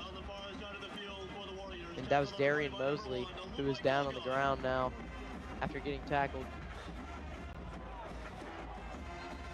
And I mean, honestly, right now, this Auburn defense, they keep continuing to let Thompson move the ball, and it's just not been working. And if you're Auburn, you're definitely going to need to get a big stop here, you know, like an interception, fumble, something like that. Auburn has missed opportunities to get interceptions tonight. Yeah, I mean, Thompson, one of their best traits, obviously, on offense is their 4-star QB, Trent Seaborn, and also they have a wide variety of great wide receivers to choose from, you know, great options, and that's definitely not an easy task for any defense to come in and try to stop, because that's, I mean, some touchdowns are going to happen, some plays are going to happen when you have a QB like Trent Seaborn and wide receivers like he does. And honestly, I think their potential wide receiver wise is greater than how they've been playing so far, because you've been seeing a lot of rushing from Thompson. Yeah, I mean, Thompson obviously right now they've just been incredible on both sides of the ball. Obviously, you know, in that 2nd quarter really got things going after they got that touchdown after the muff punt. So, I mean, so far Thompson's just been the team that has had things go their way so far tonight, and that's what it came down to at the start of this game, what we expected. Yeah, it looked like they've been playing a little more poised than Auburn so far. And then we're going to take a live look into the Baker Enterprise game. Yeah, right now Enterprise, you know, beating Baker by 2 points, and the winner of this game, like I mentioned earlier, will play the winner of this Thompson-Auburn game. So both of these games these are big because these will be the semifinal games to see who goes to the state championship. Yeah, also, I mean, either way, either of the games go, they'll still be a great matchup in my opinion. Yeah, and now we're going to see Thompson's offense come back out after the injury of Darian Mosley. So it will be a 2nd and 8 here, about the 35-yard line. Yeah, Thompson really taking their time with it. They're just trying to run down the clock, which is what you want to do. Yeah, definitely not a great thing going on for Auburn. There will be a flag, so it will be a false start. Actually, it will be offsides because Trent Seaborn was pointing. It will be a false start here for the Warriors, so they will move them back 5 yards. Be 2nd and 13 now, so that's good for the Tigers. They move them back a little bit. Maybe you can get a stop, but you only have 8 minutes to score and then get the ball back. Yeah, one of the things about this Thompson team, I think that Auburn will have to replicate is how good offensively their defense is. You know, people say a good defense is a good offense, and a good defense can turn over the ball and get you in some good scenarios. And now Evans just gonna, or actually Dijon gonna run up the middle, and he's gonna stiff arm a man and continue to take Isaac Benford with him to about the 25-yard line. Just a great run by Michael Dijon there to get to about the Tigers' 15-yard line, actually past the 15-yard line, about the 13-yard line. So just a great job as Thompson run game to get down in the red zone, and now Thompson with this touchdown right here could go up by 3 scores in the 4th quarter. Yeah, I mean, Dijon had the defender on him for at least like 5 to 7 yards right there, so he just was not letting up. So now it's gonna be 1st and 10 from about the 13-yard line. Seaborn gonna hand this one off to Evans, and Evans will be met by Jackson Lover. Jackson Lover, so far looking like an MVP of the game for Auburn, not necessarily, and just applying the pressure against Thompson. Yeah, you know, like you said though, this Auburn defense definitely been, you know, the key. And you know, if you leave them out there too long, sometimes they do tend to get tired and wear out a little bit. And that might be what we're seeing right here in the game. But Thompson's still running this clock down. He's gonna hand it off to Evans again, and Evans gonna get to the outside. Evans into the end zone, but there will be a flag. I believe this will be a holding call, so will be called back. It's either gonna be a holding call or it might be on the defense, which I highly doubt. Thompson walking back here, so it will indeed be on the Warriors, I think. Yeah, honestly, in my opinion, if you're Auburn, you're gonna need a play like the interception that DeMonte Tab had earlier to flip things around, because you have only 7.5 minutes to come back from 2 scores. Yeah, that's not a lot of time considering the way things have gone for this Tigers team. So it's gonna be 2nd and about 13 here for Thompson, so they will get another chance to possibly score again with Evans in the backfield. Usually you see Dijon in the backfield, but Evans will be back there again. There will be another handoff to Evans, and Evans going to find a hole at the middle, and he's going to continue and get about 3 to 4 yards there. So it will be 3rd down for this Thompson team, 3rd and 7. And will they throw this one, or will they pass it on this one? I feel like they're going to run it because you want to keep running this clock down, but could be wrong. They might want to just get the score on the board. Yeah, their rushing game has been looking pretty good so far in the last few plays. So now it's 3rd and long for Thompson. Only need about 11 yards to get into the end zone. Seaborn hands it off, and he'll be just a bit short. Actually, no, he might have gotten it with the progress because he was still going after, looked like he was down, but then he just continued to run through that pile. So yeah, it will be 4th and 2. And Thompson's gonna go for it. They're not gonna go for the field goal, not gonna get the points, and this could be risky. If they actually decide to go for this, this could be a huge momentum switch if Auburn ends up stopping them. Yeah, also you see both teams still have all timeouts left, which is definitely an interesting choice not to call it yet. And Auburn, I believe, jumps off sides. I don't know what happened there, but I mean, you saw at the end, obviously some Auburn defensive linemen looking at the end, and Auburn did indeed jump off sides and gave Thompson the first down. So Thompson now will have the first down, and there's about 6:15 on this clock, and Thompson can just continue to run. Yeah, that is definitely a very costly mistake on the Auburn Tigers defense. I don't know what the refs are just doing here. They're kind of meeting. I don't know if they're looking at a replay or they're deciding the spot of the ball. We'll see here. It looks like they're deciding the spot of the ball.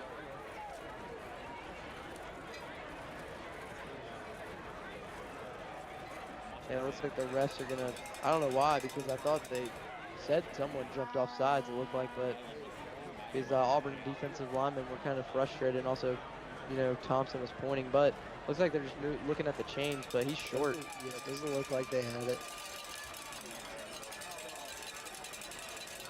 So yeah, it's gonna be 4th and short here for Thompson. I don't know what all that stuff was about Thompson celebrating. I guess they thought maybe substitution was offsides, I don't know. But it will be 4th and short. So if Thompson decides to go for it here, if they actually decide to go for it, this will be big if Auburn can stop them. Literally about 4th and a few inches. Dijon in the backfield with Seaborn. And it looks like they're going to take him off the field. Now Seaborn's going to get a play. I don't know what they're doing. It's a lot of confusion going on here. Yeah, it was very, very interesting.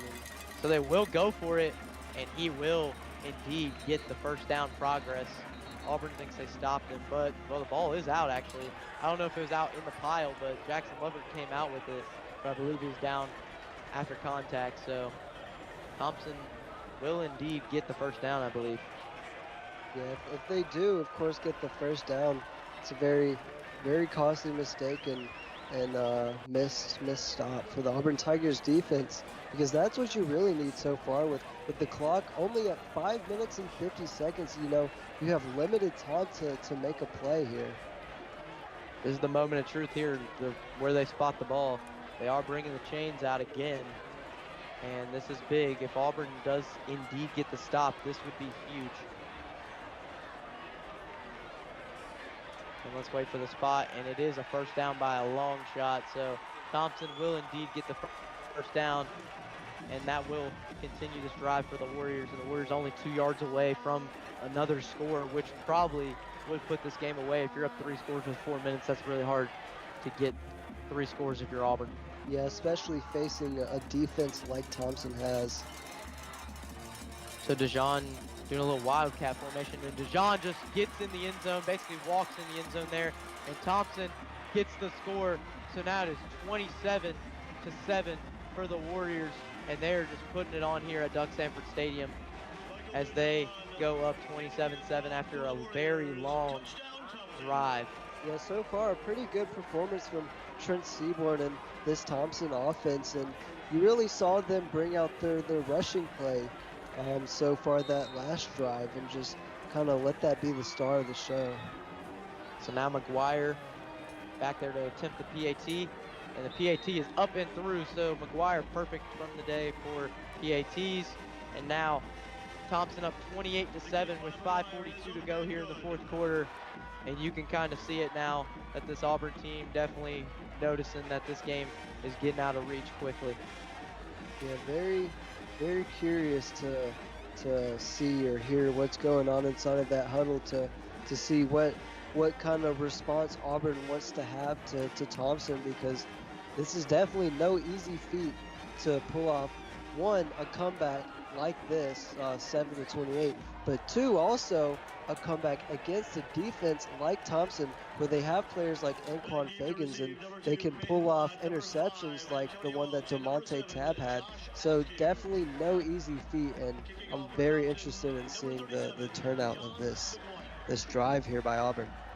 Yeah, now McGuire gonna be back there to kick it away for Auburn, or for Thompson, and Thompson gonna kick this one to Auburn and see. We'll see what Auburn does. You know, Auburn might have a chance to possibly get a score on the board, but you know, like I said, if you're up 3 scores, if you're Thompson, you're definitely already. It's getting close enough to where if you waste any more time, this game might be over. That was a good kick right there. A great kick by McGuire. He's kicked a lot in the back of the end zone. I don't think anybody's been able to return one today. So we'll see Jackson Kilgore and the offense come out again for this Tigers team. Down 28-7 with 5 minutes to go in the 4th quarter. What does Jackson Kilgore have in him to possibly get this Tiger team back? Definitely do not want to prioritize playing conservatively. You want to go out there and get the tempo going and get a really big play, which means making some risky decisions too. Now we're going to drop back. Sees a little bit of pressure, and Kilgore's going to throw this one downfield, and he had an intended receiver in Antonio Welch, but Welch could not come up with it. It was just a little short. That pass ball is incomplete, intended for number 5, Antonio Welch. It's going to be 2nd and 10 now for the Tigers.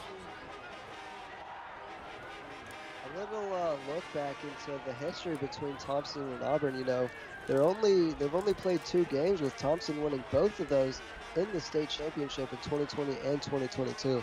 Now Kilgore going to drop back, finds a man wide open in the middle of the field. I believe that's Ryan Birchfield with the catch. So another tight end gets some action tonight. First down and 10 Tigers, ball at the 32-yard line. Yeah, and that first game between Auburn and Thompson in 2020 being a very interesting and thriller matchup. Kilgore going to run it himself, and Kilgore will be brought down by a sea of Thompson defenders. Kilgore on the carry, tackled by number 10, Chancellor Strode. The clock is ticking here for the Auburn Tigers offense, and limiting their possibility for a comeback and furthering Thompson's likelihood of making it to the next round, the semifinals, and playing either Baker or Enterprise. Yeah, you know, like Auburn obviously demoralized with the performance so far tonight, and Kilgore sees a lot of pressure. Kilgore trying to throw this one downfield. He finds Antonio Welch. Antonio Welch from the 50 to the 40 and brought out about the 40-yard line there. So it will be, Thompson will have a tough decision here, you know, with the defense, you know, letting up a few yards. But there is a penalty. It's going to be roughing the passer. Kilgore was, you know, a little shaken up there at the end, but will be roughing the passer. So we'll move the Tigers up a little bit more after Antonio Welch was run out of bounds at the 40-yard line.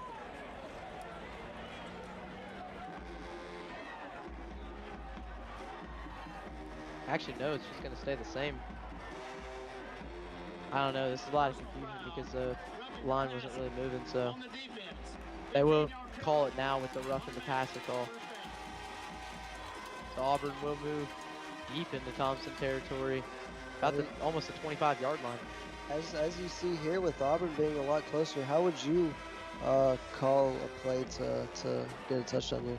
Honestly, you know, you got to throw one deep here with the clock, you know, down. It's getting down to that 4-minute mark almost, and, you know, saw him miss right there.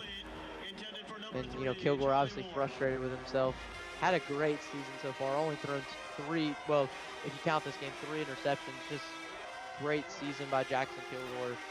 He also had far less interceptions than Trent Seaborn, who had 6 interceptions as well. So now Jackson Kilgore drops back, sees pressure from Smith and Ramil. Kilgore still trying to find a man open. Kilgore will try to find a man open. Birchfield almost caught that right there. And there's a flag actually on the field. Looks like on the far side over there near the 30-yard line, near the Thompson sideline. Yeah, you saw Birchfield have to dive for that pass right there. I believe it might be a pass interference, I don't know.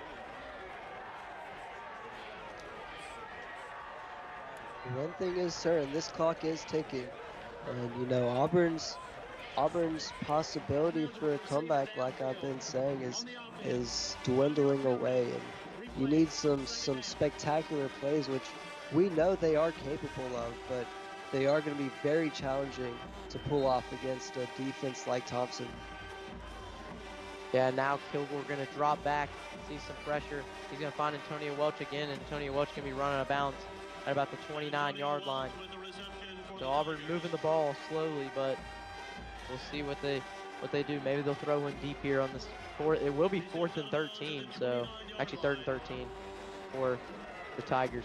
Yeah, moving it slowly but surely, but you know, being down 7-28, you're gonna have to make some pretty risky decisions, whether it be, you know, long passes that could risk an interception. So now Jackson Kilgore going to drop back, sees a lot of pressure here. Kilgore going to find a man wide open, Birchfield, and Birchfield's got it about the 10. I believe that might be a face mask. I saw at the end it looked like he might have grabbed the face mask by accident, but great catch by Ryan Birchfield. Yeah, Kilgore threw it pretty high, and you saw Birchfield had to jump up for it and got the reception. But overall, I mean, that was a good read by Kilgore too to get the ball in Birchfield's hands. Yes, it was indeed a face mask, and yeah, like you mentioned, Birchfield just a great catch and Kilgore great throw. So Auburn will be moving this ball down about the 5-yard line here. We'll see what Auburn can do, maybe get a score.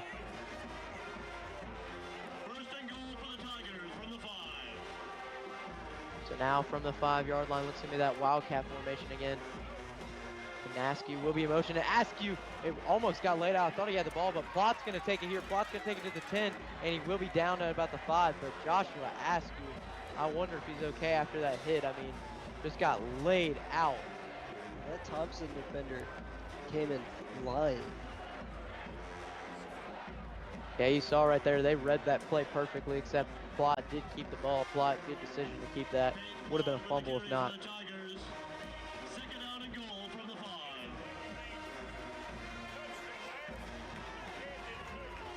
Now from the 5-yard line again, 2nd and goal. And Charlie Ward will try to find a hole. And Charlie Ward gets down to about the 1-yard line. I thought he got in, but will be down at about the 1. So it's going to be 3rd and goal from the 1-yard line here. Now about 3 minutes left in this game.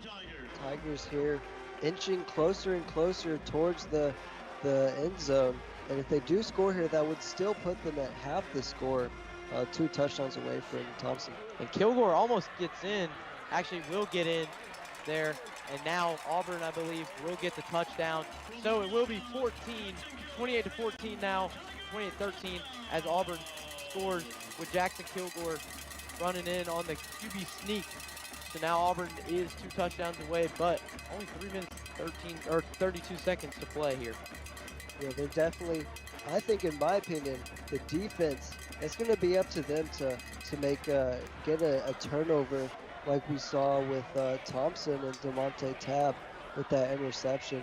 You know, that would definitely be what you need if you're Auburn. And now Joseph Daniels there to attempt the PAT. And it is up and through. So Daniels now will get that PAT. He's also perfect on the day. 28-14. Auburn is down by 2 scores with 3:32 to go. What do they have here? Maybe an onside kick in them. What have you seen so far from these 2 QBs? You know, Trent Seaborn and Kilgore. I mean, so far, Kilgore, you know, has just been, you know, he's been kind of shaky with his reads, and also Seaborn's just been his normal self, just getting it downfield. And also, you know, live looking right now with the Hoover and Opelika game actually tied in overtime. So this is big between Hoover and Opelika. We knew this game would be close. Yeah, very interesting matchup and competitive match too. Yeah, and Hoover, you know, very dominant this season also along with Opelika. Yeah, Hoover also being one of the teams that beat Thompson in overtime by 1 point. So, you know, Thompson, of course, losing only 3 games, all in overtime by 1 point. So being 3 points in total away from being undefeated, which is very close to Auburn being undefeated. You know, Auburn now I don't know if they're gonna attempt an onside kick. I believe they will. If I was Coach Etheridge, I would here. You know, down 2 scores. Yeah, you saw onside kick in that game in 2020 from Thompson that ultimately led to them winning the state championship that year. So now here's the kick. It will be an onside kick indeed. And it will be recovered by the Warriors. Good job by the hands team there. Anquan Fagans gets on top of that one. Is able to corral it. So Thompson, I don't know, actually there's a flag on the field. I don't know if it's probably one of the you didn't kick it 10 yards penalties. That's usually what it is when it's on an onside kick. So, and it is indeed on Auburn. So now 28-14 still, but Thompson will get the ball. And you know, honestly, if you're Thompson, you can keep the ball for as long as possible if you need to. Just keep running it. Yeah, you really just gotta run down the clock and play conservatively, and that would definitely seal you the semifinals in the state playoffs. You know, them coming off of a pretty disappointing finish last year, losing to Cam Coleman and the Central Red Devils in the state championship, right after their 4-year streak of just winning the state championship. So looks like Thompson definitely very eager to go back to the state championship. Yeah, you saw right there, Anquan Fagans gets it again. So now Thompson will get the ball still. You know, they did the re-kick due to the fact that it was a penalty, but still Thompson corrals it again. Anquan Fagans, probably one of their best special teams guys they got. And now Auburn's defense going to come back out. Yeah. Possibly the final time this season. The Warriors take over with 3:31 remaining. First down and 10 at the Tiger 47-yard line. So we'll be at Auburn's 47-yard line. Great field position for the Warriors, but we'll see what they do. They'll most likely run it here to just run the clock out. Yeah, we will see how Trent Seaborn tries to seal the deal and move Thompson up to the semifinals to play either Baker or Enterprise. Now it's going to be a run by Dijon, and he's just going to take it for about 3 to 4 yards. And if you're, it looks like, I don't know if Auburn called a timeout. I believe Auburn did call a timeout here. Yeah, both of these teams so far, what has been pretty surprising, they've both had all their timeouts, which, in my opinion, on the Auburn side of things, could have been pretty useful to call one, you know, when Thompson got that rushing touchdown. And now live looking back to the Hoover and Opelika game. Opelika currently up 26-23, but Hoover about to score here in overtime. If they do score, they will win. And Hoover takes it in, or actually they will be stopped there. And I believe Opelika is going to get that stop, and maybe Opelika just, I don't know if they just won the game. I don't know what down it is, but Hoover did try to run that in. You know, many people doubting Opelika's ability to go into Hoover this Friday and beat them to move on, but I mean, if there's any team that could do it, Opelika's definitely put together a solid team and a solid performance so far this season, so I think they're definitely more than capable of pulling that off. Yeah, I mean, Opelika definitely Cinderella story so far this season, so we'll see what Thompson has here. They're definitely going to run the ball because they're trying to run this clock out. Auburn will use another timeout for sure after this, and another big run from Dijon. Yeah, Auburn using those timeouts to minimize the time wasted on the clock. But hey, I mean, it's 3rd and 3 here, so if Auburn does get a stop, there's still 3:20 on the clock. If they could get a stop and score quick, it would be a 1-score game. That would definitely put the Tigers back in the game.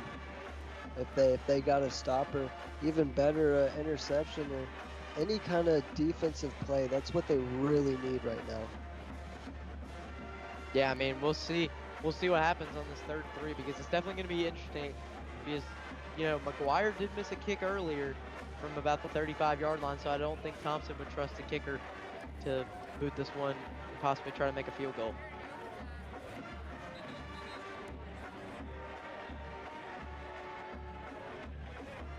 So we're getting ready here.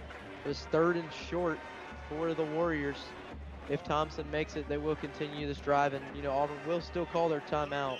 They will still take that timeout just to try to stop the clock, but we'll see on this 3rd and 3. And Seaborn's gonna roll out, and Seaborn will be stuffed.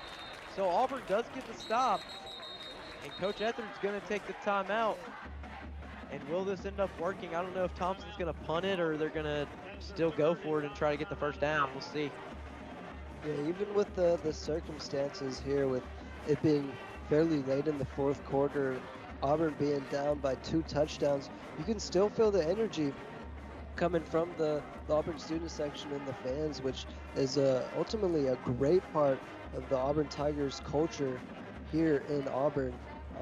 The energy that you can expect to have in the Duck for really any game. Yeah, great coaching there by Coach Etheridge to call the 3 timeouts and end up Auburn gets the 4th down force, but it's still, will Thompson go for this? It's definitely a big question if they will go for it. They might try to draw Auburn off sides, but it does look like McGuire is in that huddle over there, so they might be trying for, I don't know if they're going to try for a field goal or a punt. They might try for a punt because I don't think they would kick a field goal from here, and they are going to try for a punt.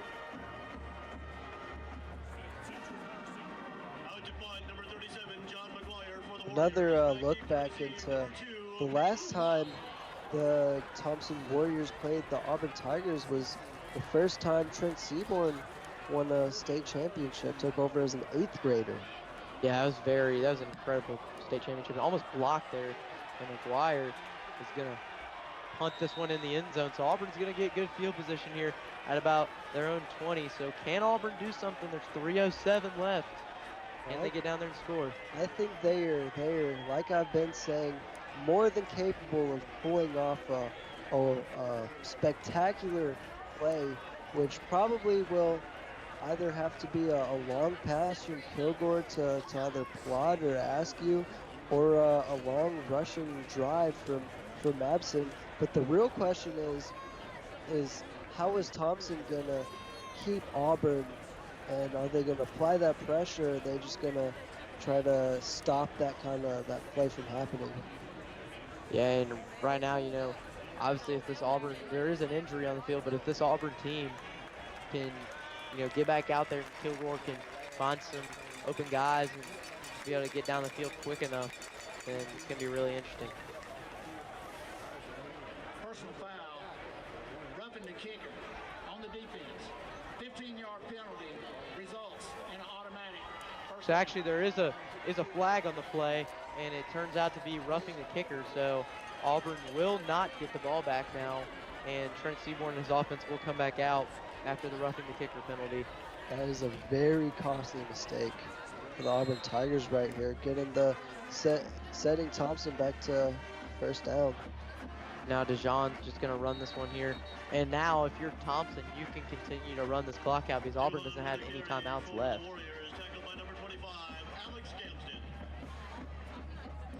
Just a demoralizing, defeat there after that roughing the kicker, because you could have possibly had a chance to get the ball back and go score, and now with the roughing the kicker penalty, it really hurts.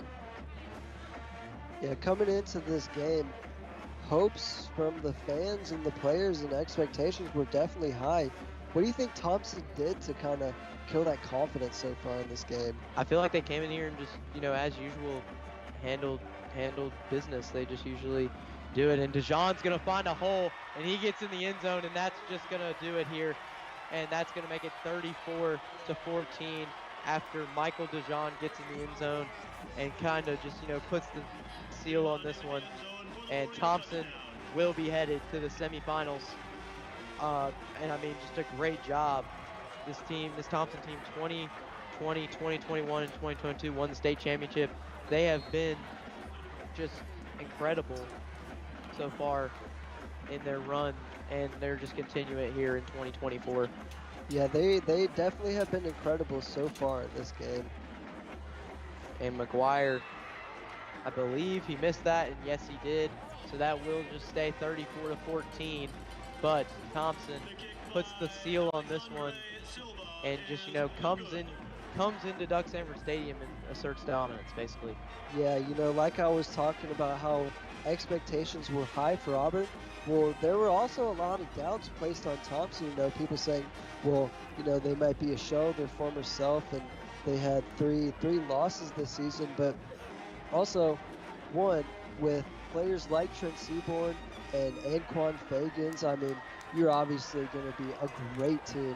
And also, all of those losses were to great teams. You lost to Grayson, you lost to Clay Chalkville, and you lost to Hoover. All of them spectacular teams.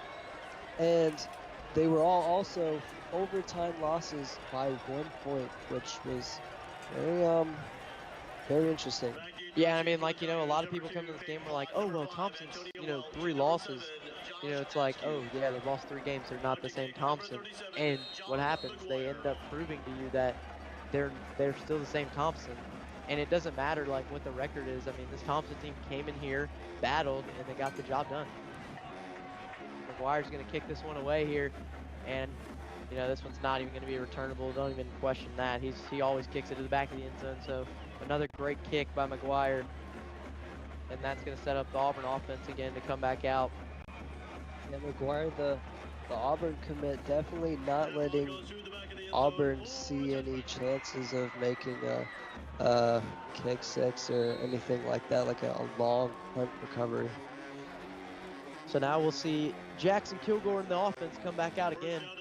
And, you know, really, if you're Auburn, you don't really have much to do here. Just maybe try to score one last time and limit the deficit, but there's no chance to really come back with 2 minutes left, and Kilgore's going to draw back, find Antonio Welch. Antonio Welch is going to break a tackle, and he's going to get to about almost the 35-yard line. And he was thrown down a little bit, but I don't know if that was a little bit extra, but Thompson defender trying to make his case, but the ref did not see anything there.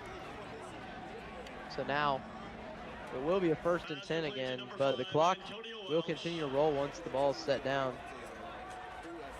Shackled on the play by number 20, Devontae Tabb. 1st down and 10 Tigers at their own 33.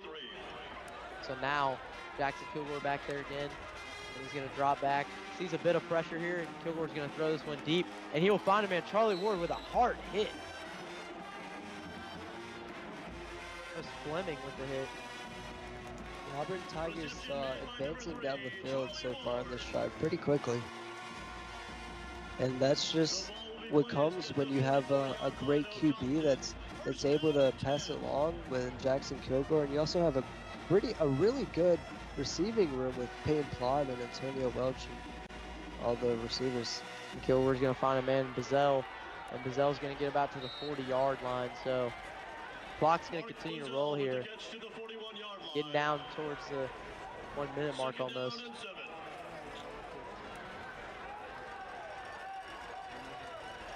Now a little bit of confusion. Jackson Kilgore trying to get his offense set up a little bit, trying to go quick here.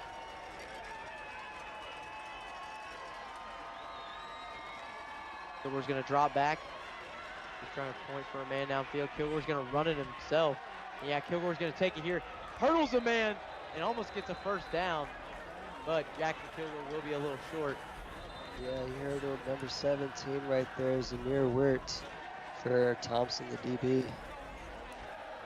Yeah, and now it's down to about a minute 30 here. And you can hear the Thompson fans starting to chant goodbye to Auburn fans now. So definitely setting in now for the Thompson and Auburn game. Thompson still ahead by 3 scores. Yeah, if Thompson does win, which is looking very likely right now, it would be a very disappointing end to the season. You know, allowing the number 5 ranked team, when you're the number 1 ranked team, come to your home turf and beat you. But I mean, Thompson is Thompson. You know, I mean, it's not like they're a bad team. It's not. I mean, that number 5 rank is just going off their record. Arguably, if you look at the eye test or skills wise, I mean, they're definitely arguably number 2 in my opinion. Yes, and now Jackson Kilgore going to drop back, and he's going to throw it short there to Bazell. And like you mentioned, yeah, I mean, this Thompson team won 4 of the last 5 state championships. You know, Central obviously won it last year, but this Thompson team obviously a dominant team in the state of Alabama, and they're going to continue that after tonight. and Thompson's going to return to that title contending team that we always know of in the playoffs. Yeah, and it looks even more likely, with them playing Enterprise, who also is a pretty good team, but in my opinion, Thompson is a lot better. Now, low snap there. Jackson Kilgore's going to roll out. He's going to find a man down the field. Is Charlie Ward. It's about the 32-ish yard line, so clock's going to continue to roll here. Actually going to stop for the first down. Forgot when the chains move. You got to stop the clock, but Auburn, if you're Auburn here, you just got to, like I said, you're going to try to score one last time for the seniors and everything. A lot of seniors on this team. A lot of players going to be gone next year, like including Jackson Kilgore and Charlie Ward and most of the O-line. And Charlie Ward's wide open, and Charlie Ward will get in for the score. Touchdown, Auburn. Charlie Ward is injured on that play, but it will be a touchdown, 34-20, and Auburn gets on the board late here with 1:14 to go. Yeah, you still have some time left for the possibility of a ridiculous comeback, which, I mean, is of course possible, but also very unlikely with the 14-point deficit. So Oliver Harmon's going to be in here to kick this one. And now Harmon going to put this one up, and it is through. So actually a flag on the play, I believe, or maybe it's timeout. Prior to the snap, encroachment, defense. So it was a flag on the play on the defense, so Harmon will get another chance to kick. Yeah, Oliver Harmon, another senior who will be leaving this team once he graduates. Yeah, like we said, this just not the night for Auburn. A lot of penalties and a lot of turnovers. So yeah, I think the penalties are definitely probably the biggest factor that killed this team's confidence. They had a lot going on early on in the game, which is not a great way to start out. And Harmon kind of fakes it out there, and Harmon's going to put it up and through. He kind of like faked out the defender there, trying to make sure he didn't block it, but good little PAT fake move there. A little pump fake on the kick. So Auburn down 34-21 now, but we'll see. Maybe they'll kick an onside kick and try to get the ball back.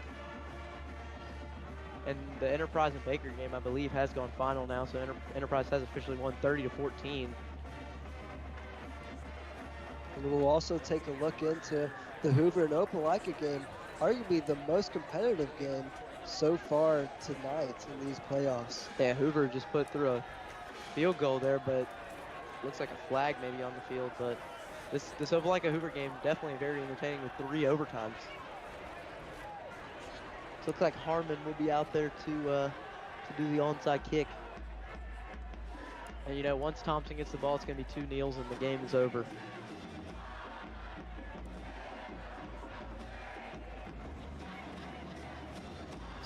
Harmon here going to kick this one. Try to get it back for Auburn. Decent kick here for Harmon. Anquan Fagan just recovers that. So Thompson back out here on offense, and like we said, it's just going to be 2 kneels, and that's going to be the game. Yeah, Auburn having no timeouts to stop Thompson from running down the clock right here.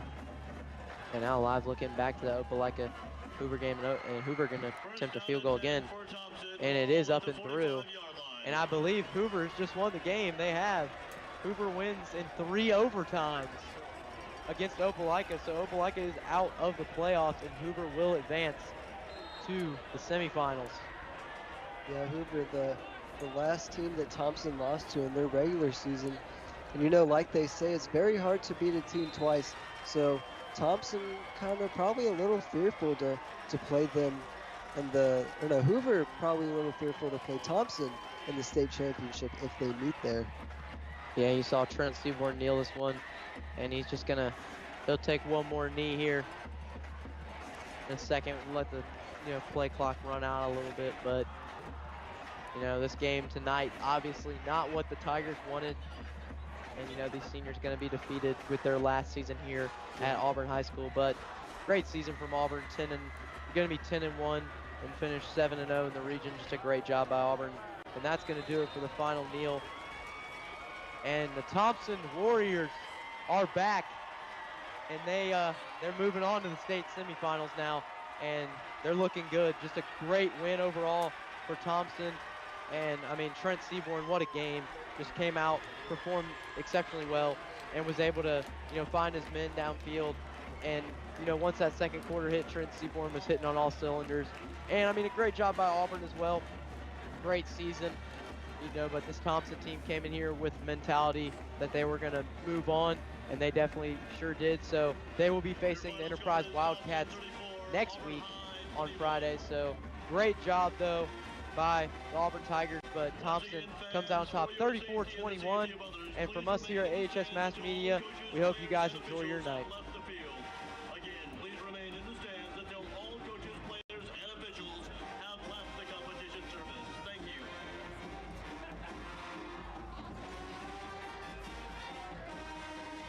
Fans, thank you for your support of Auburn High School football.